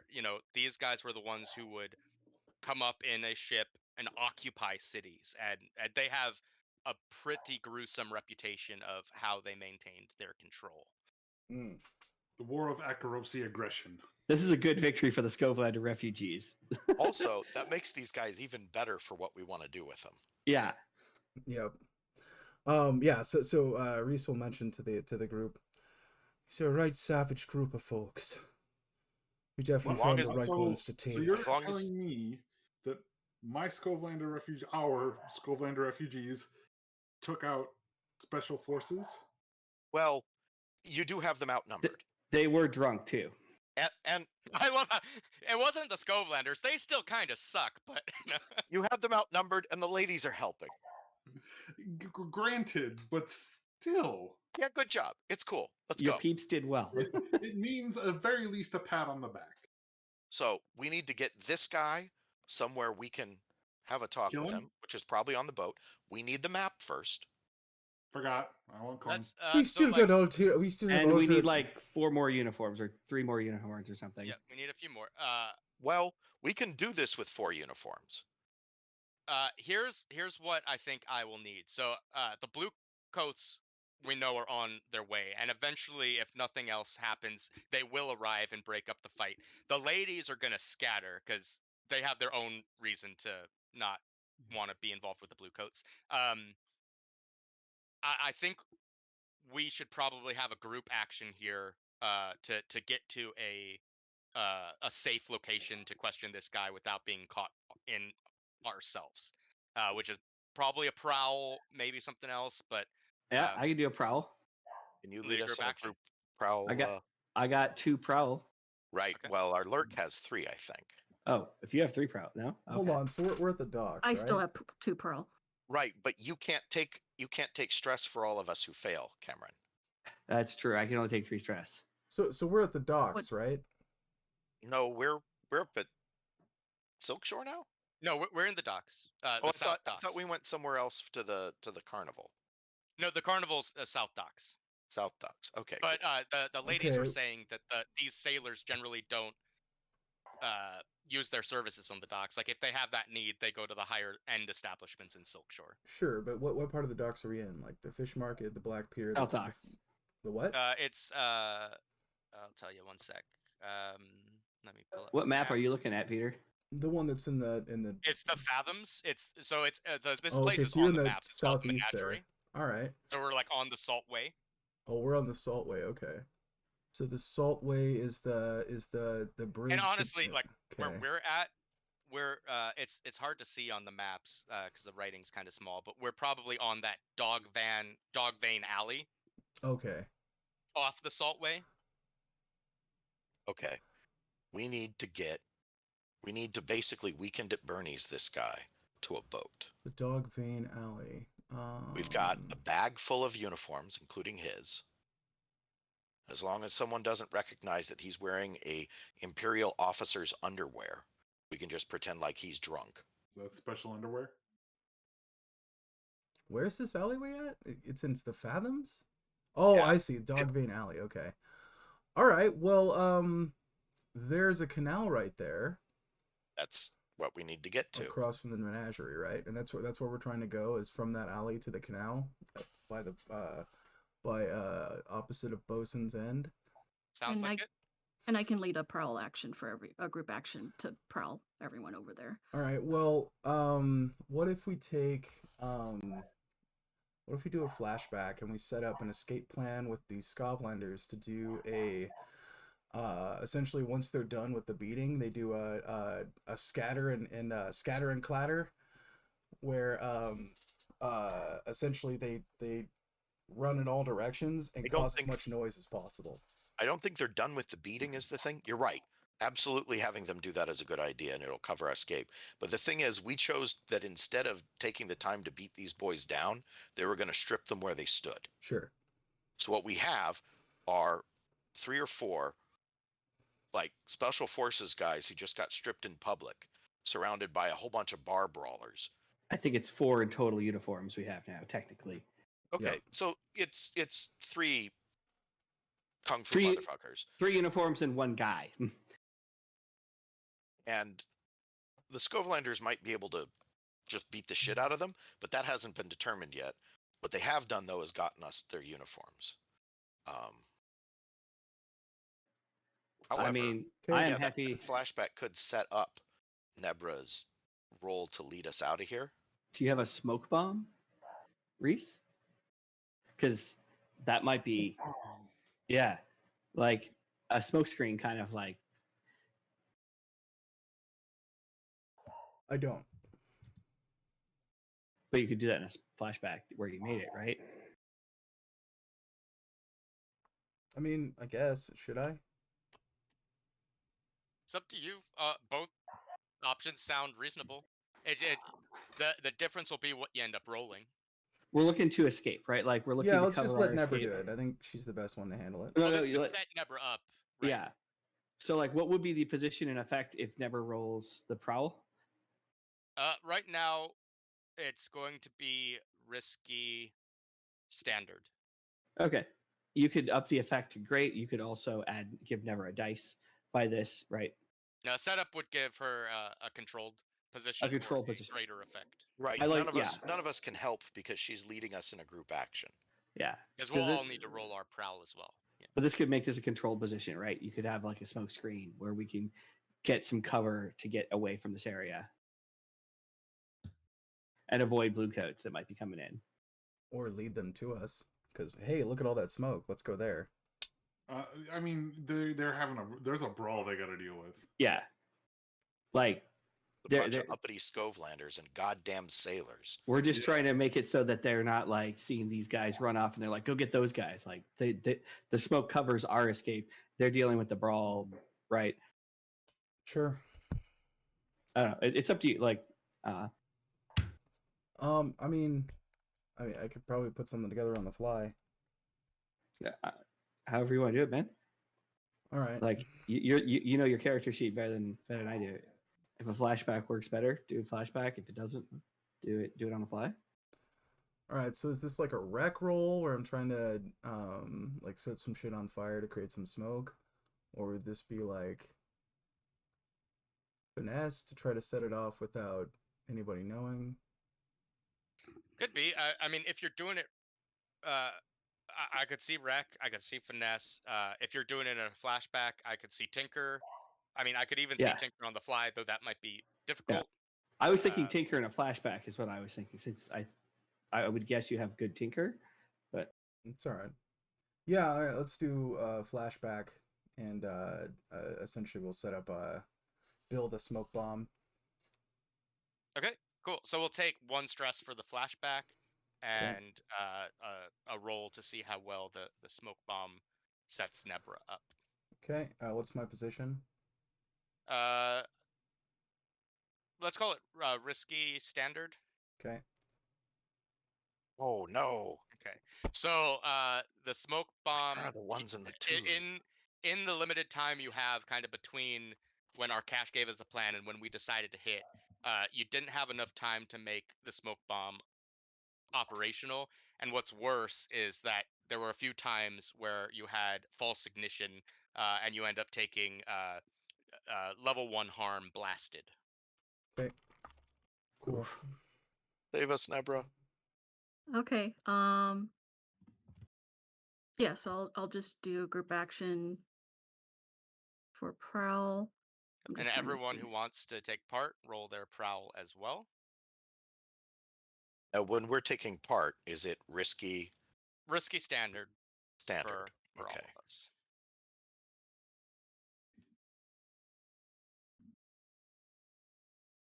So nice. Far, so good. Cool. That's a good set of rolls. Nice. And Reese? Okay. So you take 1 stress, but we take the 6. So I'm going to just fill up this clock because, as I said, the blue coats have arriven. The ladies have scattered. They're breaking up the Scovelanders and the sailors. So I think, the messenger got it right. They're probably like, hey, we're special, and like, yeah, sure, buddy, you're special forces. You have anything? You have identification? Like, no, and like it just becomes a whole thing. But you guys are able to get this seemingly kind of senior member of that organization back onto a boat in the canal. Awesome. Yeah, let's get this guy. Let's question this guy. What Silas has a dot in Prowl? A single dot, and I think that came from I think that's only because of our we're renegades. Oh, okay. It's like the spider has a dot in something like physically demanding. Yeah, it's more it's because he's aided by the group. I see it. Okay. Because he's wasting his time trying to no, I can't sneak that way. That'll get the coat dirty. Like, there's no point in doing this if we don't look good. So are we going back to our lair, or where are we going at this point? I mean, I think we just take him on the boat and travel around the canals while we extract information from him. Yeah, I don't think we want to take it back to the lair. I think we just want to float around the canals a little bit and just get some information from this guy, and we just, I don't know, dump him off somewhere or whatever. We'll figure that out. Okay, and how many more uniforms do we still need to get? We need like 3 Depends or 4. on how we want to do stuff, right? We have with this guys we have 4. If we all want to go in uniform, we'd need 7.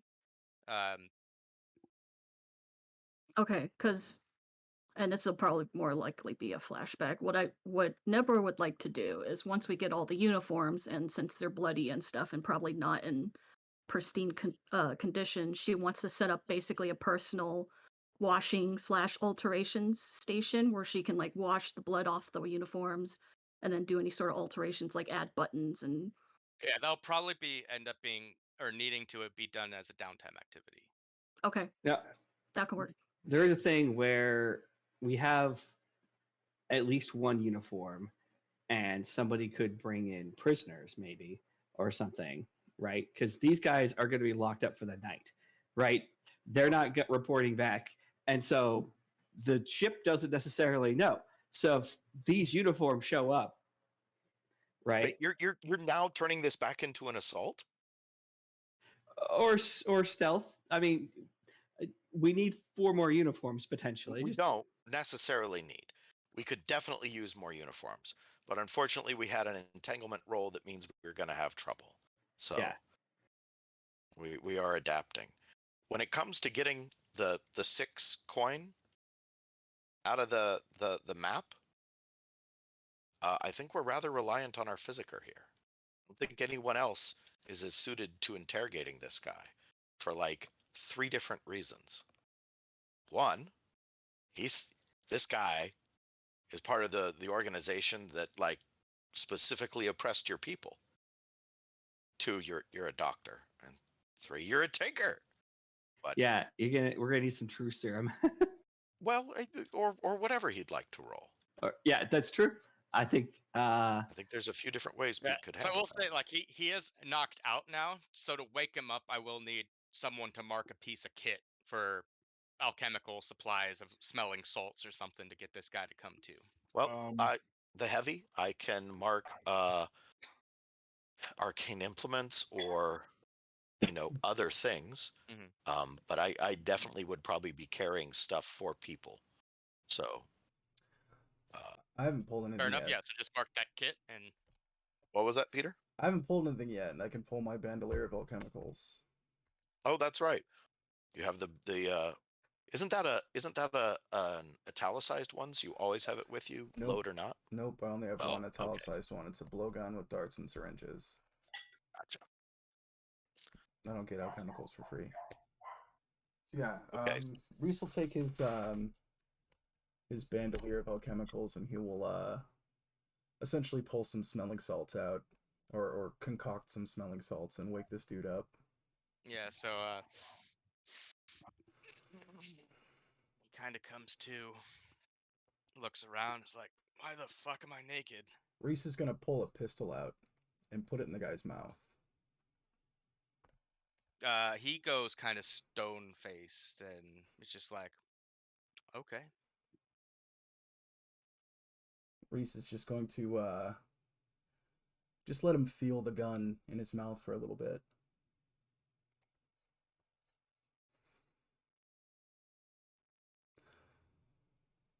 You're going to tell us everything we want to know. And maybe when you do, I'll leave you with a few teeth left.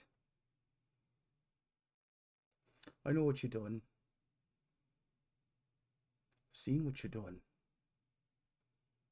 You don't deserve this sort of treatment. This level of mercy. See, if it were up to me, I'd have your head off and you thrown But in that it's not canal. up to you, is it? This man deserves the right.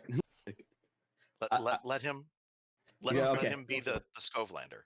Let him be the Scovelander. All right.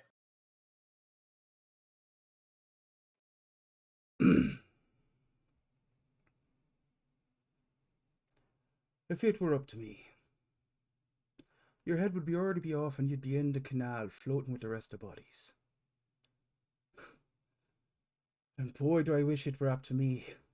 He says, like, shaking the gun. You can see his right finger flexing as the pistol is kind of just dancing on top of that on top of that trigger. Oh, you have no idea how much I want to pull the trigger and just watch your head pop like nothing.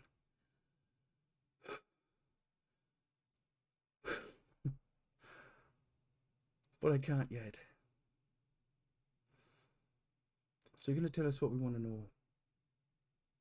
You're going to tell us in detail. Maybe by that time someone can convince me not to kill you. Do you understand? Does he still have the gun in his mouth? Mm-hmm. He does nothing. Okay. I slowly extract the barrel from his mouth to see if he provides an answer. He's gonna spit on you. I recognize your accent. Go fuck yourself. Shoot him in the kneecap. You don't know We're on a boat. No joke. what wrath you have just wrought on yourself, you Skovelander scum.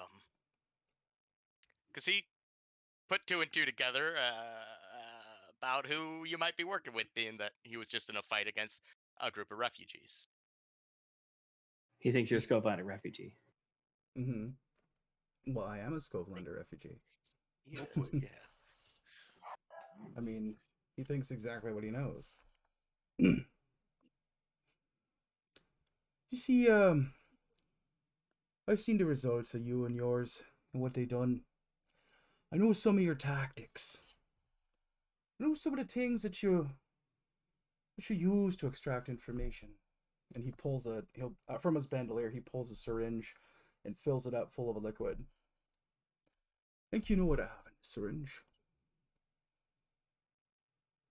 And I think you know what'll happen when I shove it into your neck and push the plunger. Don't you? Oh, Says nothing. I'm sure you've seen their blood boil out of their eyes. How it froths. Makes that weird fizzy noise. You know what I'm talking about.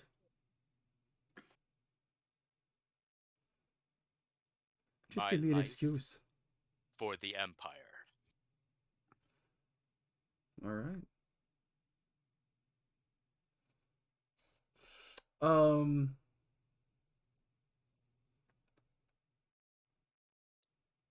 I think if we Oh. get the map, I think Reese gets 2 out of those 6 coins.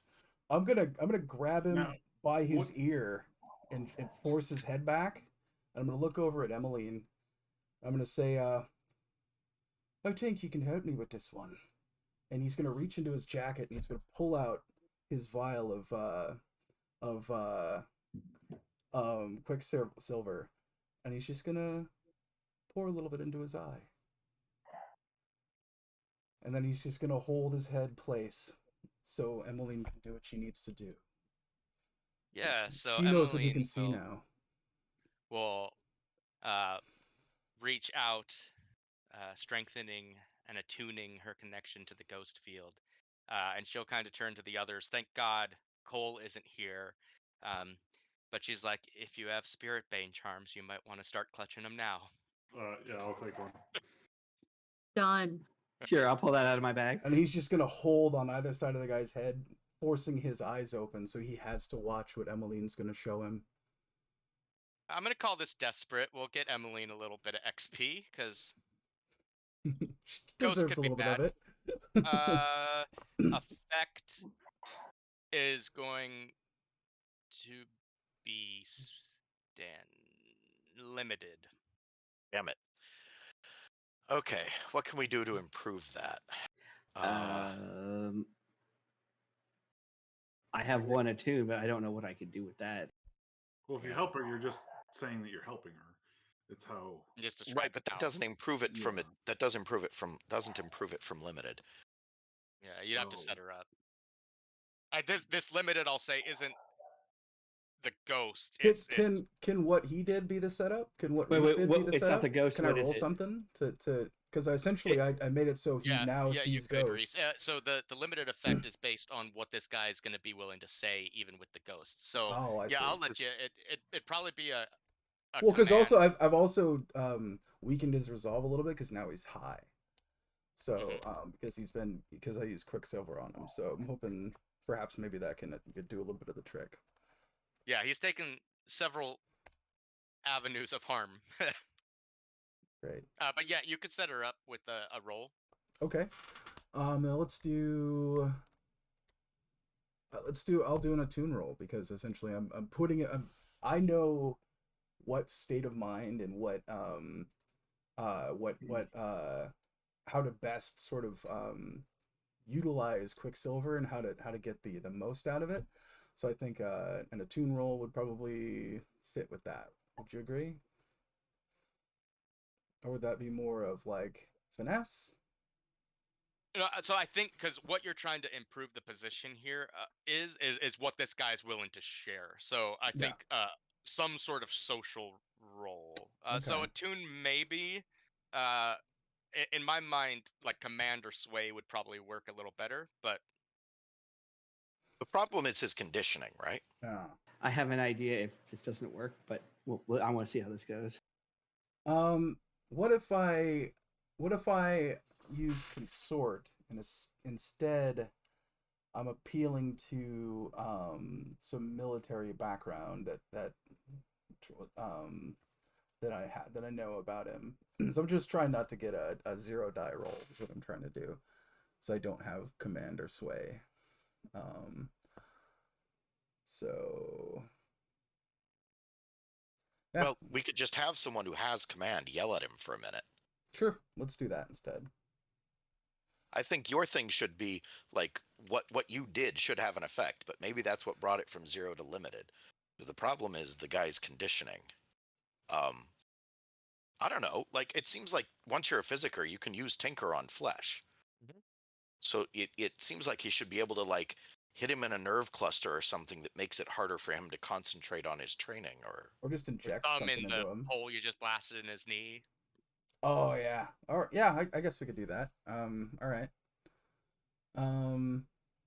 Cool. Yeah, I'll essentially just like step on his knee where where he shot him in the kneecap, Mhm. and yeah, just push him to that limit. Cool. For you, it'll just be a risky standard Okay. to set Emmeline up.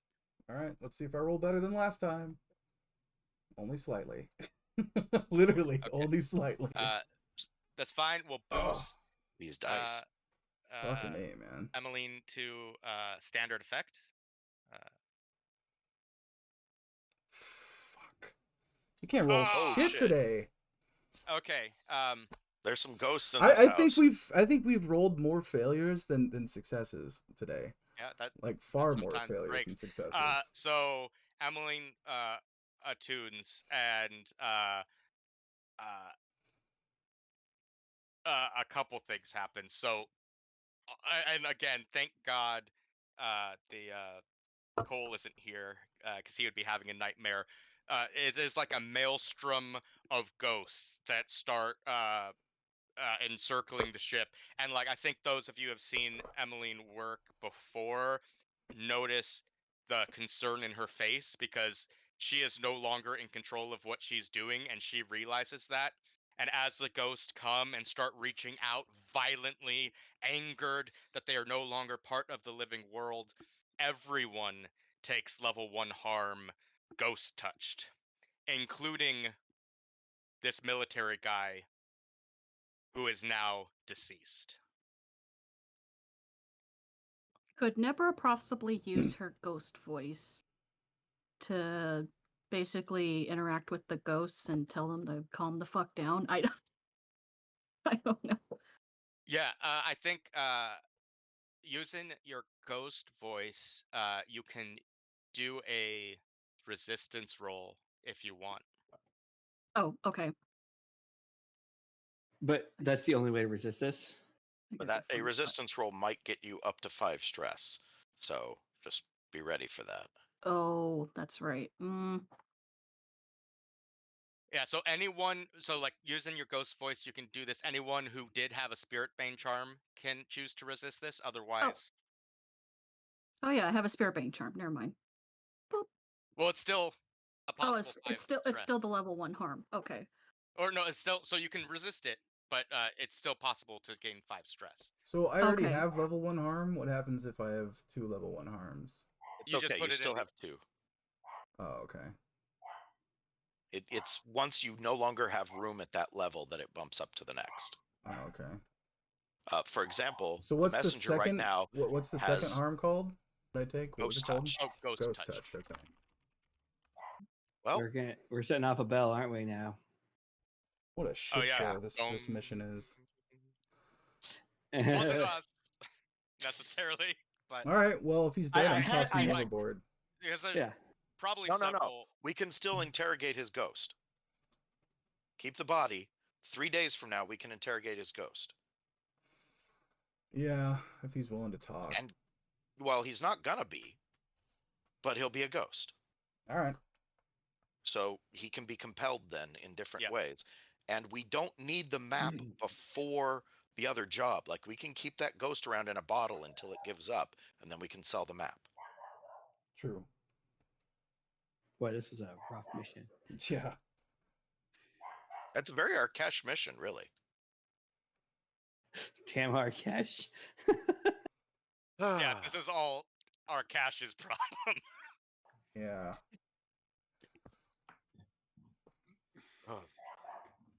This is a lot of, well, let's hope the dice do well this time. Nope. Arkesh's reputation with the Nighthawks goes down a bit.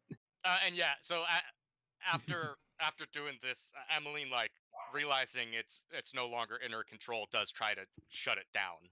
So after the harm, the ghosts kind of dissipate, and she looks mortified and is like, "I'm so sorry that hasn't happened to me before." Reese is like, his anger has taken over him, obviously, because of also seeing the ghost, and he's just strangling the shit out of this dead body. Yeah, and the ghosts actually got their fair share of him as well. Like there were probably some Scovelander dead who, and they're kind of ripping at him. So like he's mangled and bloodied and pretty nasty. And Reese helped with his current state. I did start a clock filling in one segment that the spirit wardens arrived because we have had a bell go off. All right, well, we need to get the fuck out of here. Yeah, I'm up Yeah. on the deck shooting at crows. We can try and fend them off, but like and now we need to pay the gondoliers for this one. But only once we get paid. They can have a gold mine. All right. I mean, if the other job goes well, we'll have a lot of coin to pay it forward. I mean, it's not going to. It's an Arkesh job, but like. Yeah. But we did manage to blame the Scovelander refugees for this thing. No, we gave them the opportunity to get revenge. Yeah. And, We give them but- the We opportunity are to take definitely credit running a for Coen it. Brothers script. yeah. They're going to be so happy that they got to beat Right. Yeah, I feel like that at the end of the day, like however reputations balance out, the heat for that one ends up not being on us. Yeah.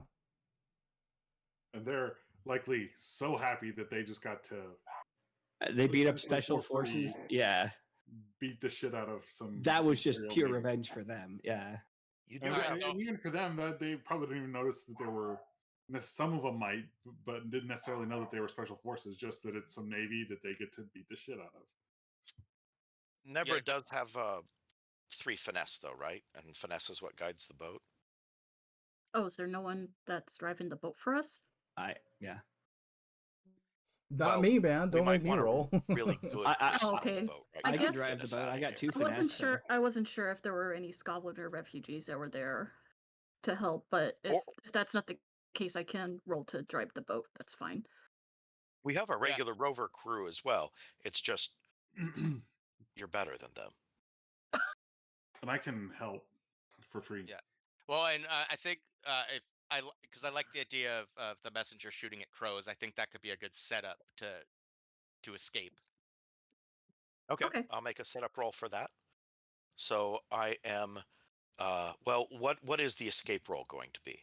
Positioning. It's going to be Nebra's either finesse or prowl or something. It's going to be risky limited. Ooh, well, I definitely want to improve the position then. And what is my setup Position roll? from risky to controlled. I'm sorry. I keep mixing those words up, and it does not The help. effect. The effect. I want to improve the effect from limited to standard. So, in my position and effect are risky standard, or are they different for my setup? Yeah, yours are. Honestly, I think yours are probably controlled. Yeah, you're a good shot. Controlled standard, because it's not like the crows are going to try to come and attack you. The crows being the spirit crows, not the gang. I've had some we have had some sixes today. Just all right. Well, here we are. Just not on the mission. But that was your roll, the I 445. had some good rolls. I don't know about the rest of y'all. Cool. That is the setup. So Yep. So you set Nebra up to have a standard effect, but you shoot down some crows. You're a hell of a shot, but there are still crows coming, so we'll tick another So segment of the clock. so my role is going to be risky standard at this point, correct? Yeah. Okay. I can and do that. Silas can help. He said he can give you a die for free. Yeah, and I'll Oh. just be navigating, Oh, okay. Yeah, that works. and that'll be here. Let me display that. I can also help navigate as well if you want to get another die. I'll take a stress for that. Or you can only have one help. Oh, you can only have one help. Okay. Then yeah, that's I think the best we're gonna do here. Yeah, that works. Save us, Nebra. Get us Oh, out of great. here. Oh my god. Okay. Mr. Wizard, get me out of here. I had a fun idea for a flashback if he didn't die, but I Sick. think Yeah. All right. Ooh, nice. So yeah, it's a tricky maneuver you pull off, helped by Silas's quick navigational skills, because it is like you come down out of the canal just as the spirit warden's boat is kind of going to where the crows were, and you're able to kind of deftly miss them, and by the time they kind of get their act together, they're still kind of looking for the bodies, but the crows are a bit confused about, well, where did it go? Why are some of us dead? We just wanted a body. I just wanted to taste eyes again. Cool. So we have some uniforms. We have this dead body. What's the plan from here? I mean, I think we want to probably go into our hiding and have the dead body under watch so we can capture the spirit. Is that correct? Yeah. Okay. So we're doing kind of a bit of like fast forward, jump cut, three days later. Like, unless you guys want to go get more uniforms. Yeah, Yeah. I mean, if anybody's up for that and they have a plan, I'm all ears. I don't, and I've don't got much stress left. So we have 4 uniforms total, is that it? Yeah. Okay. Uh, I'm good either way. I had a plan, but it kind of involved that guy being alive. Because I was going to rescue him as the Nighthawk and like fake punch you guys out and get him off the boat and bring him back to some soldiers, and then we could ambush those soldiers. But that that would have been the- cool. I was gonna. he died, so That would've been I was just That going would've been to. cool. I was just gonna tie his ass to the anchor and drop anchor. So that's what I was Reese has gonna do. got some feelings about these folks. Yeah. Yeah, Fair. during rounds, I've got some words about Reese I'm gonna have to talk about. All right.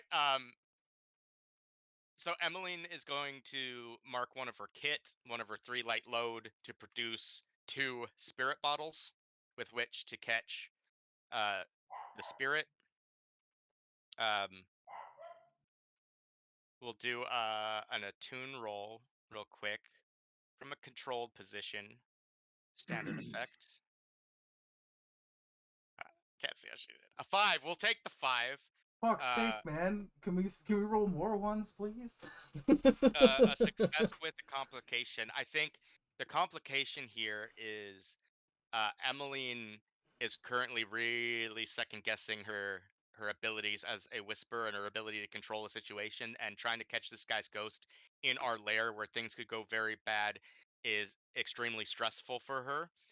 And so as a result, she's going to take 2 stress from the procedure. Bummer. Now she's gonna like, all right, now it's a compel.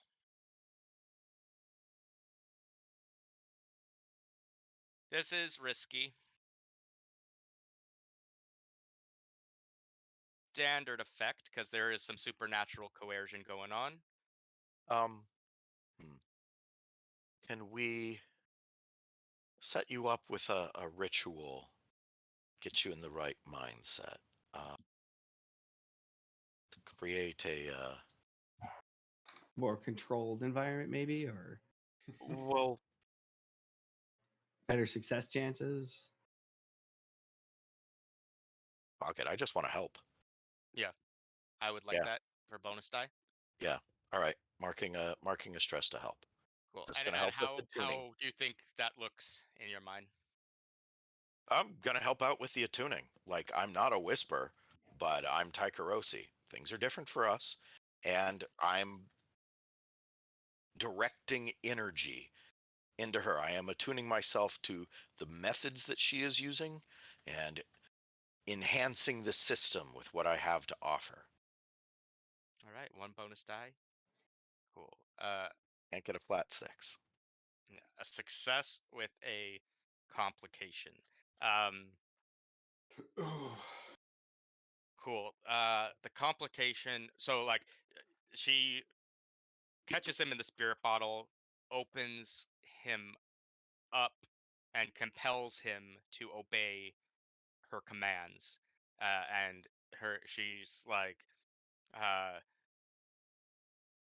it would seem my associate has taken issue with you and your organization, and I find myself compelling you to answer his questions honestly and to the best of your ability. And the ghost is struggling against this because I think even in death there's a level that he doesn't want to. He's been trained not to. So now there is a fight between uh, the mystical compulsion to tell the truth and his wanting to shut down.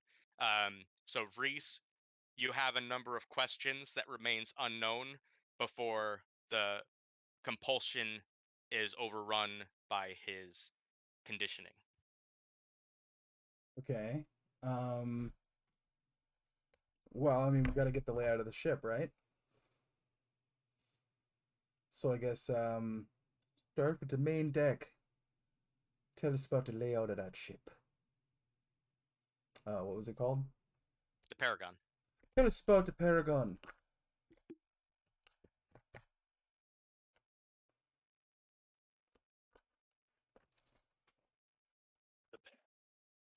Paragon.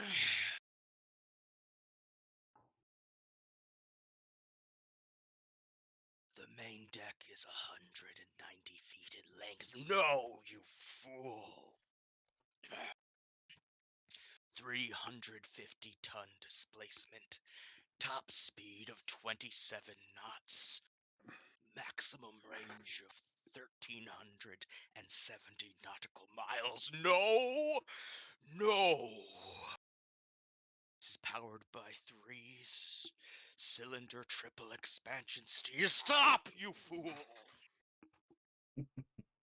Fired by 4 coal-fired water tube boilers, pumping steam at 200 pounds per square inch. Complement of 60 tons of coal. How many soldiers on board? Go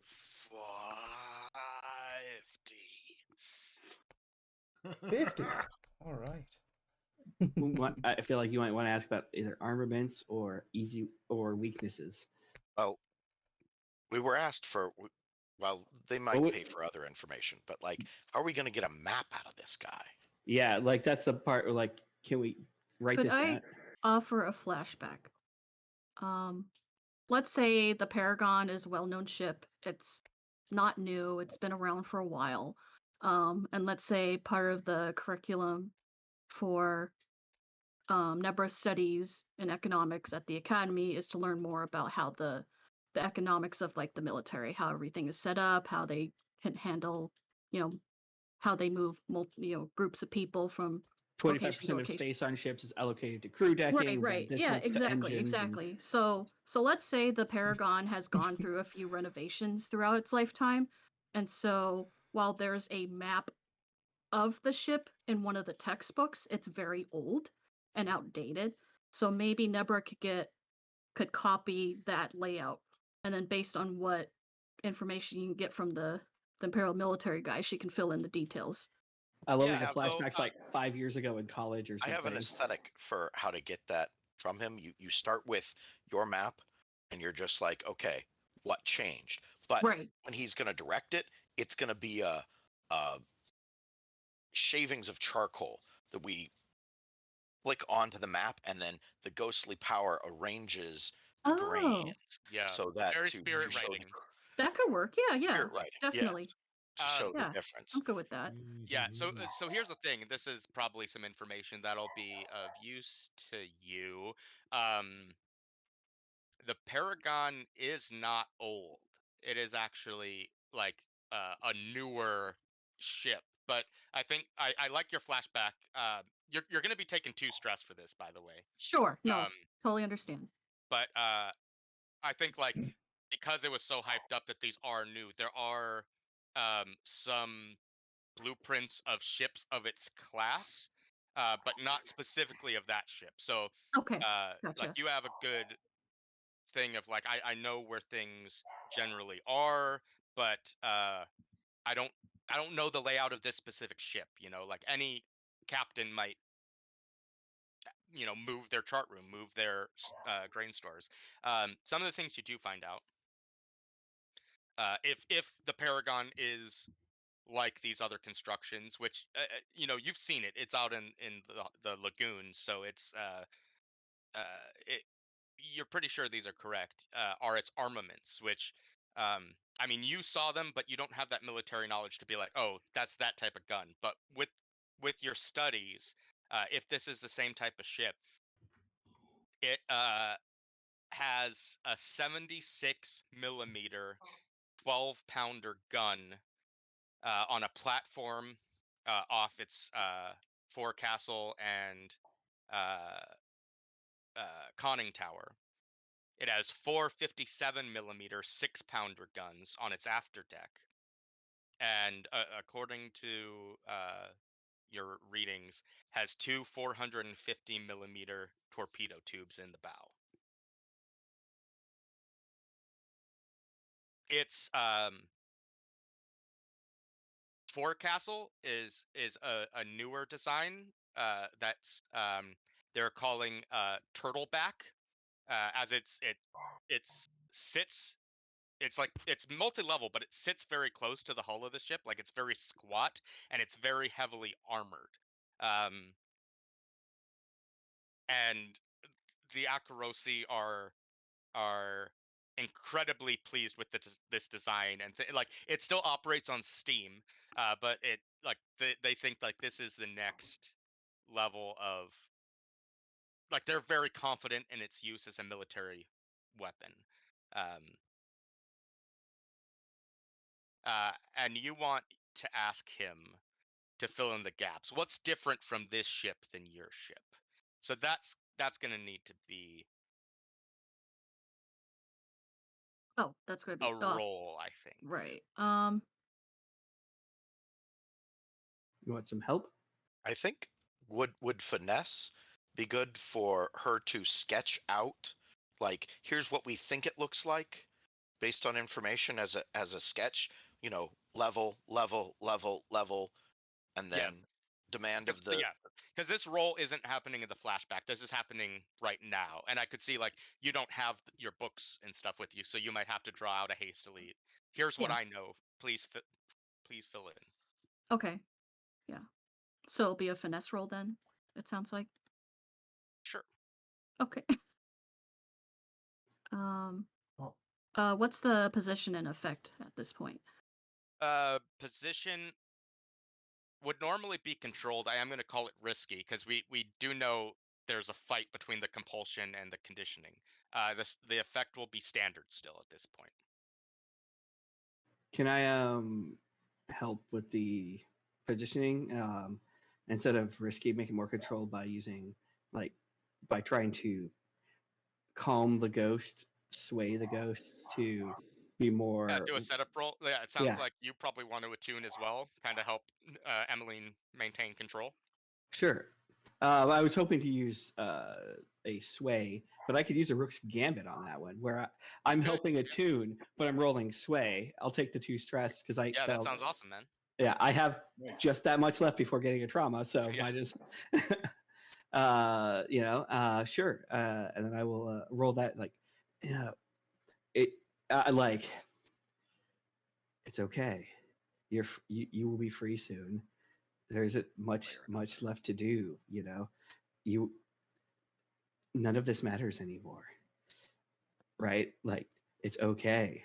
Let go. And I'm assuming this is risky though. Yeah, because Nebra was risky as well, right? So Yeah.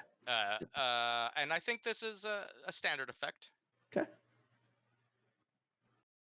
Cool. We'll take the 6, a flat success. So Nebra's position improves to controlled. Roll. Cool. Thanks for that. And I'll just go ahead and roll my finesse. A crit! Wow. At least one of us, like you're I'm luck hogging is- all the 6s. I'm sorry, guys. Okay. The ghost. We'll make a career criminal out of you yet. The Six ghost miser. is raging against you so hard. It wants to break free. It does not want to tell you these things, but god damn it if it's not doing it against its wishes. So you produce the map. The first thing you know is like where you have the bridge and the conning tower, this area that is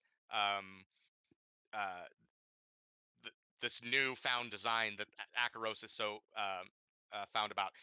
The charcoal violently scrapes across it in 2 horizontal lines, segmenting it into 3 pieces. And like slowly the charcoal starts writing on the individual sections. The top one reads spotting tower. The middle one reads gun director, torpedo control. The third reads commander's chart house, control offices, and rangefinder. Then you get to the ship as it is. He puts X's, as a charcoal, and I think the charcoal's going everywhere, creating dust clouds because it is violent what this ghost is doing. I love this visual.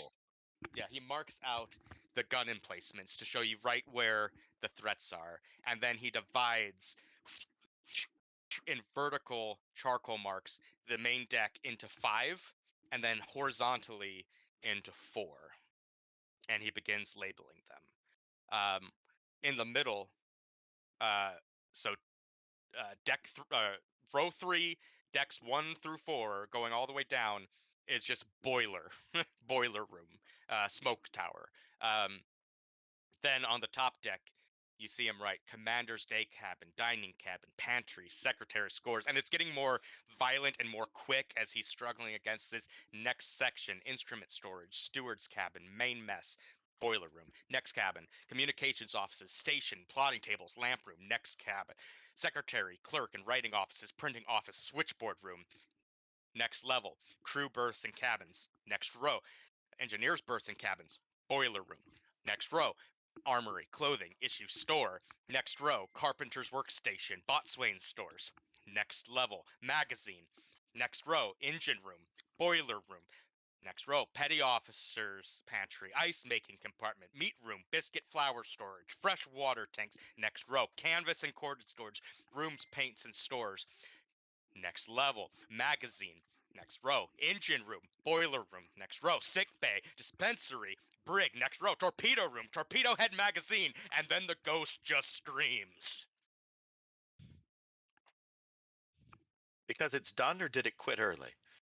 No, from every section it divided now has writing in it. Now you haven't been to the boat. There's no way to verify what he said is true or not, though you might guess based on his reaction. But it seems like you have a full map, and it's just screaming in anguish. And Emmeline's like, Reese, is there some unfinished business you need to get done, or any of you else, or can I get rid of this before I start freaking out? Oh, I'm good. Put it back in the bottle. Back he goes. I got one more question. Oh, nope. Okay. What's your Do it. wife's name? Maeve Rafferty. A Skovlander. Like you. Oh, what a fuckhole. Thank you. And Evelyn's like, okay, I'm done on many Definitely accounts. need to bed his wife. Wait, what? No. Or kill her for being a traitor. What happened to Reese? His spouse died. Oh. And now Maeve has the same problem. Her spouse died. All right, so here we are in the lair. Emmeline's holding now a cork spirit bottle. She's sweating bullets. We're laying parchment down over the map, Emmeline, you did wonderfully. making sure that the charcoal stays settled in so that it doesn't get fainter by getting blown away. And sort of patting it so that we get a basically a rubbing, only much more delicately. But we're making sure the map is preserved. I'm just picturing an ghost etched laminate. sketch, basically. Yeah, we're laminating the ghost layer. No, don't do that. That's the opposite of what a ghost is. Cool. So I take it, after a while, you're gonna reach out to Arkesh to let him know job's done. Where's the handoff? Or when's the handoff? For the map. Mhm. Yeah. Cool. So he gets back to you. Let's say Nebra, like you and him meet up, right? Because in his mind, you guys are tight. So you probably meet up in a park of petrified trees, and he's like, okay, yeah, I can tell the guys that you got it. Tonight, meet them at the Leaky Bucket Tavern, South Crow's Foot, and yeah, they'll pay you.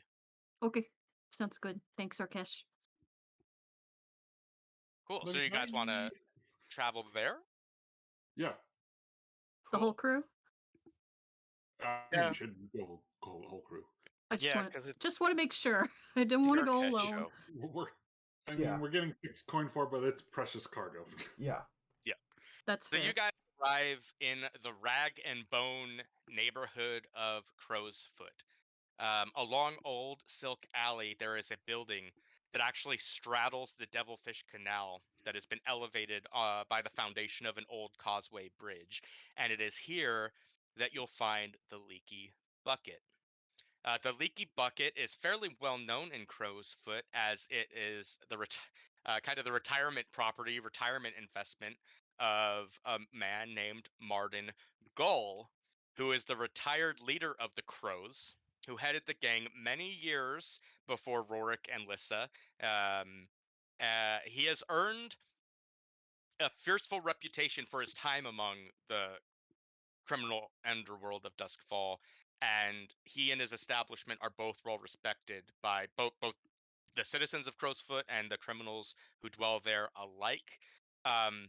It is known to be a piece of neutrality, a place of neutrality among the Crowsfoot gangs, similar to Tangletown, but uh, it is strictly unofficial. So even though fighting doesn't often happen there as a sign of respect, there's nothing strictly saying it can't. And as you guys walk in, it's not terribly crowded, and the folks who are there are generally laborers who have got off work from Coleridge and Char Hollow, some Crow's Foot locals, and Martin Gull's behind the bar. Um, he's an older man, probably in his 60s. He's Akarosi. He's still quite handsome in kind of a rugged way. He has long gray hair down to his shoulders and a gray beard. He's dressed in working class clothes, has a towel over his shoulder. And while he's working, he has his sleeves rolled up, and you can see faded tattoos, kind of a relic from his time among the Crow's Foot gang. And as he sees you, he kind of puts his hand up. It's like, "Welcome in. Um, can I interest any one of you in a beverage?" Yeah, that's great. Round of I'll have a beers. beer. Cool. Yeah. And so he kind of goes to he the bar, and it's not the most decent stuff. It's what you kind of expect in a working class bar. So he pours you guys some mushroom stout, and uh, yeah, passes it over. And it's like, "What brings you into the leaky bucket today?" And he's just he's wiping down the bar, making that casual bartender small talk. Just meeting someone. Meeting an old friend. Anyone I might know?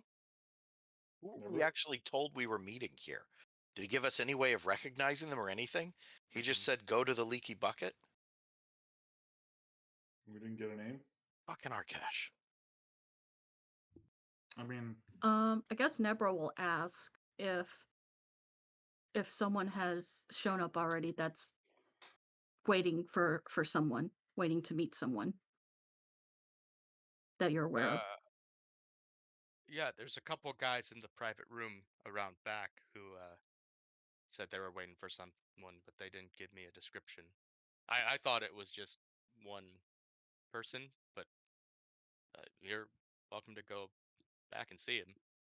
Okay, thank you. They're and he kind of looks at you, not knowing your criminal pedigree, and will just say they're a bit of a rough and tumble type, hun. So just careful. Thank you for the warning. I appreciate it. he acts like she's never killed someone before. We just walk into a room and say, "Hey, was someone in here interested in buying art?" Cool. So when you walk into the room, you see two individuals. Um, both are unmistakably Skovlander. Reese, oh, I'll get back to that. The first thing that is noted in the guy, there's a guy sitting down, a guy standing behind him. The guy sitting down uh, is a rugged man in his 30s. He wears the clothes of an average docker. Uh, the most interesting facet of him is his flesh has been mutated. Uh, uh, which Silas, Reese, you two would definitely know that this is from the toxic rains from Lockport, an unfortunate byproduct of Leviathan blood refining process. And he sports small mutagenic growths of bluish purple coloration that, on first glance, could easily kind of be mistaken for bruises. Um, on the left side of his face, surrounding his eye, on the back of his left hand, and on his upper chest because he's kind of wearing his shirt open. Um, the guy behind him is a beast of a man. This dude is huge. He's younger, probably in his 20s. Tall, wide, fair-haired, muscular, and he's dressed as a docker as well. But whatever afflicted the guy sitting down hit this guy much harder. He is covered in eldritch growths, this bluish purple color, similar to the guy sitting down. Um, but they have begun mutating further into a pale yellow carapace on his uh, left side of his body, his left arm, and his left pectoral, which is kind of like if you've seen like Stukov, that's kind of how this dude's looking. Uh, Cool. Very monstrous kind of looking. And the guy sitting down, Reese in particular, uh, you kind of recognize him as a man named Hutton, uh, who officially is a Skovlander refugee and former soldier. Um, and he is kind of viewed as a brave, compassionate, wise community leader among the Skovlanders. In fact, he can act as a vice purveyor to those who feel obligation towards the Skovlander cause. Unofficially, he is the leader of an anarchist movement hell-bent on forcing the Akarosi government to acknowledge Skovlander rights in the Empire. He probably has some other criminal ties beyond that. Yeah, fuck it. He has criminal ties beyond that. That he is the leader of the Grinders, a Skovlander ethnic gang, who are all from Lockport and on some level have all been mutated by the horrible, horrible rains that came about as a direct result of the Akarosi Leviathan blood refining process that they strategically moved to Lockport as not to do it within the confines of their empire. All right. Well, seeing as how Reese knows this individual, I will approach the two of them and greet them as a Skovlander would. Yeah, so I think Hutton spits in his hand, as we've established, and kind of gives you one there. It's like, "Oi, Reese, it's might good to see you, boy." Oh, it's been a bit of piece of time since I seen you, boy. Yeah, this Aruvian gentleman, our cash was it? He said nothing that we were working with the likes of you. Well, you are a sight for my sore eyes, I have to say. I was just thinking, I didn't think our cash had any taste, and then I ran into you, and now I know it. I was thinking the same thing myself. He kind of claps you on the shoulder and he's like, "Please, any friend of the good doctor is a friend of mine. Sit down, have a drink. I apologize for my appearance. Please do not let me or my man frighten you. He is a gentle giant." And he kind of claps the dude on the shoulder who just in that very lurch kind of growl. I'll. Reese, how do you know each other? Oh, we go way back. When was it? When was it where we first met? Oh, it was a spot before the war, wasn't it? Yeah, Reese and I, we fought on the front lines together against Akaroshi aggression. I mean, he was more patching my sorry ass up, but I got a fair few licks in myself, I have to say. And I'll sort of invite everybody to come over, and I'll introduce them around to our new friend. And they, I think Reese really did kind of break any ice or tension, and Hutton is like, "Oh, it's good to meet you. Oh, thank you. Hey, please sit down." And he kind of looks at Silas and be like, "Oh, do I spot another Skovlander myself? I don't think we've been acquainted." Silas Eventide. Silas Eventide, and at that, He says in like perfect Akarosi accent. yeah, I did what I had to do to survive. Darrett, the monstrous dude behind him, kind of reach over, and you catch a little bit about what he whispers, and is like, "I think that's the one. I think he's who Ulf's looking for.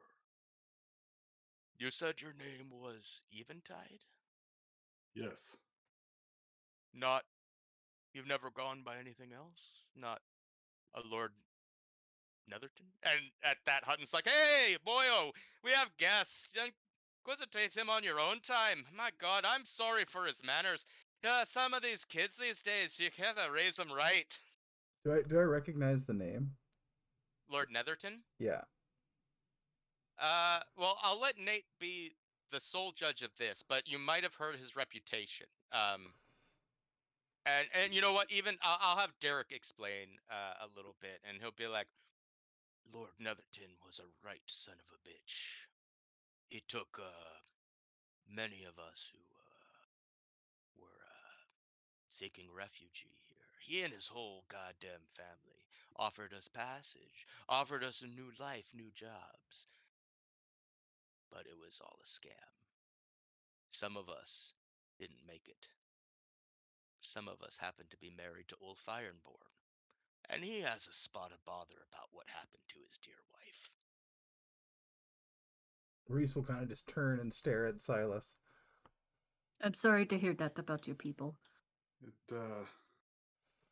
happened to my family as well. "Oh, Lord Netherton got you here, did he?" Yes. He So even turned perhaps you on. could tell us He a little even bit turned on about the what other we're noble looking for. families. What? What'd you say? Perhaps you could tell us a little bit about what we're looking for. Ulf would very much like to have a meeting with this man. I don't know what more information besides the fact that even House Netherton turned on some of the other noble houses and did the same to them that he did to everyone else. Oh, I see. So you never met him in the flesh. Not that I know of. Well, if you do, or you hear word about him, come back to us. Or Ulf. But don't kill him.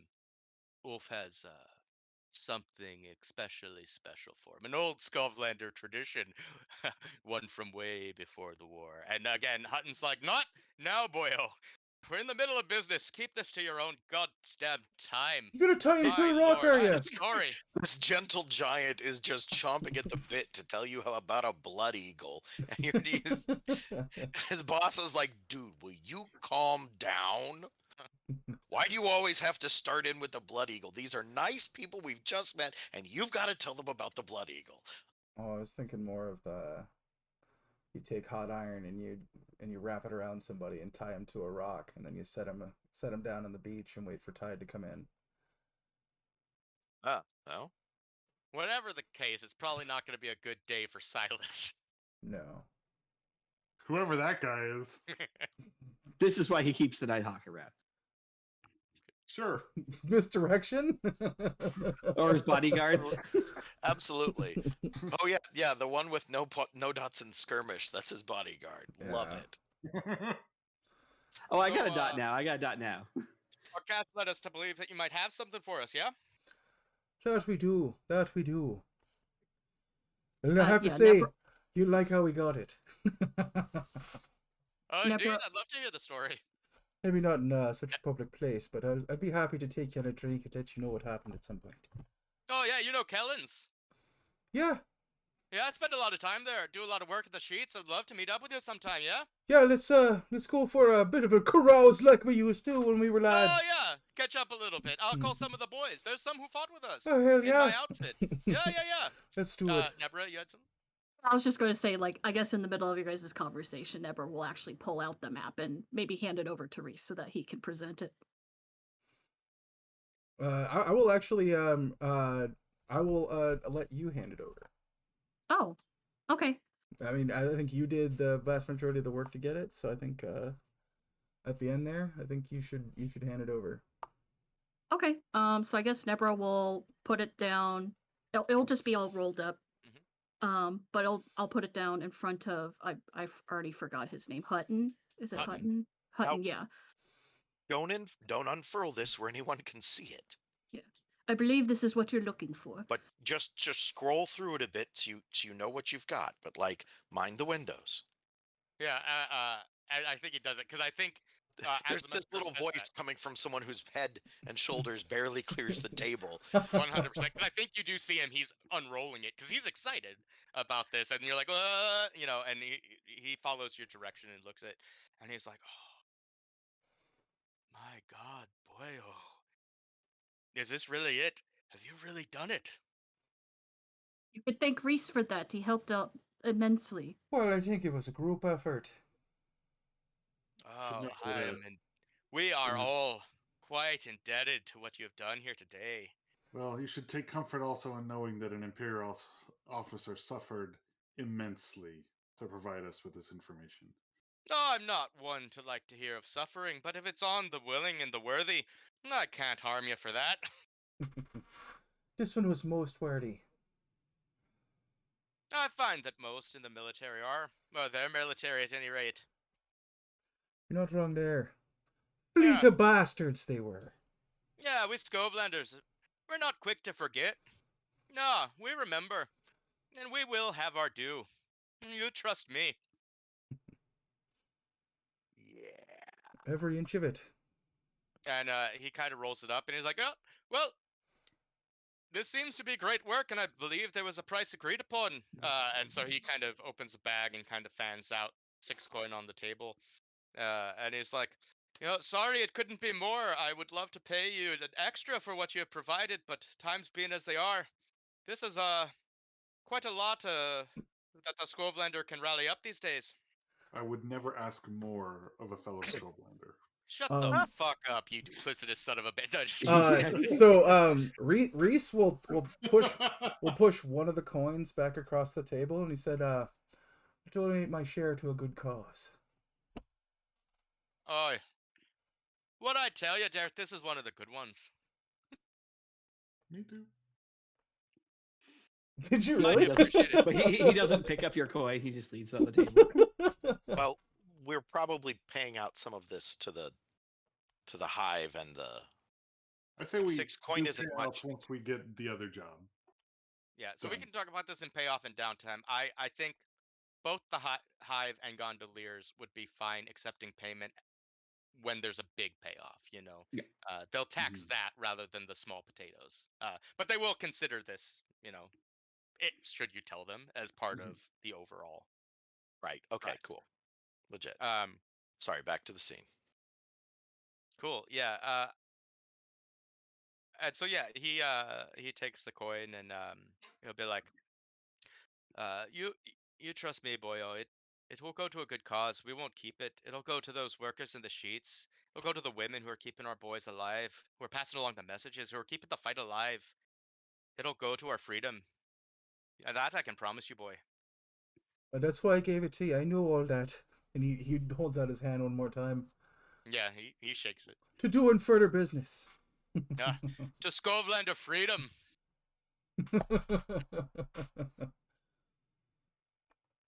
All right. Awesome. So you guys can drink and converse, but unless there is something pressing someone needs to do, we can return to the lair and kind of end the score and move on into payoff and downtime. Sounds good. I guess just a quick question. I'm assuming it's Darrett, the gentle giant guy. I guess Nebra will go and ask. Excuse me, sir. This Lord Netherton fellow. Do you believe he's here in Duskfall? Those are the rumors. I think his reputation in Skovland, it has worn thin.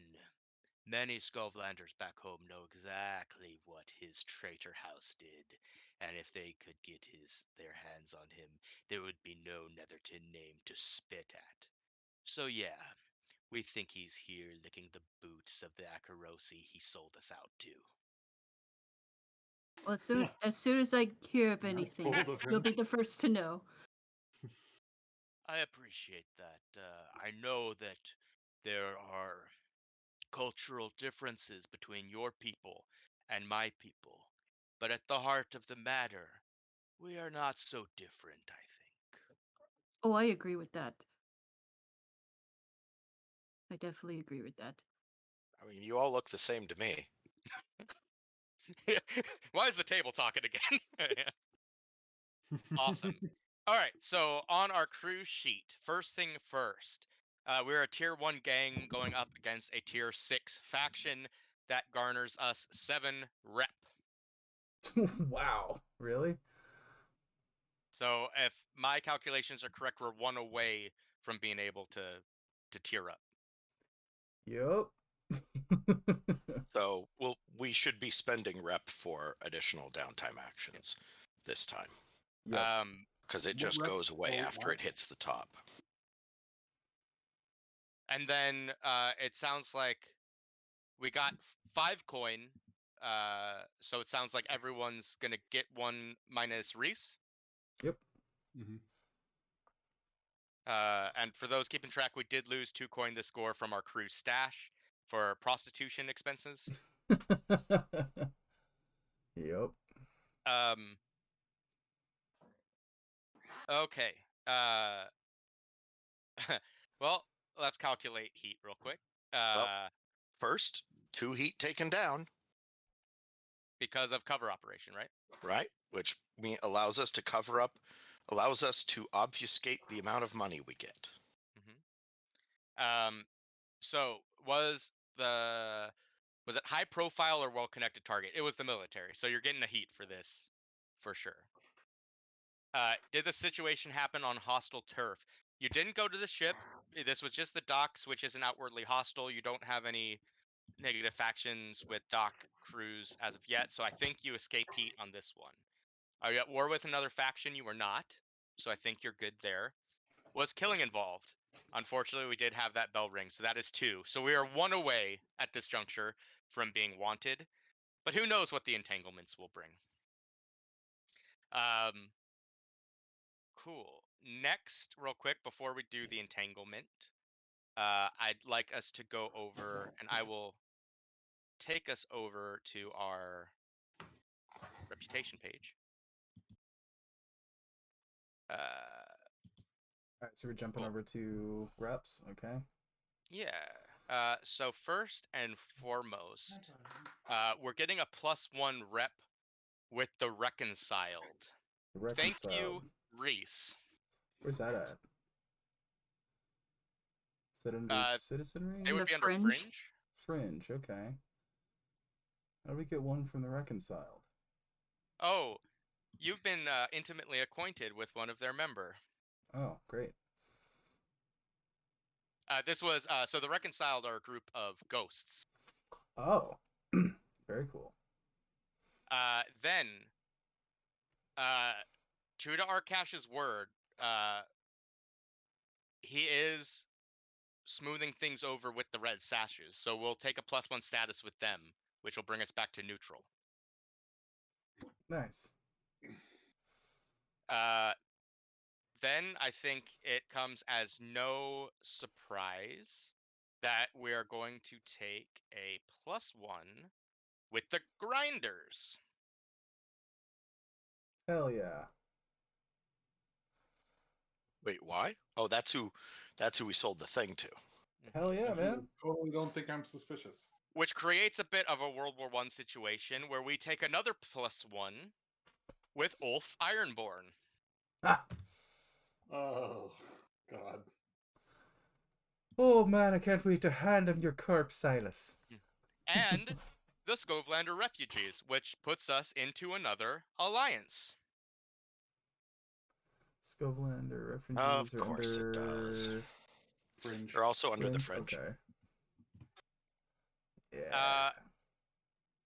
But we're taking some negatives. As might come as no surprise, we're going to take a -1 with the Imperial Military. Not as bad as it could be, because we were able to throw some sense off, but one of their member did not report for roll call the next day, and that's Oops. going to leave some He's gonna questions. get shit for that. He wasn't gonna report to roll call. That's just what's gonna happen. So. Well, Yeah, and 3 of them were out of uniform. And because of this, That's we're even bigger taking a issue. -1 with the Lord Governor. Oh really? We don't even know that guy. I'm gonna fucking kill him. But now he's aware of you. Oh. And that is going to be it for status increases this time. And decreases. And decreases, yep. So let's go ahead and do entanglements. We're a little bit higher heat than I had initially considered. So we're at 1. We're at 7 right now. Okay. 7 Or heat. 6 right now, sorry. And then I thought we were at 8. are we at 8? Kyle, what are we at for heat? 8. Okay. Oh, okay. So I thought we were still adding them up. My bad. All right. So even though it's nighttime? whoever would like to, if they could roll me an entanglement, please, which is a button roll. on Yeah, I can do our that. score. Engagement or entanglement? Well, for entanglement, you roll wanted. Yeah, thank you. I've got it. Oh, okay, go for it. Or, sorry, you did speak up first. I didn't recognize that you had spoken up until you asked. Go ahead. But you just click wanted. Oh, okay, I can do it if you want me to. Okay, so we'll take the 5, and what Now I the need, 5s and 6s show up. what I need now is let's do just a single 1d6. On a 1, 2, 3, it's going to be demonic notice. On a 4, 5, 6, it's going to be show of force. All right. The one. Okay, demonic notice. A demon approaches the crew with a dark offer. Accept their bargain. Hide until it loses interest. Forfeit 3 rep. Or deal with it another way. What demon is going to approach us? The ghost of Silas Netherton. I think let's well, we know of one demon. It could definitely be them. It could be something else. What are people feeling? Where do we want to take this story? What do they want from us? Well, we also have like things like I think we have like ancient gates, and we have some like there's a bunch of stuff we have dealt with and know about that I think a demon might be interested in, right? I don't know. What are they interested in? What do demons want? I mean, it I just think it sounds kind of like depends. I mean, honestly, it just sounds like another opportunity, right? And we are ambitious. Do demons provide coin? Yeah. For services rendered? Maybe. I love how, like, in preparation for that question, your head like increased in size tenfold on the screen because you were leaning back and you swung all the way in. Let's say this. I think this time it's not going to be Alstera because she doesn't want. The Demon Lord Ixis is a tricky individual and does not want to play their hand so cavalierly. So if they're going to approach anyone, it's going to be approaching Nebra specifically. One of Emmeline's negative contacts is a demon who is currently bound. So let's do this. Let's have it be that demon named Sitara's cult. And they approach you, not Emmeline, and their offer is they want you to provide them with Emmeline. Fuck off. Or else what? So you can accept their bargain, give Emmeline over for question mark. You can hide until they lose interest in Emmeline for the time being, which is a forfeit of 3 rep, or you can deal with it another way. Well, we have quite a bit of rep, don't we? Yeah, losing 3 rep at this point isn't terrible. I don't like losing rep at all, though. It's kind of like paying 3 coin, though. What are the other? What would I mean? The other Or way deal could with be, it another way is probably like just kill them all. or what do they want to know from Emmeline and get that? Oh, they don't want to know report? anything. They want her physically. Yeah. Oh, okay. Yeah, so that's not an You option. could kill them all and let God decide. So, Oh, sure. Well, we're just going to grab some strange lady off the street, convince them that that lady is Emmeline, and shuffle them on their way.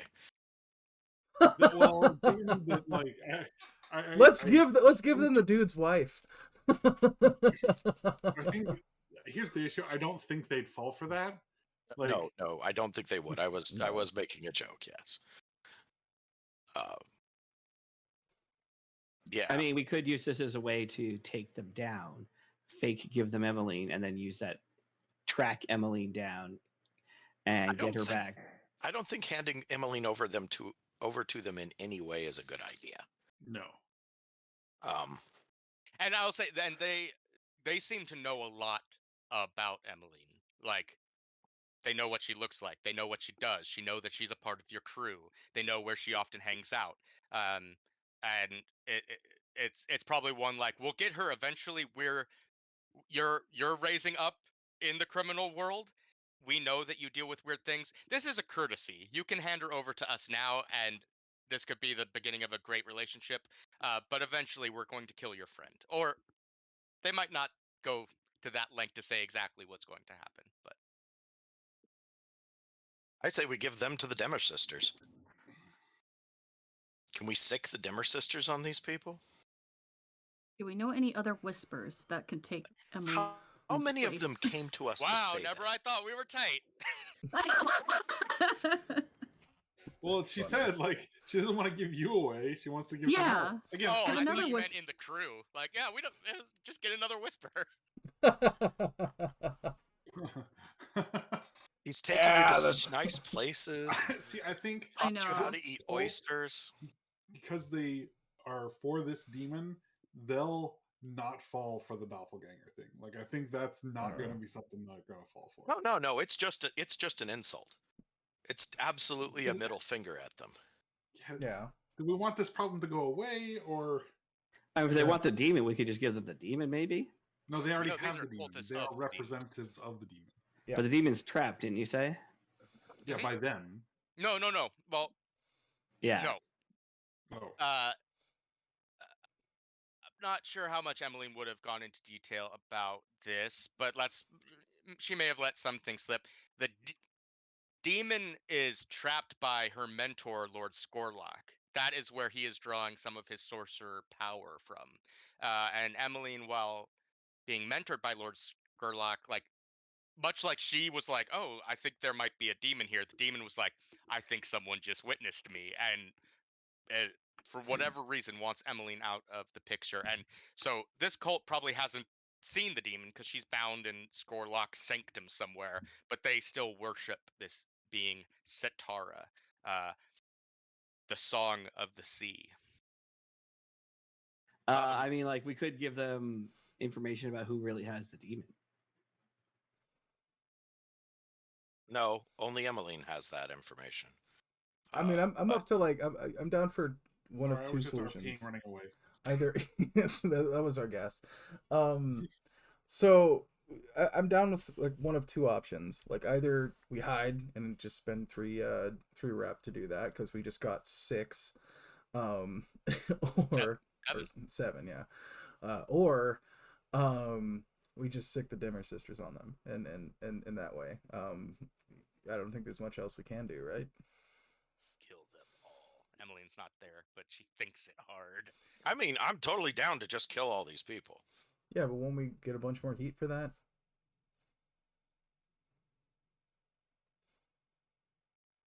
We don't have to kill them Wait and now. find out. Yeah, well, was we gonna get say- for it. We're kind of in the middle of a heist, so We could taking let on another Cole heist kill would be them all, weird. because that'll give Right. him like sate his bloodlust. You Yeah. get 1 heat, no matter how many people die. Oh well, fuck it, kill them all. 2 heat. But Or however we already- remember, right, we're but we about already to got be the heat. wanted. Yeah, we're about to be wanted. I'd take the rep hit over Okay. increasing. I would also take the rep hit. Yeah. Yeah. Rep hit's fine for me. Yeah. Okay, so we're going into hiding to specifically against this cult. Hit me up with how that looks. What does it mean to hide from this cult? See, this is bad because it means people aren't getting out to take care of their vices. Does I it? kind of have to go take care of my vices. But is that what that will mean?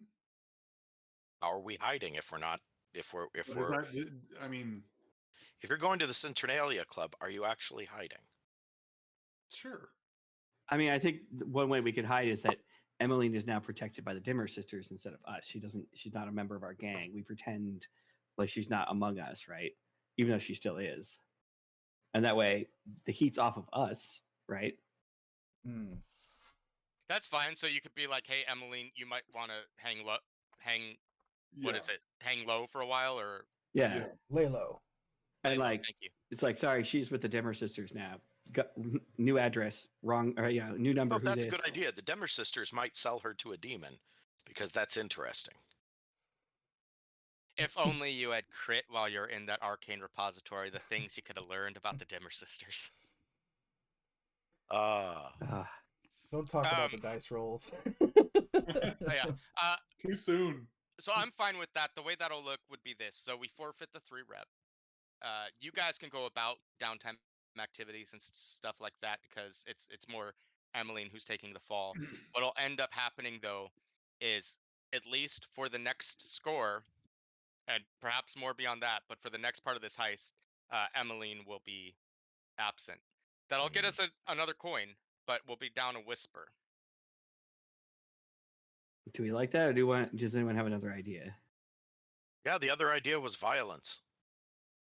It always is. Well, the other idea also is we all lose a downtime activity, right? Well, would that have been the exchange? Well, I'm kind of leaving this up to you. It would. I can. It makes sense to me that could be a thing. That is rough though, because Yeah, I I think a don't. lot of us need to reduce some stress. Yeah, there are a lot And of us that harm. really. This is the Well, harm most we could do stress in that the Silas has lair. ever gotten. And some of us could probably engage vice without attracting attention. Like I think I would be perfectly fine with the Nighthawk reducing stress in hiding. Right. Yeah, because But- his stress reducer is more or less hidden anyway. Yeah. Yeah, Same with Reese Nebra. too. Reese doesn't have to go out to indulge in his vice. Yeah, you don't have to go anywhere to get high. But some I people do. do. Some people are traumatized. Some people would take more stress. So Mm-hmm. Some of us can't be confined to the shithole that we live in.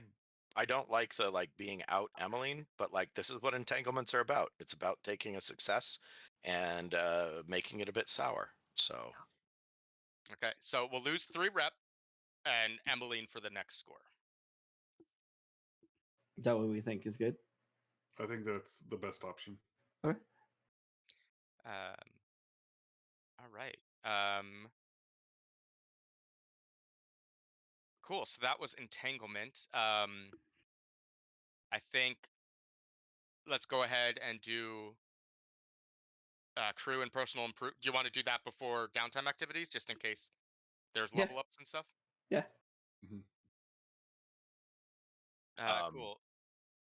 for crew advancement, I do think we got 2 vengeance crew advancements against, because really Reese's vengeance was very specific, but Mhm. there was also the general vengeance against the military. That sound right? 2 crew markups there.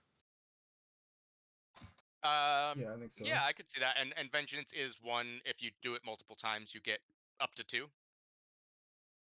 I thought everything worked like that. Let me see if it says that. Vengeful, you gain additional trigger. Yeah, you just have another trigger. All the triggers work the Okay. same. It doesn't even say specifically you can only do it once per session, but that's just how XP triggers work. Right. Per session, you can do it once if you do it once, or And 2 twice if you do it multiple times. All right. Well, while we're here talking about crew, Powell, do you want to run us through the rest of the crew triggers and see how we did? Absolutely. I believe it's execute a successful smuggling or acquire new clients or contraband sources. We acquired a new client in the form of the grinders, and we did smuggle a ghost, kind of smuggled a body, which, well, we'll see That's if weird. Reese wants to put that in the food again, or Cool. I don't so know what that, we're doing with this one. we do get an advancement from that, and now we're at 1 XP. Yep, we're back to 1. Contend with challenges above our current station. Hell yes. The military is so far above our current station. Yes. I think that's just 1 though, because even though they're very big, it was just 1 challenge above our station. Yeah. Bolster We definitely your crew's reputation or develop a new one. We bolstered our reputation. We're connected with the grinders now. we developed a new one, didn't we? Oh, I think we're just Thanks ambitious to brutal. Reese. Yeah. And I think Oh. That's think not a this is more reputation, like that's we faction. have developed a reputation with the grinders and are fostering that. And I don't think what we did was it was only a little daring, right? We didn't go full daring. We didn't sink the ship or storm the ship, right? Right. But I do think it's a 1 XP for that. Cool. So that's us at 3. And then express the goals, drives, inner conflict, or essential nature of the crew. The Scovelander conflict definitely shined brightly in this one. I think we get 2 there because Yeah. the Scovelander thing came up. Reese and the military background, there was a lot. And the whole thing is about our relationship with Arkesh, which is very much an internal crew thing Yeah. as well. So I think we get 2 there. I would agree. So that Risk puts us at Nations. 5 By my count, that puts us at 5. and a level up. So Awesome. Or an crew advancement. It sounds like people are really interested in getting the gun on that ship working. which would mean we would be putting our advancement into 2 upgrades, and one of those upgrades in vehicle, and then the other upgrade maybe in a workshop, but it sounds like we kind of want to open the vault. That's for what Emmeline's coins. vote would be for. Yeah, I agree with Yeah. that. I actually would really like us to not do upgrades and to pick up Ghost Passage instead, because we keep dealing with ghosts and it'd be nice to be able to just not get possessed. But I don't think that's really something that the rest of the, it sounds to me like the rest of the crew really has the vehicle and vault thing, and that's cool. If anyone And else was narratively, I interested in kind of Ghost like that Passage, decision just because there were mentions of like, is the gun working yet? No, it's being worked on in the game. it I does think it's keep cool coming up. to. Yep. Yeah. Yeah, I Okay, like. so we'll mark our second square in our first vehicle, which is, or sorry, on the second vehicle, because the Foghound has the minigun, and one in vault. All right. And Now, then if we everyone manage, gets 3 in their stash. and everyone gets 3 in their stash. Woo. In their personal stash. Mhm. Yep. Oh, Because we advanced. Oh, how much You do we get- have in our stash total now? So Well, we'll have filled up our first row and we'll be 3 in the second. or 2 in the second, because 2 in the that second. last Sorry. that last Oh, box right. is what makes Is 10. 10. Yeah. And then we all just have 1 coin on hand. So what does the 2 coin stash now. represent? Well, depends on how many you've spent. What was that, Peter? What does the stash do? So the stash does multiple things. How much you have in your stash is how much you can say your character's style of living is at this time. Oh, So okay. at 10, we've moved up from like squalor to poor. So like even the rich folks, as I told Nate, like mhm. he can pass himself off as rich, but like Phantom imports, Phantom exports are kind of shitholes. And like with Cameron, like he has money, quote unquote, but like his mansion probably has the sheets over the furniture and stuff like that. It's kind of run down a bit. Mm. Yeah. So you can pull from your stash at any time for coin, and it's for every 2 you pull from your stash, you can get 1 coin. So there is an exchange rate because this is in banks and So stuff. it's basically like selling shit and whatnot, right? Yep. And then there is an end game, and depending on how much personal stash you have, will determine how well your character can retire. So whether this life of crime was worth it for you, or whether you're selling your body in the muck of Dunslow, to make ends meet by the time all Or of this is I've over. been sold to people that want to kill me. Of course, that's assuming Yeah. you survive the campaign. Yeah. Nate. It's so neat that the game system has 2 ways of exiting. I love the fact that A, you can die. You can die in a lot of RPGs. But B, you can get so traumatized that you're just like, yeah, I ain't got it no more. I'm out.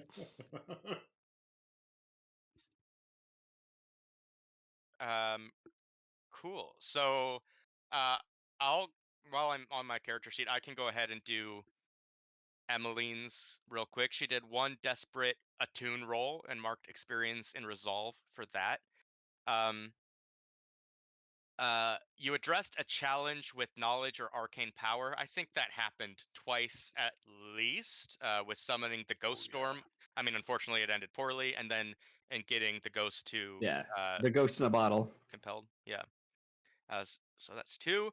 Expressed beliefs drives heritage or background. I would make an argument that she at least did this once in our early, when it was the messenger, the Nighthawk, and Reese. And when we were talking, when Reese was like, I don't, or maybe it was the whole crew, when Reese was like, I don't want to throw the Skovlanders under the bus, and Emmeline pulling on her Akarosi heritage, being like, I didn't sign up for a revolution. If it's not making us coin, I don't care, and kind of showing like where several other characters are very passionate about the Skovlander fight. Emmeline's like, that's not why I became a criminal. Sound okay with you guys? Yep. Yeah. Mhm. And struggled with issues from your vice or traumas during this session. Well, she didn't. I don't have traumas, and she didn't struggle with her vice, but she's going to be hitting her vice hard during this downtime. But I won't mark XP for that just yet. So that will leave her 4 XP that she's throwing into playbook. Or sorry, she had 1 in playbook. Yeah, +4, +3 for a total of 4. Oh, unless you think I could take one for the entanglement and her needing to miss the I think that's fair. the next score. So That's she'll totally go to fair. 5. I can go if you want. Cool. Yeah. Yeah. do it. So I would say address a challenge with deception or influence. I feel like I did do that like a couple of times, like with the fake gray coats in the beginning, fake blue coats in the beginning, and then I think later on with like the hey, you can't touch a woman like that, like you can't say that to a lady, So I'd say like unless anyone disagrees, I think at least twice there in the game for that. Um, and for express beliefs, drives, heritage, or background. I don't know if I did that much this time. Well, I think give yourself at least one, for the whole like you went into the archives, which did bring heat upon the whole crew to look into this thing with your parents. Like you got a lot of information about Sure. your parents, right? So Yeah, That no, is true. Yeah. that's a big part of your background. Yeah, And I think actually. Okay, sure. also Okay. searching for the books on your god. But that would probably be struggle with issues for my vice, Mhm. right? Oh, fair Oh, enough. okay, yeah. I would give myself the XP for that one there, where it's like I that see. was where I was like, Yeah, no, yeah, thanks. faith is my thing. Like looking for that. Yeah. So that would be 4. So Nice. I think that's about right. Awesome, man. All right, I can go next. All right, so I marked 1 in prowess for a desperate roll. Next, you addressed a challenge with a technical skill or mayhem. I'd say so a couple times. The smoke bomb Yeah. plus, and I would say the Yeah. mayhem for sure with the pulling the gun and sticking it in dude's mouth. And you Yeah, drugged you the may guy have too. all his business. Yeah. Right. Express your beliefs, drives, or heritage. Your back. I think I did that a couple times for sure. Yes. I'd say Absolutely, that's too. 4 right there. And you struggle with issues from your vice trauma during your session. I would say he was extremely reckless. Like, I'd say at least Yeah. 1 for that. Mhm. So that's 5. And that pushes me up over the edge for a playbook advancement. Ooh, Nice. So it causes me to nice. back down to 1 XP. So, I could be an artificer. That would be cool. I don't know. I don't know exactly what I'm going to spend it on yet. I'll get back to all you with that. So, moving on. Let's go next. I will. So, address the challenge with calculation or conspiracy. I think this whole thing was just a giant conspiracy. It's an Arcash mission. What do you expect? Yeah, like everything about it, every piece of it. Express your beliefs, drives, heritage, or background. Definitely from having to face it with the grinders, and also Yeah. expressing a solidarity with the Skovlanders in that, like, no, we are doing that, and they're gonna want to do it because, like, Yeah. they're Skovlanders. Yeah. The Scopelander conflict within our thing was very present in this Yeah. campaign or this Struggle session. with issues from your vice or traumas. Like, I'm definitely gonna hit my vice hard as well, but I don't think I've really struggled with any of that this round. So that And you don't have trauma yet either. You need to No. join Trauma Club. it's so because of this, it'll be nigh impossible unless I really act dumb about overindulging. Well, so the deal is, like, There are right other now I ways to have- get trauma. Possessed, Nate. What? That could have been the way you dealt with the cultists. Right? I mean, there are other ways to get trauma, man. You don't I have don't to wanna be just too- overindulge to get trauma. Yeah, well, and that's what I'm saying. It's all because of this. Like, unless I choose to indulge my vice, I won't. Like, I have, 7 right now? So if I try to indulge twice, I'll definitely overindulge. Sure, but overindulging doesn't necessarily end with trauma. oh, Most of us are getting trauma by leading us past. Yeah, by having okay. our stress max out. Yeah, I could do that, but I don't want to join that club. I'll turn vicious probably. Yeah. But yeah, that's where I'm at. I'm at 3 XP right now. See, Ooh. haunted too. Anyway, No, sorry. so I think Weird 4. topic. Yeah, because I leveled up last time. But yeah, that's all. I'm done. I can go next. Let's see. So I didn't roll any desperate actions this go around. You addressed a challenge with stealth or evasion. Definitely evaded spirit wardens and definitely prowled and got everyone out of the out of Yeah. a scene. So I think there's I at would, least 2 there. yeah, definitely. You expressed your beliefs, drives, heritage, or background. Definitely a Ruvian connection with Arkesh. This is how we got the score in the first place, so that's definitely one. Um, and just going through the books in the Well, and the Hooded talk with your Prospect. father as well. Oh, and the talk with the father. Yeah, Yeah. that's Or does kind of that important. fall under vice? I don't know how obligation. Oh, yeah, it could. But either way, too. Yes, you said with the books. Right, with the books at the Hood Prospector, I feel like the student part of Nebra was excited about that. So that'll be 2. You struggled with issues from your vice or traumas. I don't. And the talk with the father. Yeah, Yeah, I guess I think that's a 1, but yeah. and yeah, you'll want 1, trust me, Okay. when the puzzle pieces fall into place, you're struggling with your vice right now, whether you realize it or not. Gotcha. Okay. All right, I'll just take a 1 for that. So that'll be 5 for me. That's it. Awesome. I think it's just me then, or did I skip someone? Miss someone? Well, as discussed, 2 for vengeful. And then you addressed a challenge with tracking or violence.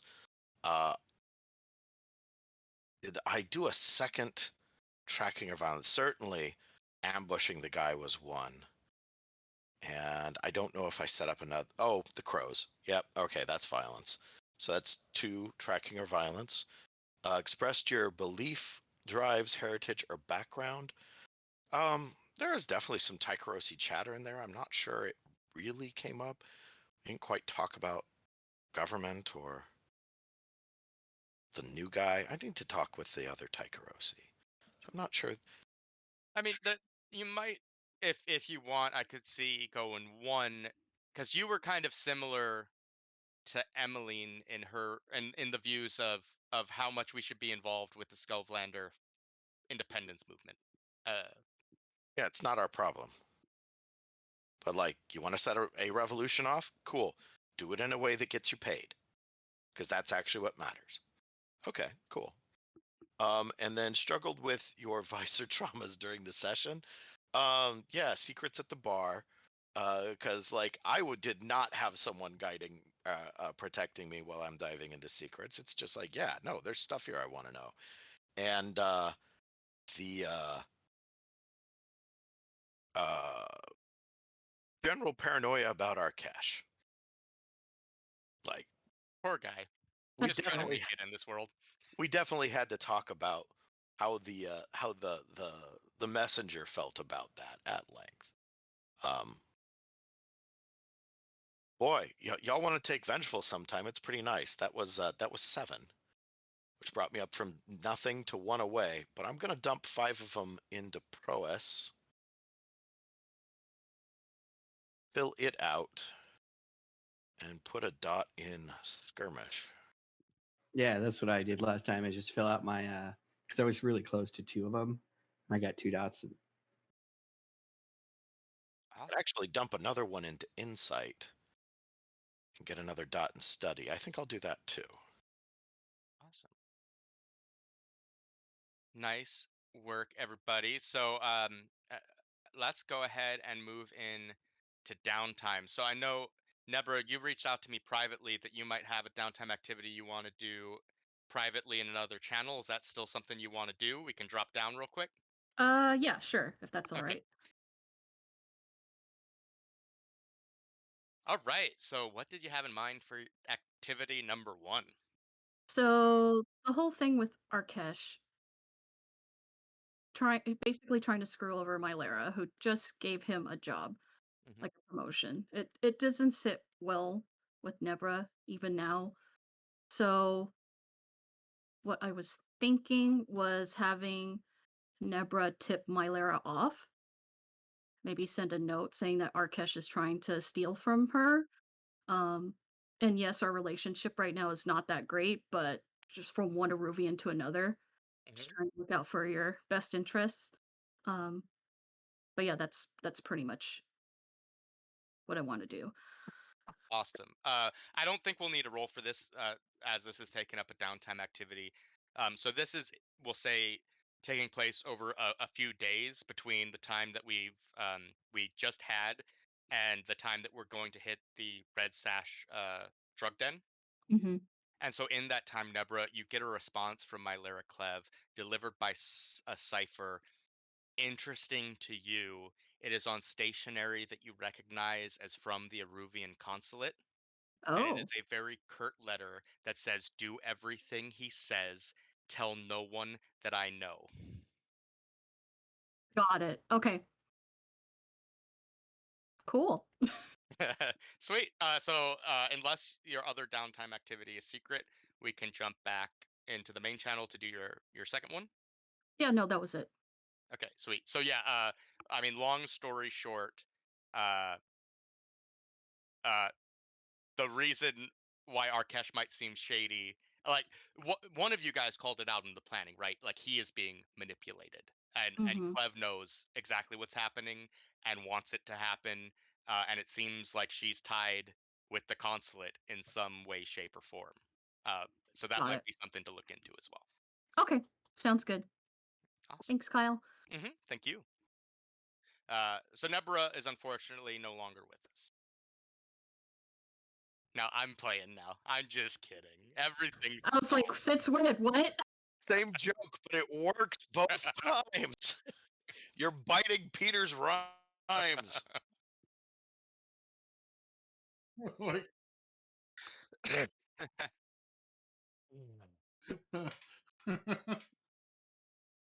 But Nebra does have a second downtime activity. Yeah. And without saying too much, that was a good use of a downtime activity, in my humble opinion. Yeah. Oh, thank you. Guess the only other. So I have a question in regards to the harm. So I do have the ghost touch harm, you and took it's the only harm? filling up one of the boxes. So does that mean Oh, that's does right. that less effect thing go in effect, or is it only if I fill up the both boxes? No. So yeah, when you have any harm filling up one of those boxes, you're at less effect. Which, for those who have harm, and I know Messenger, you're immune to this, but please do remind me if ever that becomes the case. And yeah, you'd Well, have to be clear of all boxes to have full effect. I'm at less effect since Ghost Touched. I've been at less effect because that actually was a level 2 harm because my level 1 has been filled up Yeah. the whole time. So Okay. can we? Do we need downtime activities to heal from the harm, or? If That you is so how it works. choose, yeah. But like, okay, because I think there was a question like, do we have something in our layer that lets us heal harm, or we don't, right? Well, yeah, we have a doctor. We'll say, like, with Cole not here, we don't have access to his doctor. Like, that's been a resource we've gone through Cole, so we'll be at a little less dice right now. But you can hear in the lair. It just takes a downtime activity. It does. Okay, cool. Yeah. You're Okay. down with doctor-patient confidentiality there, Reese, right? Sure, I won't tell nobody. Won't tell no You one. don't tell them about my clap. No, not a Uh, damn soul. Nighthawk won't take his mask off, but Silas will take his pants off. He did. You can heal It's like one of without our a doctor, but you Nighthawk, automatically take a stress doing so. Nighthawk crew idioms. But go ahead, Nebra, with your second Oh, activity. sure. Okay, so in that case, and we can still pay 1 coin to get an additional downtime activity, correct? You can, and we can discuss paying crew rep in lieu of coin, which we might want to do since we'll probably get some rep from the next score, and we're close to. Okay. But we All did right. just go down 3, so That's fair. Close. Okay. I'll go ahead and indulge in my vice. I'm kind of up there in stress. Let's see. What could we do? So I already had the talk with the father. Okay. Let's just say, just throwing it out there, that Duskfall Academy has a drama club. And that drama club is currently working with the Aruvian Studies branch to put together a production that's based off a common Aruvian fairy tale.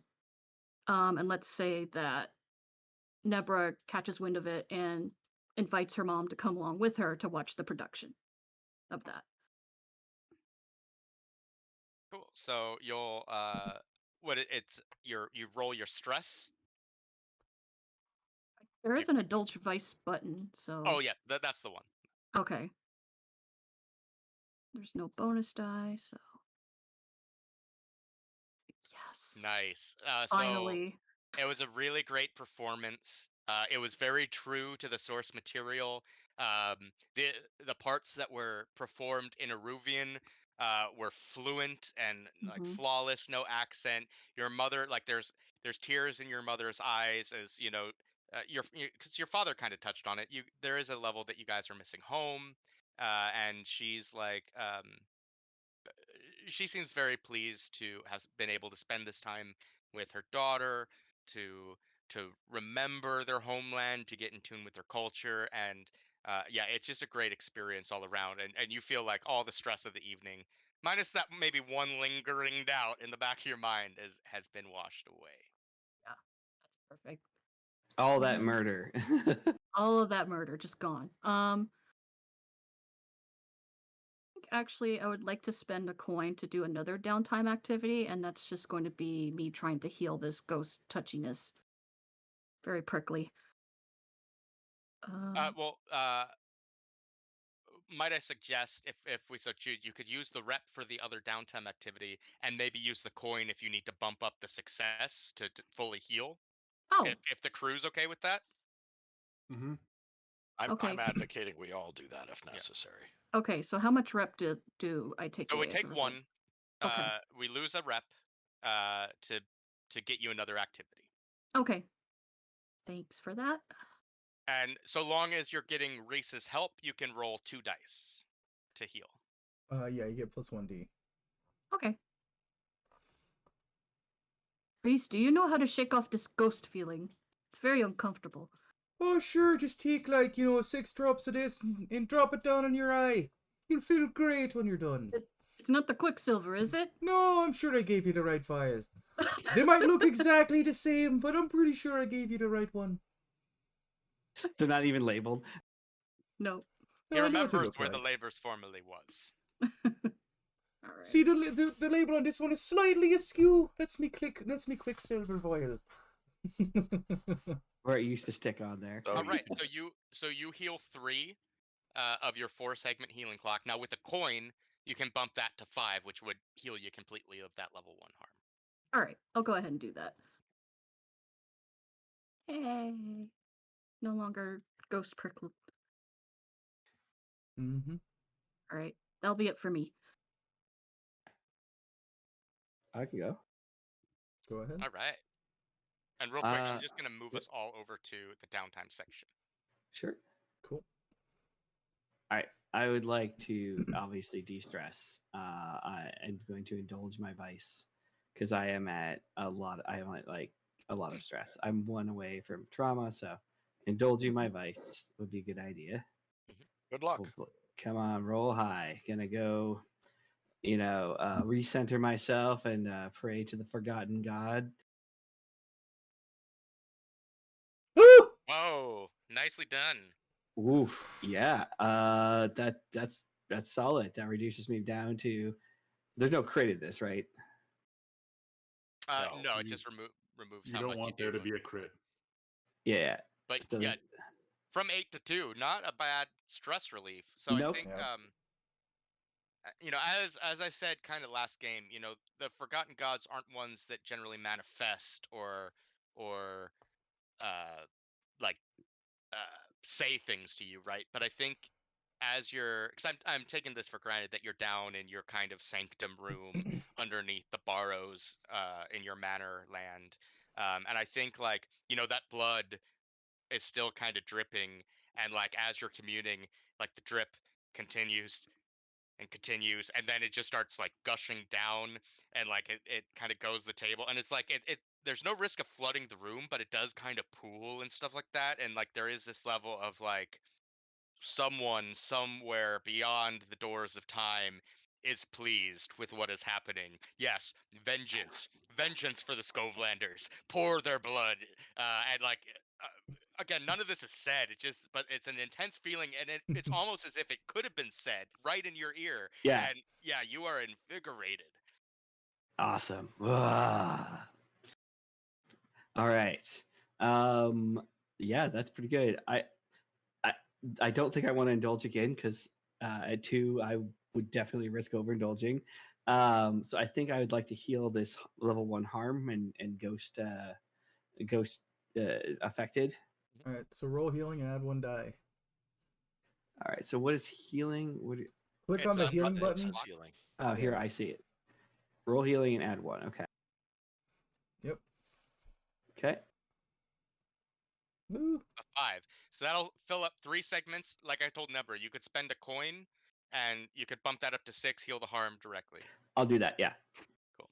So That's- yeah, That's a good use of a Reese coin. Yeah. probably needs some coin for some extra supplies he doesn't have on hand, and that's kind of where this stuff's going. But Mhm. he calms your nerves. Yeah. Ah, yes. Okay. Much better. Not haunted. And that's 2 downtime activities. I think that's everything. Unless there's something else I can do to reduce heat or anything. Like We could wanna- spend rep for that, maybe, because we can always come back after everyone's Yeah. done it, because we'll see how everyone does, right? So But yeah, Yeah. I Mhm. think I'm good. I Really? mean, like, I did want to start a clock on my own, but that's a more personal one, so I don't think I'm going to do that. Take our well, rep for that. you could spend a coin or ask the crew to be able to spend a rep. It's not a bad call. Actually, I'll spend a coin on a thing because I want to start a clock. To specifically, I want to let's see here. So I think I'm going to directly talk to the gray cloaks, but I want to understand. And I think this is what the ghost talk, like what I said that with that's what Alistair's going to do is like understand more what's going on with Strangleford, like what his involvement is Strangford. or Strangford. Gotcha. Maybe.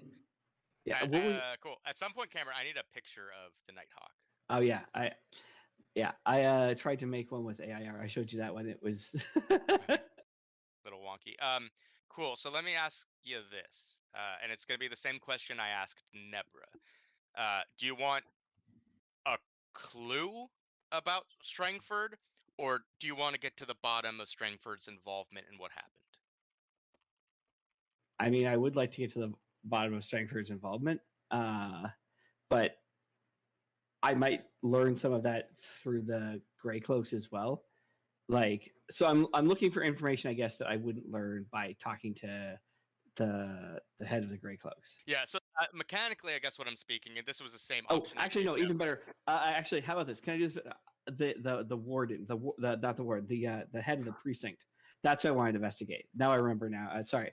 Can I move that back? I want to actually investigate not Strangford, but the warden of the precinct. The watch commander.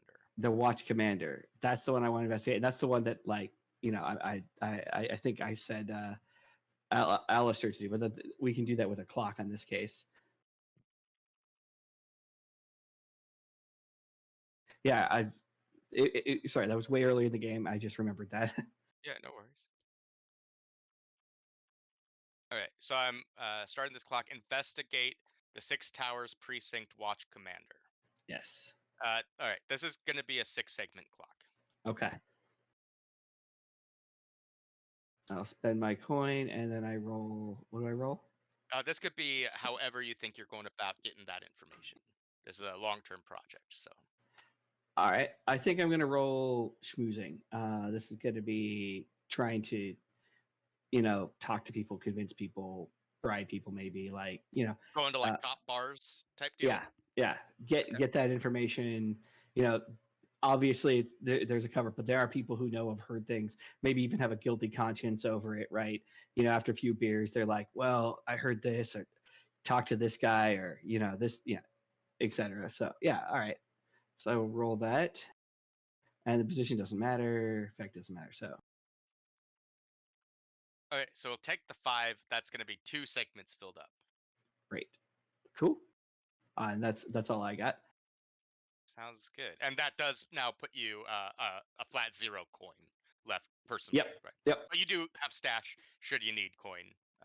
Yes. Awesome. Cool. Thanks, Cameron. I'll go next if that's all right. So I am sitting at 8 trauma or 8 stress. So I am clicking indulge 8 trauma. dice. No, unfortunately, you can't get higher than 5 trauma.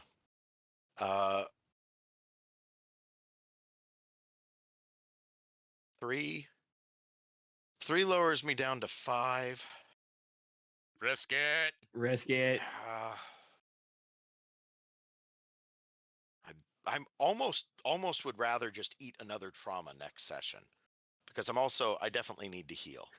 So let's see how healing goes. Well, before we jump into that, could you tell us a little bit about this indulging Yes, of the dice and absolutely. why it wasn't that great? Okay, so the messenger has found a new place to indulge weird, and that is the hooded proprietor. But he is taking Silas's words, Silas's warning to heart, and is being careful. And there's a frustration there. Like, yes, this is a good way to find out things, but it's not actually a good way to get what I need. It's not hitting the way it's supposed to, and it's because I have to hold back. Mm-hmm. Mistake number 1, you were listening to Silas. Yeah, I'm starting to think that. Frickin' Scovelanders. National character failure. That's Yada, yada, yada. Jeez.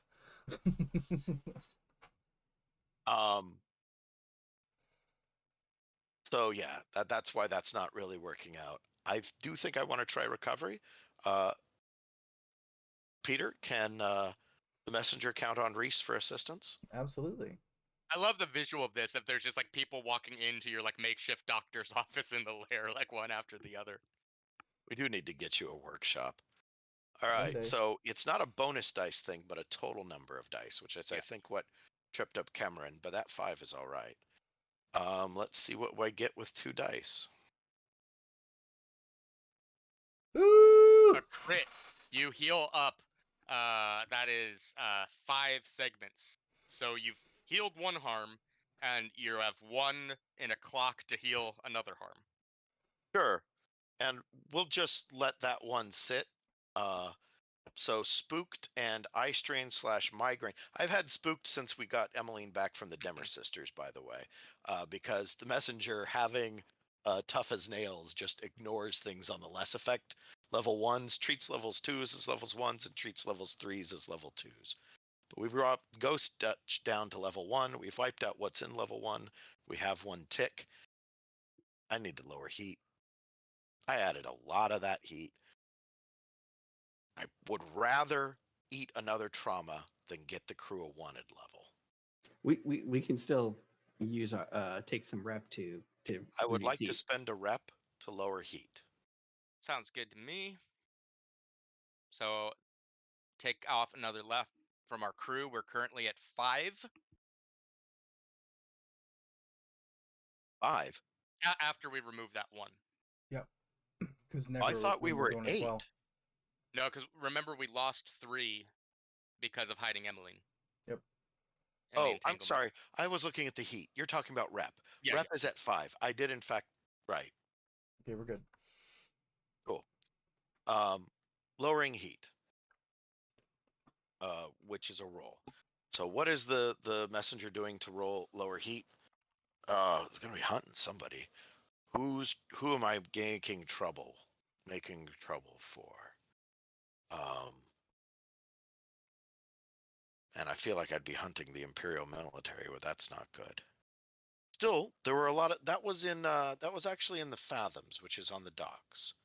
So the messenger is harassing dock workers and people that support that area, not necessarily the dockers gang, but the citizens of the docks, and convincing them to keep their mouths shut by making sure that they're aware that the ears are not always the ears that hear are not always the ears of gossipers. I just picture this little person harassing the poor citizens of the docks, not having a good time. Do not talk about what you've seen. You didn't see anything. You're going to be quiet because you don't know where I'm already there behind you. Yep. So controlled standard. Is this supposed to increase or decrease our heat? Well, if they ain't talking, there's no heat. Yeah. Nobody it just knows. might. We'll see how our relationship with the citizens of the dock play out throughout the game because of such things. But heat, yeah, gold. Ah, All right, so we Ooh. lose a heat. Yes. So yeah, you notice like the dockers, like these are like your city folk. They're hardened individuals, so you get a lot of fuck off, and I'll do what I want. Just a lot of brush off from the Yeah. folk. Yeah. No, that definitely didn't work, man. Oof. Great Yeah. roll on the recovery. Compliments to the doctor. Mhm. The rest of downtime is not going the way the messenger wants it to. We're sitting at 5 stress and still at 7 heat. Oof. Pass on to the next. All right, I'll go next. Silas? Or Silas can go. Oh, who's up? Me. Who did you say, Pete? Oh, Me. you haven't gone yet. Yeah, sorry. No, you can go. I got confused because you've been doing all the doctoring behind the scenes. He's been real busy, so he's going to indulge in his vice a little bit. See how well he likes it. Oh, okay. That's much better. Drops me down to 4. Or down to 3 stress. And I think I'm also going to be doing a little bit of healing. So I would get, what, 2 dice? Normally we do 1, but you get 2 because I'm a doctor? Mhm. Okay, cool. Woo! Nice. So you heal up 3 segments of your clock. Like the others, you can I'll spend my last coin to because will that get rid of both my issues and harm or just one of them? The whole level drops at once. Oh, okay, So- cool. So Ghost Touched and Blasted are gone then. And that leaves me with 1 segment filled? Mhm. Okay. Great. And then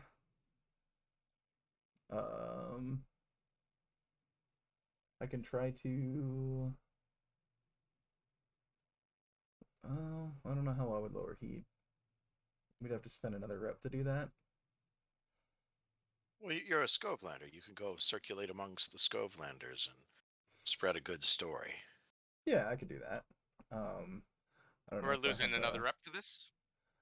that would be a consort, right? It would be another rep, and I'm for it. Okay, so we're all down to 4 for those. I mean, I only got 1 die for that, so. But let's try it. Consort. Oh well, what do you have other? Do you have other social things? Nope. Consort's my only one. I have 1 in Hunt, 3 in Tinker, 1 in Skirmish, 1 in Wreck, 1 in Attune, 1 in Consort. Is I'm there a way you very can lower heat by specialized. tinkering? Yeah, I don't think so. Unless I set up some sort of machine to, I can't think of a way to make tinkering work that way. Well, even losing the lowest you can reduce is 1, and even that'll be helpful. Yep. All right, let's do a consort and work with the Scovelanders to fuck about. Here we go. Woo! Nicely done. So 3 heat reduced. Nice. Much more Uh, effective. Yeah, so we're down to 4 heat total. So you're carousing with the Scovelanders. What does that look like, and how does it reduce heat for us? I think it's not just with the Scovelanders, but it's with the Grinders, and he's just kind of like, Reese is pissed off. Like he just got a small amount of vengeance, and he's just, I could see him like literally just running around with Scovelanders, just causing fucking damage. And Okay, gotcha. yeah. So So now what you're gonna do is just picking up a trash can and throwing it through a window and shit. Hell yeah. And let's say as part of this activity, you do end up meeting up with Hutton again, and you guys do grab Yeah. that drink in Kellen's, and after maybe a night of rabble rousing and destruction of property, vandalization against the Akarosi oppressors, there is a kind of a nice mellow out of, oh, remember the good old days, remember how it used to be before all this, remember the Yeah.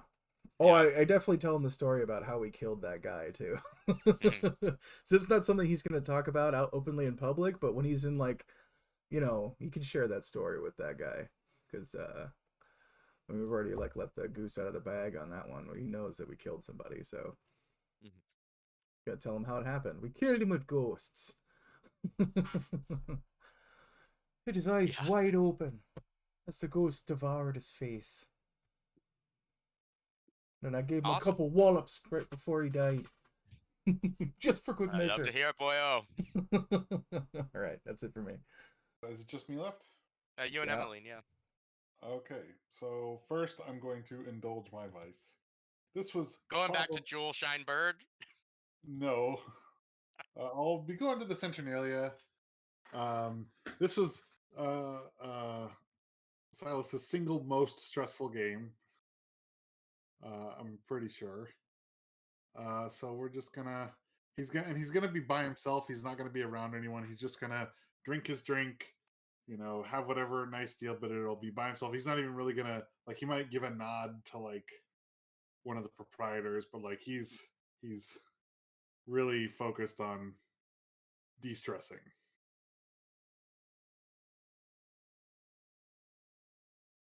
And we're gonna up that by 1. You could do up to 2. Oh, that's right. Get rid of all that stress. You earned it, Silas. Number 6. You had to do manual labor and such today. Yeah, that's not cool. So fully de-stressed. Then I'm gonna heal. I need my doctor to maybe give me some antibiotics or something. But yeah, sure, whatever. Sit down and stab you a few times. Maybe I'll get you with the right vial this time. So do I roll or he does? You roll 2 you dice. Just get +1 die. Okay.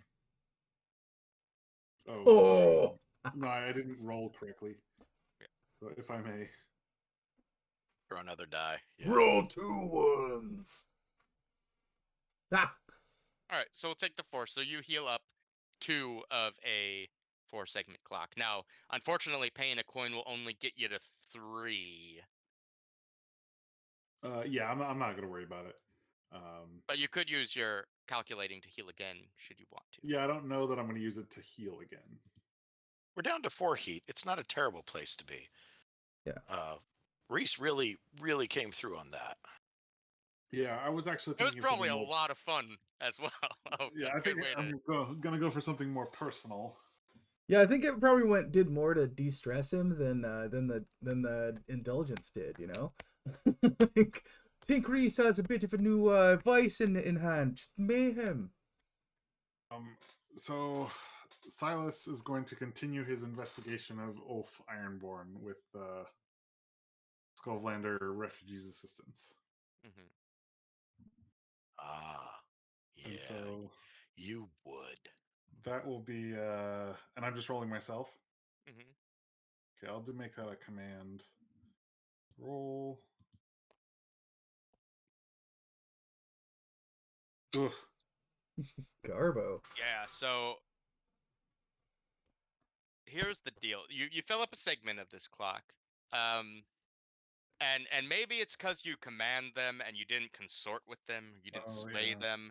But the Skovlanders have turned a little bit cold to you. You know, like it definitely went from before they were super helpful, like, yeah, we'll look into them, to like now, why do you want to know? And it probably you can ascertain that like maybe there is rumor going around, like doesn't he look like that Netherton guy, or like, yeah, we think you know. And now there's rumors kind of starting to circulate, and the Skovlanders who used to be so trusted are now starting to question.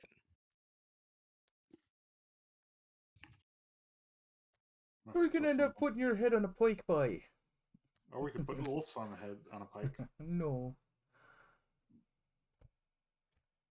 All right, so does that leave Emmeline, or do you have something else you would like to do? No, that leaves Emmeline. Okay. So she's still really upset with losing control of those ghosts. This is probably one of the first times it's happened at that extent. And that's really bothering her. And we do know that she always has this connection to the ghost field. Ghosts are an ever-present part of her life. And I think after everything that went on with ghosts and stuff today, she just wants it to stop for a minute. And the way she does that is stupor. So she's going to indulge her vice. And I think she doesn't go to the Centernalia Club. I think she gets her stash from the Vale where she normally buys her stuff, but it's like I'm going to do this on my own time, and I think she's smoking out alone in her room with the Dimmer sisters in like a very like uh unsafe drug user kind of vibes. And we'll see how that goes. We'll see how that And she goes. overindulges. Oh no! You gonna tell us what Uh, happens, or you gonna keep it a secret? Damn, loving the crits tonight, right? Crits I and all know the this run could have been times, useful in the actual score. right? Ugh, oh. you lose a session. No. Yeah, Emmeline is lost. So here is what happens. So not she's missing that section regardless. You guys won't get a coin because what you'll find out is when you hear um, that the Dimmer sisters like she was supposed to be hiding out with the Dimmer sisters, and when you follow up with that, be like, oh, could we talk to Emmeline or something real quick? They're like, she hasn't been here in days. Uh, and it is a question mark as to where she is. Now, Cameron, could you remind me when you got lost, were you able to take your second downtime activity, or did you lose that as a? You get it when you come back. You get Gotcha. you get a full downtime activity when you come back, and you reset all of your harm and all of your stress. I think so. You come back refreshed, and you get one downtime activity. But you can also play another character. Well, I think I'm fine because I'll have plenty to do as a storyteller. But I do like this thing of Emmeline is MIA. I think it works fine. Yeah. Right. The question is, did the demon get her? What is her Yeah. vice again? Stupor. These, Ooh. these drug addicts, man. Look, It was too much for Tiffany. she had to It's go. just like I can't even. Cool. So I think that will be all downtime activities then. All right, I'm going to take us to our homepage. I'm going to mute myself, and whoever wants to kick off with rounds, feel free to go ahead. All right, I guess I'll go first. Well- Beat you to it. Ha! All right. So in terms of the world, I mean, not a lot has changed, honestly. I think the growing energy within the Skovlander rebellion is definitely fueling Reese's sort of emotional state at the moment. So I think he feels very inspired and very homesick about all of it. Like meeting up with actual old military buddies. Like I know he and Cole fought in the same war, but they weren't on the same sides. And so but he recognizes Cole's situation, so he doesn't blame him for that. But ultimately, the world, it's just as chaotic as ever. But now it just seems like he's a part of that chaos a bit more. In terms of other players, Nebra, we didn't get a ton of chance to interact this game, but he likes what you do. You drove the boat and got us the hell out of there. Really, you were the only one who had any successful roles this game. So, if we didn't have you, we would be a crap crew. So there we go. Silas, I'm sus, man. You're real sus. Fucking sus as shit. And I'm coming for you. Yeah, I see you. Yeah. I don't know nothing. But hearing about that whole situation has him a little concerned. Has he been devoting himself to somebody who's a traitor? He doesn't know for sure. The messenger. like I think it was really fun, kind of bouncing ideas back and forth, and his like hesitance to go against the Scovlanders and use them as like a a battering ram. But seeing as how they were going to show up and beat up on some military folk, he grew on him a little bit. And like the messenger is definitely very vicious, and he appreciates all of that. Reese understands what your role is, and he appreciates how well you do it. For the Nighthawk, yeah, we had very little interaction in this game. Didn't get to see the Nighthawk do as much of the Nighthawk type stuff. Showing up out of the nowhere and and using gadgets and stuff, doing crazy Batman type things. So seeing as how this is very much a social endeavor, yeah, I didn't get to see much of the Nighthawk, so no opinions really changed. I liked the conversation I had with Emmeline. I think some things aligned there. I definitely like how we worked together during the mission, dropping the Quicksilver into the dude's eye and turning him on Emmeline so she can do her ghost thing. I think was a very rad moment. Yeah, Reese got to be very savage this game, and I think everyone kind of helped him out in that endeavor. So thank you, it was appreciated. Moving on, who would like to go next? Yeah. So this game was interesting. I think the Nighthawk definitely like Virgil learned some interesting key information about his larger character arc, which I think is important to him to get into. But I think it was nice to like, especially with the downtime indulgence, like I was also able to get vengeance, help the Scovlanders inadvertently. I do like that, like initially it was like, oh, we're gonna, they're gonna, be blamed for this, but like they're like, yeah, that's what we want too. Like it actually did work out pretty well on that one. I think I am interested to see some of the intrigue that's going on. There is a part of me that thinks that Arkesh is either being played or is trying to play some other type of like game and trying to make us into pawns or something in a way we don't quite see. I think we'll still probably get the money out of it, but I'm not really sure what some of the other goals are there. And I think it'd be fun to see. I really enjoyed some of the how the I do enjoy some of the dice rolls and how like things got more desperate in this session. I thought that was kind of fun to be kind of pushed more into a corner in this particular instance. It did not go smoothly. It was a complex thing, but we managed to navigate it with some flashbacks and flashbacks within flashbacks and things like that. Where I think it worked out well. So it was fun to play. So for the characters, so for I think I'll start down at the top. So for Reese, I think it was fun to see Reese get that interrogation moment. Like I definitely had like an idea of what of how to how to get maybe out of that situation and get some more like uniforms and stuff. But I'm glad it played out the way it did. I think it was really fun. I think the outcome was darker than I thought, and I'm pretty happy with it. It's just good to see Reese kind of have a moment to be Reese, because he's kind of like he can be kind of an asshole, and he has his darker history. So I thought that was really good to see. For Nebra, definitely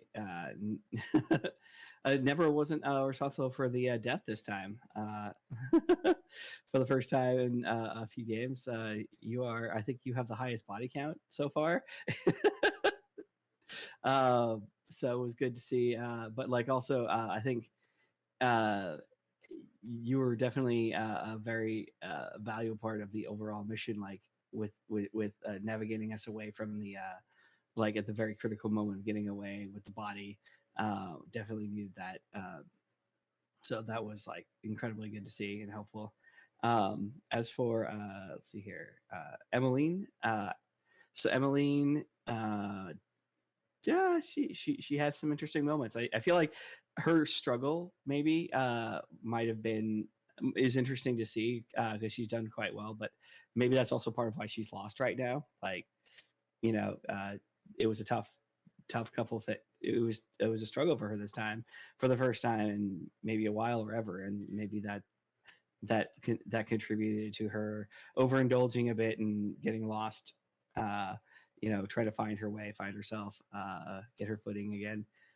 It definitely, I think, uh, like as much as we tried to help as much as we could with the ghost, uh, definitely noticed that she was struggling there.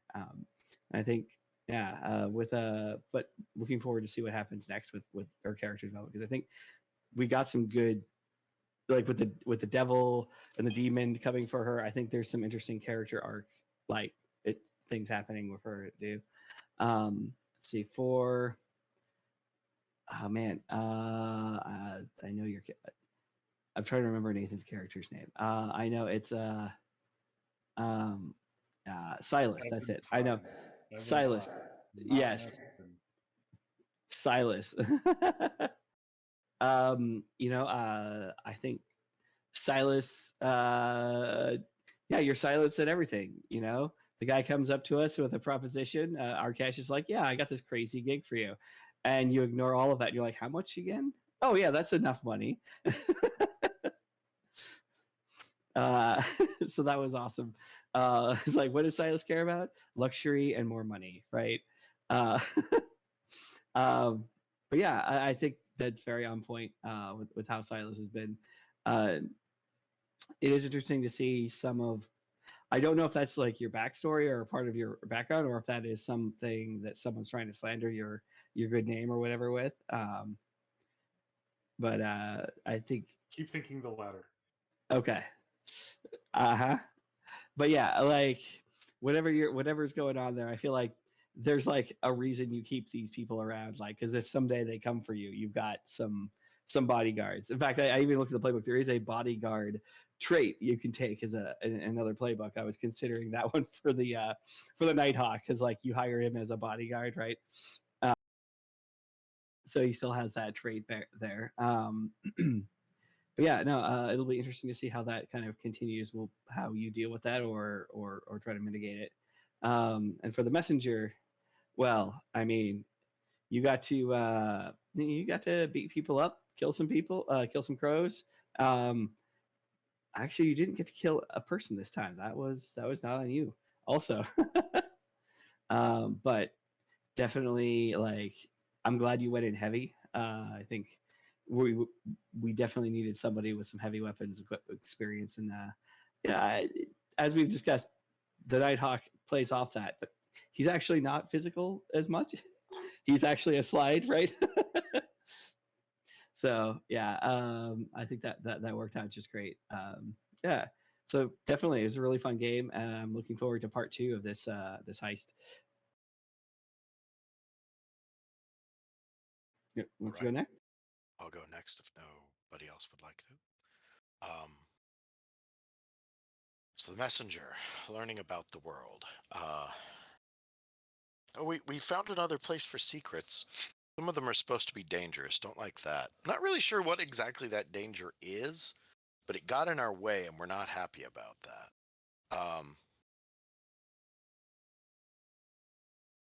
Boy, it's interesting to see what happens when someone like Arkesh ends up in a leadership position.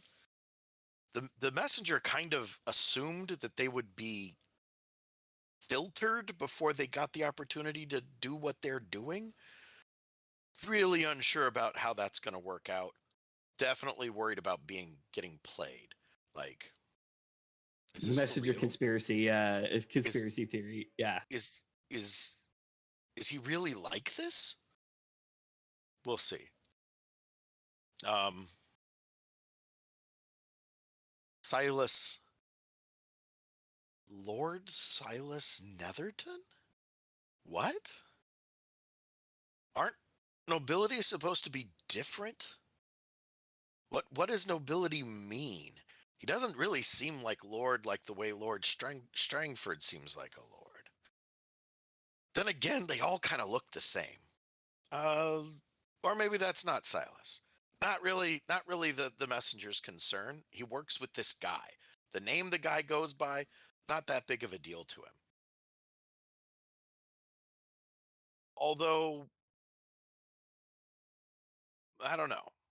No, he's crew. That's fine. Other people are going to care about it, though, and that'll be some choices. Hopefully Silas understands what those choices mean and, like, makes the right decisions about it. Whatever. But we depend on Nebra too much. It's a real problem, actually. Like, Nebra got us out. Nebra operated the boat. What would we do without Nebra? We'd end up in a lot more trouble. That's probably something. There's probably something that should be done about that. Yeah. But well, for now, we kind of are like we are. There's a possibility. This guy, this fuck up, he left and is running another gang. Is that what's going to happen with Nebra as well? Or is that something that only happens to fuck ups? Because if you're really good, do you just stay in your job? Have to think about that. Oh, yeah. that's pretty close. Yeah, I know. We've seen that happen in management, but the Yeah. messenger hasn't. So this is new. He's never seen someone promoted to the point of their incompetence before. Or at least didn't know he did, because he was an academic. He's had to have seen something. They've had to have seen something like that. But yeah, Nebra's that's something. Very special. Yeah. Reese. Hey. Whoa, there's a lot of intensity and energy from Reese this time. The man has strong feelings about some things. Made a bit of a mess too. Like seeing him grab that corpse and throw it around, it's like, dude, do you need a minute? And getting along with the other Scovelanders, that's to be expected. These people with their quaint ways, you see them behave. You see them around the Akaros, and you think, oh, they're like the Akaros, and then you see them around their own, you're like, oh, nope, that's different. Of course, Silas over here is more like an Akarosi. Whatever, they're all weird. None of them are like proper people like the Taikarosi.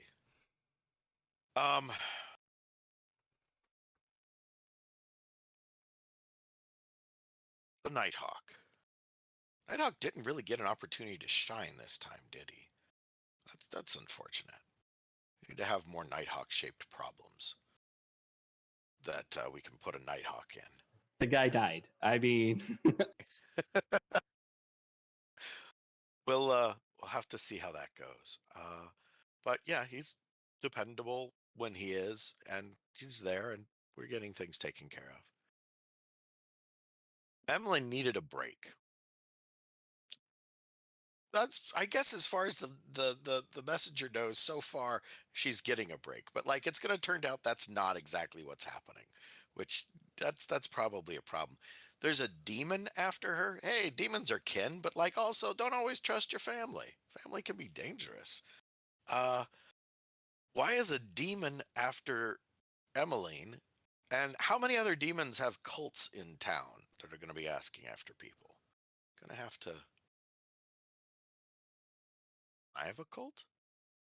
How much of a demon do you have to be before you can get a cult? Maybe Emmeline knows. We'll have to ask her when she gets back. I think that's about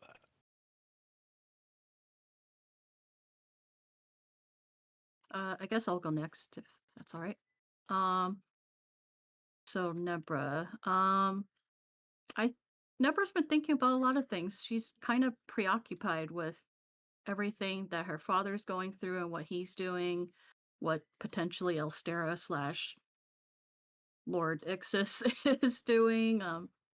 And she kind of took a back seat on everything, basically. Like, well, it's partially because she is still scarred from when she led that one score. She doesn't want to do that ever again. So there's that. But yeah, she kind of just helped out the best way she knows how, by being sneaky and apparently driving a boat, which is all good, I guess. In terms of the world, I think it's kind of the same thing. Her view of the world is basically colored by, again, what she knows about her father and what he's trying to do. And I think it's increased her opinion, which it was already high enough as it is, towards Scotlanders in general and who they are as a people. Um, so there's that. In terms of the other characters, Emmeline didn't really interact too much with her personally. The fact that she struggled trying to handle the ghost doesn't really change her opinion of Emmeline. Like, she kind of figures, handling ghosts is just a tricky business, and sometimes it just doesn't work the way you want it to. So, I mean, she still trusts her to handle that sort of business, and she's definitely going to miss Emmeline in the next score. Can't believe I missed that part. Let's see. Silas, not too much has changed, with the exception of what was mentioned with the meeting and with the grinders. Like, it doesn't really set off any alarm bells per se, but I think Nebra is now a little more curious as to who this Netherton fellow is and what he's all about. So she may end up doing some research on that just to see what's up and why some people have such strong opinions about this particular person. But otherwise, she still sees Silas as one of the leaders of this crew. So nothing has changed there. For the messenger, I think with the revelation about the artifacts of KOTOR and knowing that the messenger was correct in being very paranoid about that and what the artifacts are potentially being used for. I think she's going to take everything they say a little bit more seriously, even if it is overly paranoid, because I mean, maybe being overly paranoid is more beneficial at this point. Who knows? There's just so much shit happening that one cannot comprehend unless you're capable of comprehending by being paranoid. I don't know.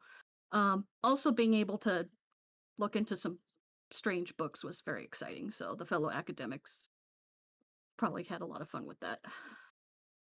For Nighthawk, again, didn't really interact too much. I don't even know if she really saw much of Nighthawk, actually, now that I think of it. So, her opinion really hasn't changed. Still likes Nighthawk better than Virgil. So, I'm not sure if at any point Nebra is going to get involved in with the whole Virgil Caesarion parents murder thing. I don't know how. Actually, I don't even remember how much she even knows about that. But besides the obvious information, but maybe in the future they can work together to figure out that mystery. Who knows? And then finally, Reese. I think if Nebra did not know what she knows now about what her father is doing and what kind of plans are happening, I think she would be a little bit more shocked at what Reese did. But having that context of, working with the Scotlanders, they've had to deal with being oppressed by the Empire. I think she understands at this point why he reacted the way he did. And she doesn't hold it against him. It makes sense. It's not out of the realm of possibility. Um, and I don't know, maybe she'll potentially see Reese as a valuable asset for something in the future. Ooh. Something maybe evolving with her dad. Who knows? Who knows? We'll see. I made the captain happy. Yeah. But yeah, I think that's it for me.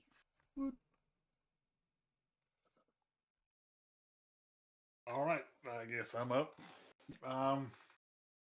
As far as the world, Silas really doesn't want the world to remember the name Netherton. And he's realizing how much of more of a problem that is now than it had previously been. So he's going to need to start making headway into nipping that in the bud, if at all possible, and do it. He has he could try and manipulate the crew into thinking, oh, he's being slandered, but it might be safer to just deal with it himself, to not get them involved in that idea any more than they have to be. And yeah, that's sort of the same for both the world and himself, in that like he needs people not to know that. He did enjoy. I do very much like the whole sitting down, meeting with a guy who's gonna give us a job. And I was thinking to myself, he's late. Am I gonna be polite with him? Am I gonna be rude? And ultimately, I just didn't pay attention the whole time. And finally, when it was like, oh, we can make this much coin. Oh, lead with that.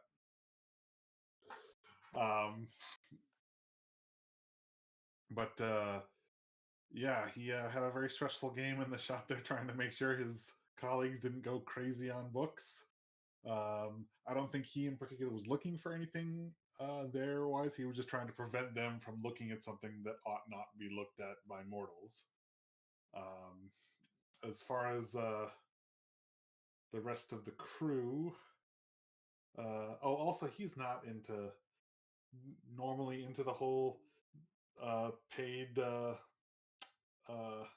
services that he indulged in before, and is not likely to ever do that again if he doesn't have to. But as far as the other people go, so Nebra, like, you've kind of gone from apprentice criminal to like journeyman criminal. Like, you didn't do a lot. Like you said, you kind of took a back seat, but you did get us to escape from the brawl. You piloted, or drove the boat, and you were the primary point of contact with the buyer, like, and with Arkash. Like, you're like, why are you going to school still? Like, you should just, like, that's not working out. This is, like, embrace it. Emmeline, I don't think it's gonna really hit Silas that you're gone until the next game, because that's when we'll find out, like, the majority is like, oh no, oh, she's like disappeared. Like, oh no, because before it's like, oh, she's with the Weird Sisters, they're weird, but like at least we know she's safe. I believe it's the Dimmer Sisters, not the Weird Sisters. But oh yeah, sorry, the Dimmer Sisters. Tomato. They are weird, so yeah. But yeah, it's gonna, because he thought, okay, we're dealing with this demon cult problem. We're gonna do a routine thing to deal with it. It should be fine. We'll be, even if that was the reason she was gone next heist. Like, yep, we get it. That's she is now. It's like, oh no, something might bad happen. And I think the only person he might in the crew that he might genuinely care about besides himself is probably Emmeline, and so that does worry him. The messenger, you're good at what you do. Keep doing what you do. Silas is kind of looking at you like, how can I have him help me deal with my problem in a way that he doesn't decide is, I don't know. He's looking at the messenger and saying, this guy could probably help me deal with my problem, but I don't know what his limits are, depending on how much he finds out about me that may or may not be true. But he's good at his job. He's trustworthy, as far as Silas knows. So yeah, we'll see where the future holds with that relationship. He was smart enough to lead with the coin aspect in explaining to Silas what he zoned out for. So that's good. Nighthawk, I feel like there is some weird backstory between us that we haven't really gone into. And I think hopefully that can be explored a bit in the future, just because why is it that like Nighthawk is part of the crew? It's because of Silas, but like, why? Like, there's something there. And at least you didn't drop a bomb on me this time. Now, Reese. So because that's right, I did literally drop a bomb on you last game.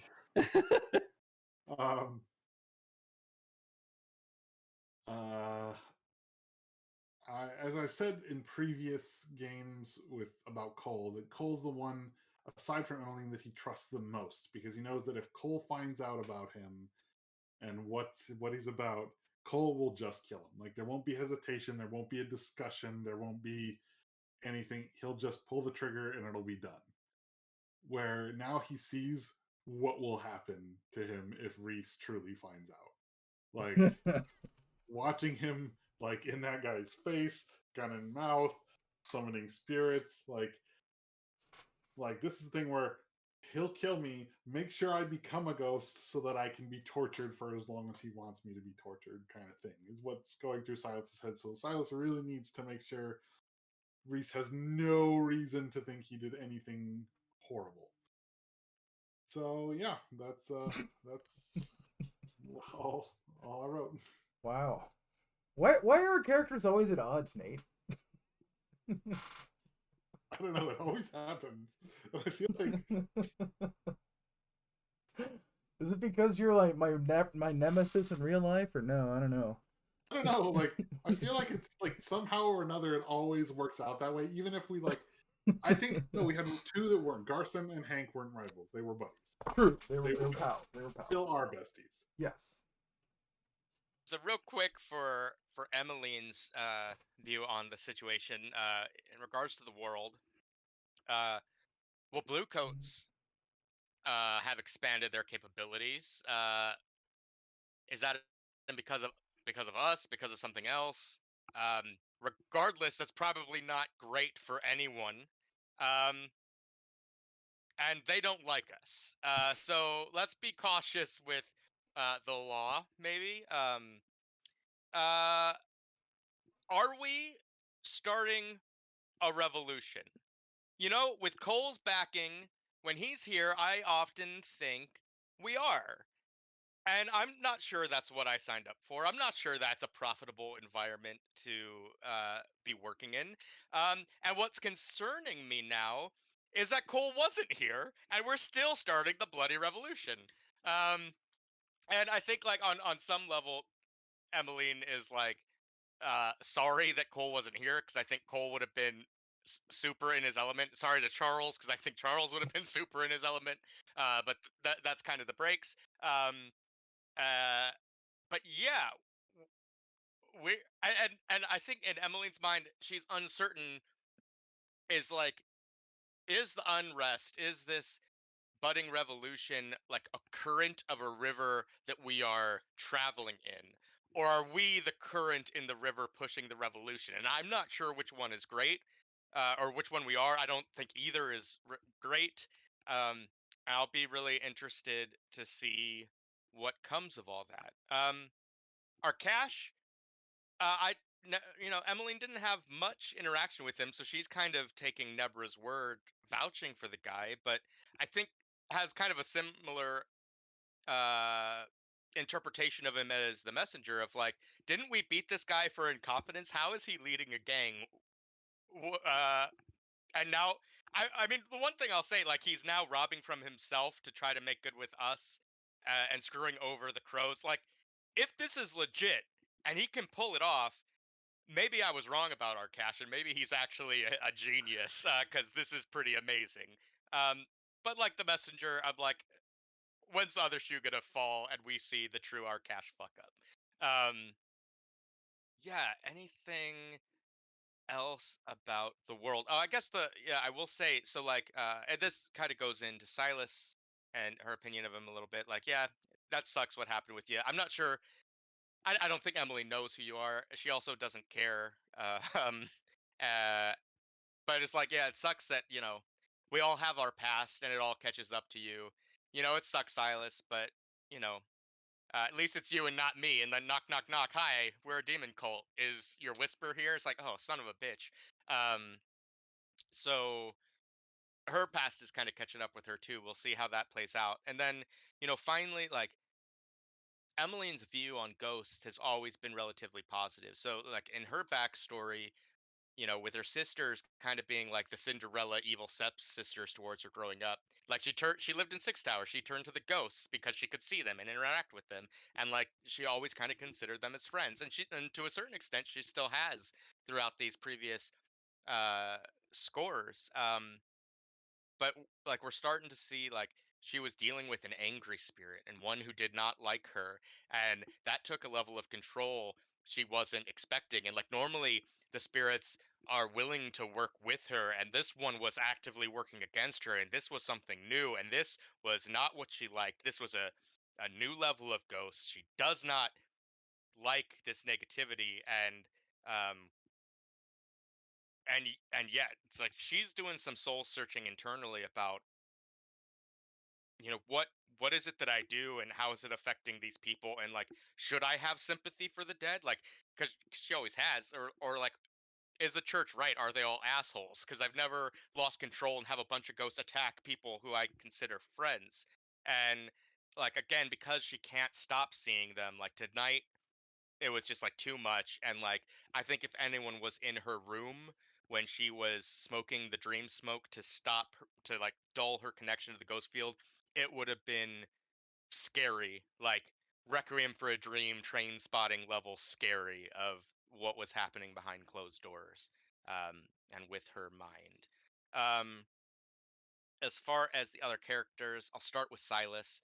Uh, I think Nebra and Silas have a strong connection. There's a reason that we are founders of this gang. I think you have a similar mind to Emmeline, that like, at the end of the day we're doing this to survive, and what that means in this world we live in is money. There's not room for ideals, and she explained this to Reese too in their conversation, like, if you want to go off on a crusade, you do it on your own time, but like, we have a goal that we're trying to establish, and she thinks Silas gets this. I think she does, and we talked about this in session 0, view Silas as a father figure. So today was extremely awkward, where this normally tight-laced guy is like, You'll excuse me a minute, I need to go off into an alleyway with a sex worker," and was like, whoa, because it's like, what is daddy doing? Ah, no, thank you. Oh my God. And you're like, let me just say, I don't normally do this. Like, I don't want to hear it. It never happened. We all can all agree. No one saw it. It never happened. Daddy, I mean, Silas is a stand-up individual. Yeah, so that was awkward. But everything else is what she expects of you. Like, you didn't listen to Arkash. I mean, yeah, that tracks. He's not deserving of your respect from what we've seen, until it comes up that he could be a capital gain. Um, you might have ties. You might be this guy who did wrong to Scovlanders. Well, shit, haven't we all? Like, we all live in the Imperium. Like, we're all, uh, benefiting from Scovlander abuse. So, I mean, whatever, Silas. Just I mean, hopefully you can get a lid on it, because it is going to tear this crew apart if it ever comes out, and that is something Emmeline doesn't want to have to deal with either. But I mean, if I have to stand with you against Cole, I mean, begrudgingly, I'll do it. Um, for Reese, um, yeah, I really liked our conversation early on. Like, I really likes that you're in to the world of the Whisper and are into Ghost, because I think that's rare in this city, and likes that she can be open and honest about her own views without feeling persecuted, or feeling weird, and can show her power without that. But this kind of like turned a page in the book of Reese for her too, because you were rather scary today. Like, you had definitely been wronged in the past, and those feelings haven't died, and they haven't healed, and we saw the forefront of uh, exactly what your views to the Akarosi military are. Um, and she thinks that's fair, that's probably justified. Is a bit cautious in the back of her mind of like, will at any point that hatred towards the military and what they've done become, I hate Akarosi folks as a whole, because I am one. I'm a noble one. As I said, like, we all benefit from what happened to Skovland living here. Uh, we'll see how that plays out. But really likes that you set her up for a ghost thing, and it didn't end up working out. Traumatized her a little bit, but likes that, like, she doesn't know what's going on in the background, but you are walking your own ghostly path, and that's really cool to her. Like, let's talk more about that when I calm down a little bit, or you find me. Um, so yeah, um, and then like, enjoyed seeing you with the Skovlanders too, and like, I think they're Reese can be happy. I don't know why you're not. I'm not sure you explained what happened with your wife and the backstory there, but like, at the end of all this, when we've made it so we don't have to do crime anymore, when we can retire from all this, I hope that you can find a slice of whatever you had with your old Skovelander buddies in that bar today. I do hope that for you. And so yeah, the messenger. As I said, always likes that you enjoy the weird stuff, and much like Reese, we can talk about the weird stuff, and she doesn't feel persecuted for the stuff that she does. Very natural relationship, and was impressed when she was like, "Oh, do I know anything about demons and hollows? No, I don't." And then it was Nebra and the messenger who were like, "Actually, as academics, we know a lot about this." And it's like, "Oh, wow, maybe schooling isn't such a bad thing." That's great. Um, Other than that, like, I think you play your part well. Like at the end of the day, like personally, she likes you for the weird reasons, but like you are combative like Cole. And when we didn't have Cole here today, it was nice to have um, someone who could kind of fill those shoes, and I think you did. Um, Also, really appreciates that. So like Silas is a wild card, right? Like generally he's like money, money, money. But every now and again, he like very strangely pulls this. No, the Skovlanders are great, and I love the Skovlanders, and Skovelander peace and unity is great. And but the messenger, I can always count on. I don't care about the revolution. What's the bottom line? What's the money? How are we making out of this? And I appreciate that. Um, as far as the Nighthawk, um, so last game, Emmeline was a little frustrated with the Nighthawk of, like who are you to tell me what to do, and you're just some pimply faced kid, blah blah blah. This game, like, I think you showed your own in what you do. The sneaky, the punchy, the. It was like cool. It was nice to have that assistant. And you didn't run off. You didn't. It wasn't like I pop out from the shadows. Like you were with us the whole time, and I think Emmeline appreciates that on some level. And then like what really hit her home is like when the altercation between the sailors and the sex workers uh broke out. It was the Nighthawk who was like, hey, you don't talk to someone like that, and like you stepped in to a group of people similar to Whispers who, like, I think society kind of tosses aside or doesn't think on. And it was like, now I don't know that you come from a noble background, but just from what I've seen of the Nighthawk, I'm like, that's cool that whatever power you might have, you are using it for some good. Like that was cool to see. Like good on you. Like, and I think in her mind it's like maybe I jumped to like because she definitely has jumped to conclusions about you. You're a dude who does crime dressed up in costume. Like what the why? But like all right, so maybe he goes about things a little bit strangely, but he's got his heart's in the right place. He's doing good things. So, um, would like to maybe get to know you more and find out what maybe more she kind of assumed incorrectly about you. And then Tiffany, unfortunately, looks like she dropped, but she can watch this in the recording. For Nebra, um, really enjoyed introducing her to oysters and really enjoy that kind of sisterly bond we have forming. Um, yeah, I think she did great. As always, as a criminal. Yeah, like Emmeline is curious. It's like she wants to see how things play out with our cash to see how that affects her opinion of Nebra, right? Because Nebra's been the one who kind of has been vouching for Akash and has been close to him. Um, and if it turns out that he is trying to screw us over or leading us into a trap or something like that, I think she'll need to have a talk with Nebra about trust and like signs of trouble. Um, but other than that, yeah, I think was that everyone? I think so. Yeah, I think that those are her thoughts currently.